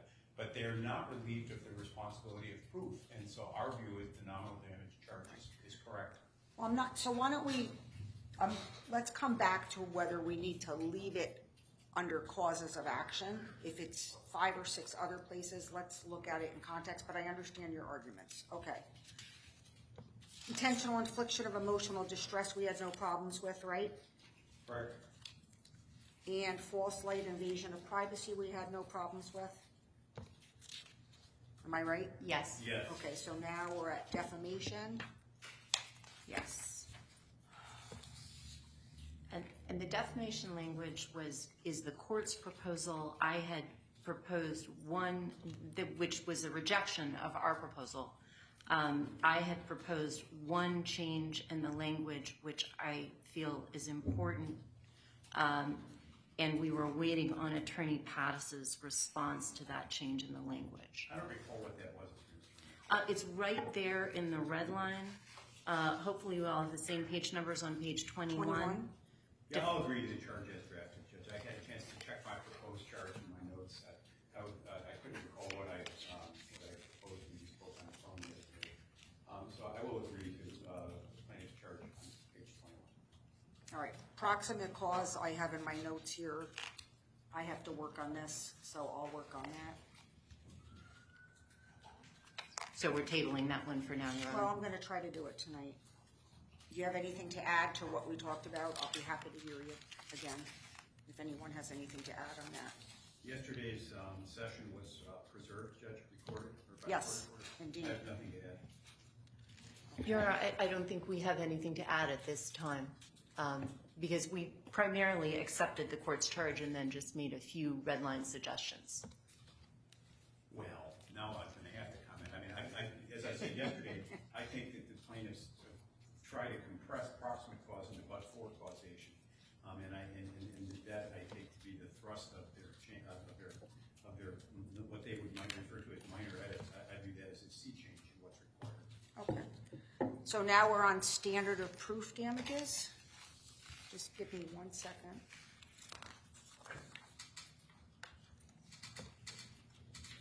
Excuse me, Your Honor. I'm going to join Mr. Matty. That's fine. We're very well Have a taken good care of afternoon. there. Safe Thank you. travels. So, Your Honor, at the beginning of this charge, we have the same nominal damages problem.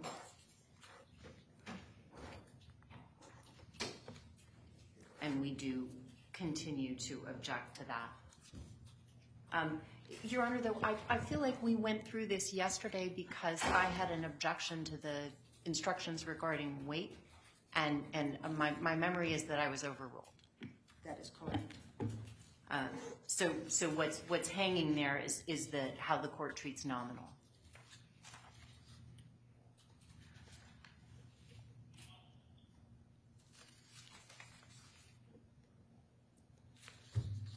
Okay.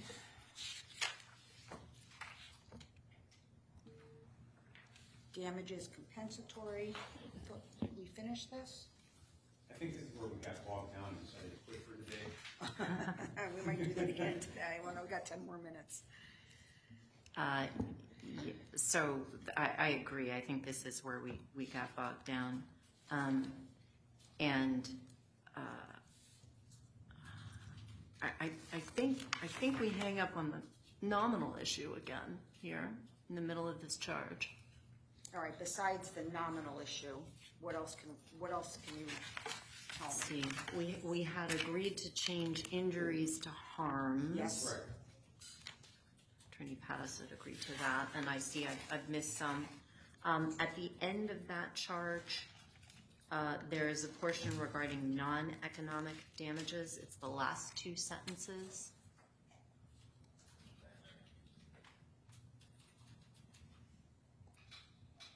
All right. I don't see any reason to explain that when we're not formally seeking economic damages. So I think those two sentences should come out. I think they're entirely appropriate given the testimony we just listened to. Monies for harms they've suffered, likely to suffer in the future as a result of the defendant's wrongful conduct. They are awarded for such things. I don't know that we need physical pain and suffering, but they are awarded for such things as mental and emotional pain and suffering, and the loss or diminution of the ability to enjoy life's pleasures. I think I just heard 3 days of that. I'm just looking at it, Judge. Take your time.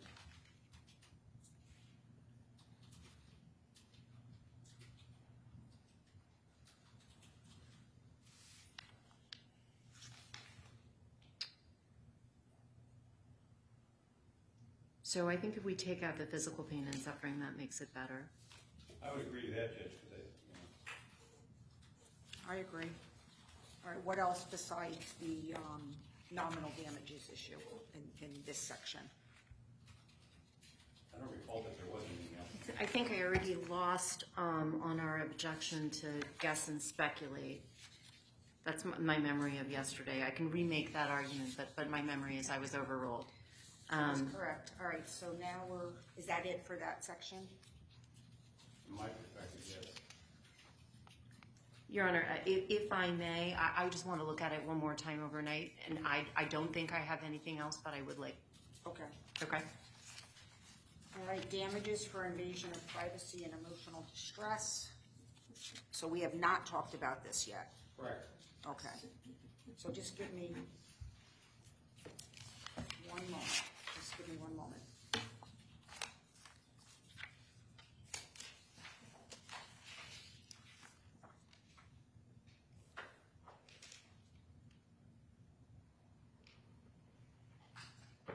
So, plaintiff's comment. Your Honor, we think this is appropriate and tailored. Right. I did not keep track of has every plaintiff testified? Yes. So we can drop that line? Yes, we can. So you'll do that? Yes. Okay. Once I find it, I'll drop it.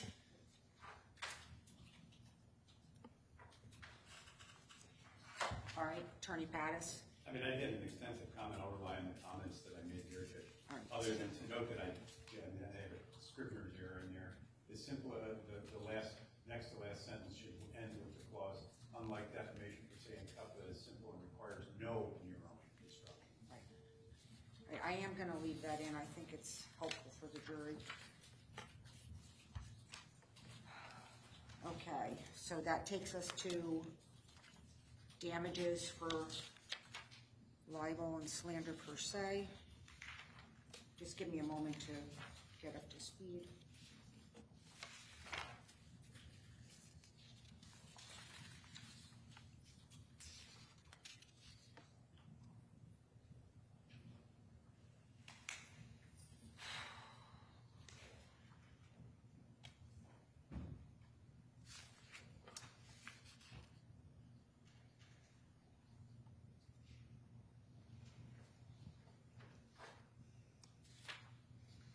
All right, so where do we need to go first? What's the first line we're tackling here?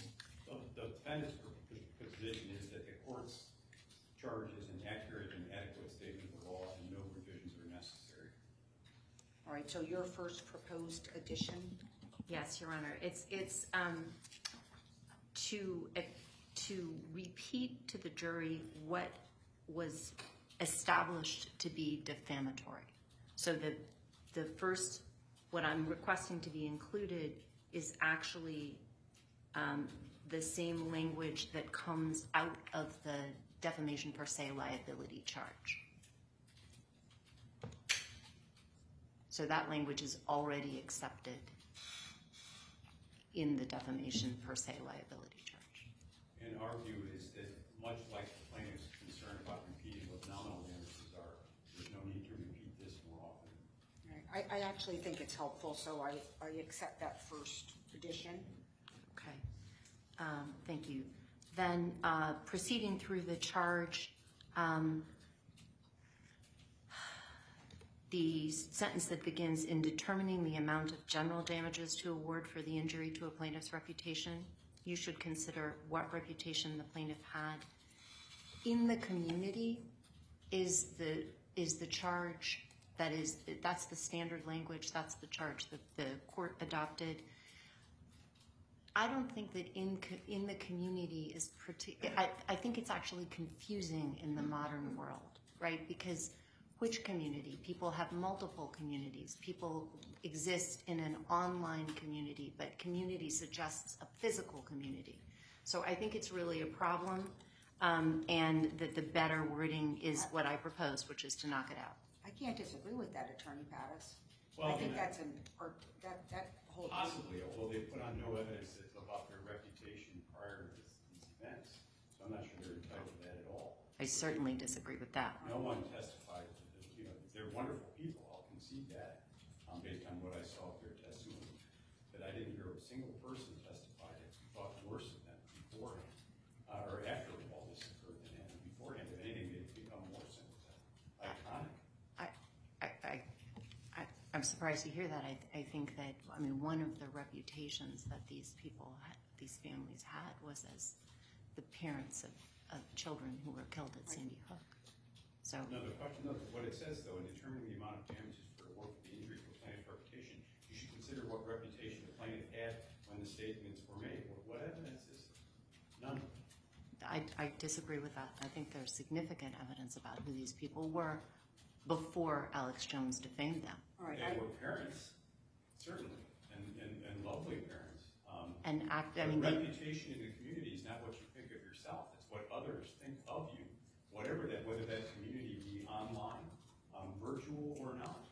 And in the defamation cases that I have seen, typically there is some testimony about how, not how people thought of themselves or set up there, but that there was an alteration in the point of view that others had. These people who defamed them, whoever they are, these unnamed people, probably never even heard them before. Well, actually, I think that they were understood to be the parents of and family members of people who were killed at Sandy Hook. And so that was their reputation, one of their reputations before Alex Jones defamed them. Being a parent isn't a reputation, it's a statement. It's a classification. A reputation is what is the definition of reputation? It's what others think of you. You're standing in the world, the regard with which others hold you. There was been no evidence of that, none. That's just not true. The evidence that they were grieving family members of. All right, so I think I'll take out in the community. Should just consider the plaintiff's reputation, or should consider what reputation the plaintiff had. I actually like you should consider the plaintiff's reputation when the statements were made. All right, so next. Yes, Judge. So here what we have asked to do, if the court remembers our original proposed charge, we had a long description of the things that the case law provides for jurors to consider as they're determining reputational harm. And one of the reasons I thought this was really important is because I think reputational harm is something that the more you think about it, the more you understand it. And what reputational harm means in an internet age is changing. And so I think it's absolutely necessary that the jury have some guidance here.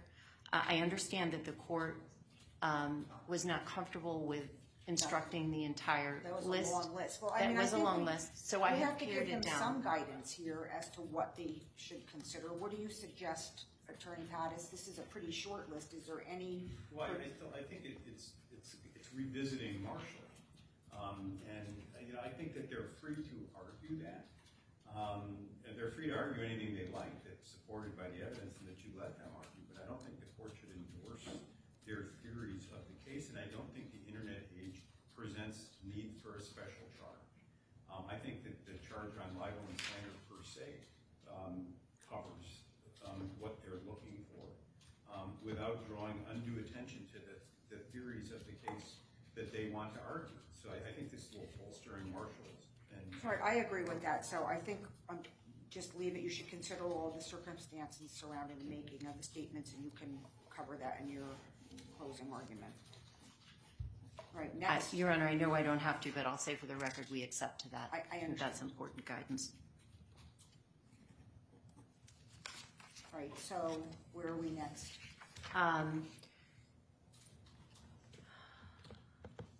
Then if we proceed down the, in addition to general damages awarded, you may award. Let me just get there. Where are you? Page 34. Page 34, the line out. So we're not seeking compensation for special damages in this case. And so I think that the charge on specials is, it doesn't make sense. And Attorney Pattis and I had actually discussed that. So that's by agreement? I want to give him an opportunity to look at it, but I think we had discussed that If you're not before. seeking compensation for special damages, why would I charge them? Exactly. Defamation per se, even. Because isn't that the point and part of defamation per se? No, defamation per se gives rise to general damages. Right. So we're not seeking, there's not going to be an itemized, we'd like to be paid back for this, that, and the other thing. Okay, so if that's not going to be argued, that's fine. Okay. Now we're on page 35. Yes.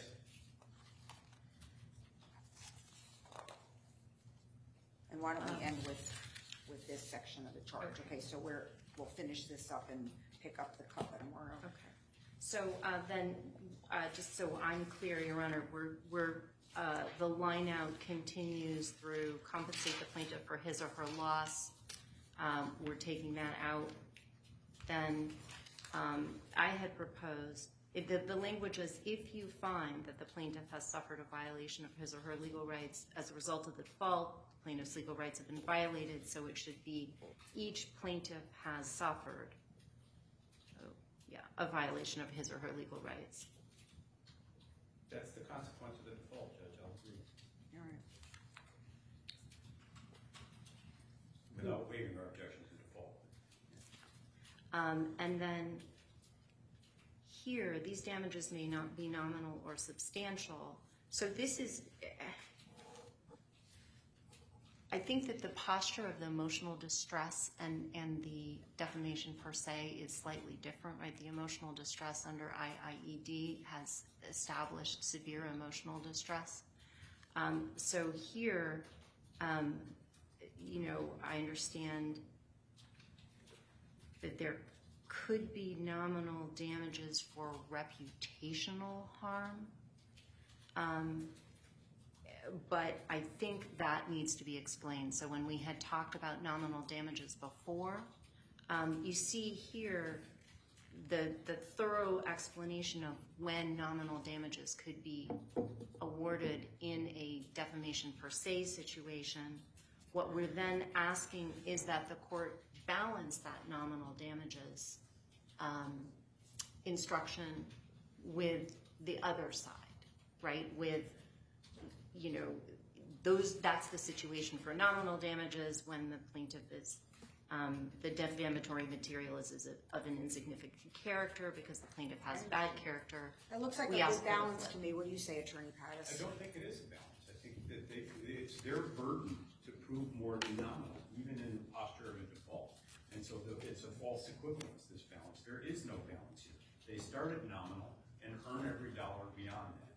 And to suggest there's a balance is to suggest that the jury, should proceed with an open question. And it should proceed with a presumption that they're entitled to more than $1.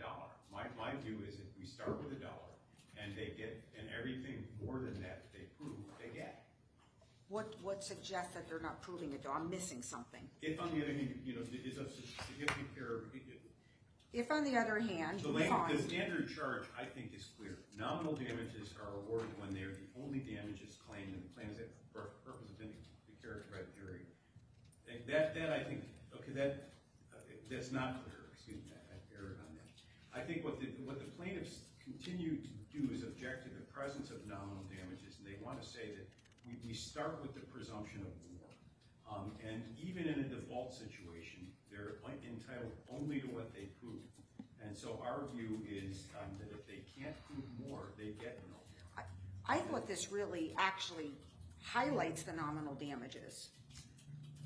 These damages may be nominal or substantial. Nominal damages of $1 may be awarded. Then there's like a really long sentence there. And then if, on the other hand, so the nominal damages are getting more airtime than they're getting recast. I mean, to my view is the correct statement of the law is the default entitles them to damages. If they prove, in the absence of proof of anything, they get nominal damages in the earth law. Anything more they need to get. So this notion that somehow, that we need to talk about the circumstances under which they get more. If on the other hand you find defamatory substantive character, or because you've defined that the plaintiff had a good character, and again, it's not character, it's reputation. Substantial harm has been done, or you find there's proof of serious harm, then you may award very substantial damages. That's argument. The law is that the damages are presumed nominal without proof, and beyond that, that's basically endorsing their argument. Your Honor, I think that misunderstands the law of defamation per se. The injury is established. The plaintiff is entitled to recover as general damages for injury to his or her reputation and for humiliation and mental suffering. That's the law. So then, may I finish? Then the standard charge gives the jury guidance about when it can find nominal damages, and it's basically saying, as I read it, you got to go backwards, right? What that nominal damages instruction, which comes out of the standard charge, says when you can award nominals is if the defamatory material is of an insignificant character, or because you find the plaintiff had a bad character, so that no substantial harm has been done. So that, that's what the standard charge is telling us. So what I'm trying to do is simply balance it out. But balancing in this case means inflating the value of no proof. And if there were a plaintiff that had no proof of damages, the jury would be left saying, well, they've got substantial damages, so I guess we've got to give them more than nominal, but how much? And it's the plaintiff's burden to prove that. That's not it at all, Your Honor. What we're dealing with is a default on intentional torts. No. And so the facts established by the default carry weight in the damages determination. I mean, they do. So, Your Honor, I feel like they don't deliver the goods. The plaintiff is entitled to make a run at the biggest number they think that this evidence supports, but it's a number that the jury has to give because they're persuaded by a preponderance of the evidence that that's a fair, just, and reasonable award. In the absence of any proof, it's nominal. And otherwise, what's the number? Let's end on this. I'll look at it tonight. So what we'll do tomorrow is, after we send the jury home, we'll plan on finishing up, hopefully, and I'll tell you what I've decided, and then we can finish it. It doesn't look like there's that much left. There's more. I thought you were, I know that we left it off that you sort of pretty much assured me that you would work on that and you didn't think that you would have a problem. I think we need to work on that, and I think what the court does with the charge may inform that, but we will certainly handle it. But that's how I tomorrow. specifically recall, you felt Yeah. very confident that, you'd be able to work together on that. If not, We then certainly we'll will deal- work together. Whether we'll agree is a different question. Right. Have you done anything so far on it yet, or not yet? We have not, so All right, so we'll take that should be something that you try to do first, but that was my recollection, so hopefully, okay, what else? A few more things, Your Honor. So we filed a supplemental charge, 2 sets of supplemental charges, and I apologize, I think the docket number of one of them is 1006. That's the life expectancy charge. Then we filed another set of supplemental charges, which had an eggshell skull. The charge that we've been briefing to the court and having rejected about the identity of the not needing to name the plaintiff, and a charge about charging out First Amendment, Second Amendment arguments, and a charge about missing information. So that all that briefing is in, and then and we filed our brief on ascertainable loss already being decided. And I'll have something on that tomorrow morning. I saw their brief this morning. I didn't compose it this morning. I was preparing for something else today. Okay. All right, safe travels home, and we'll see everyone tomorrow at 10. We're adjourned. Thank you.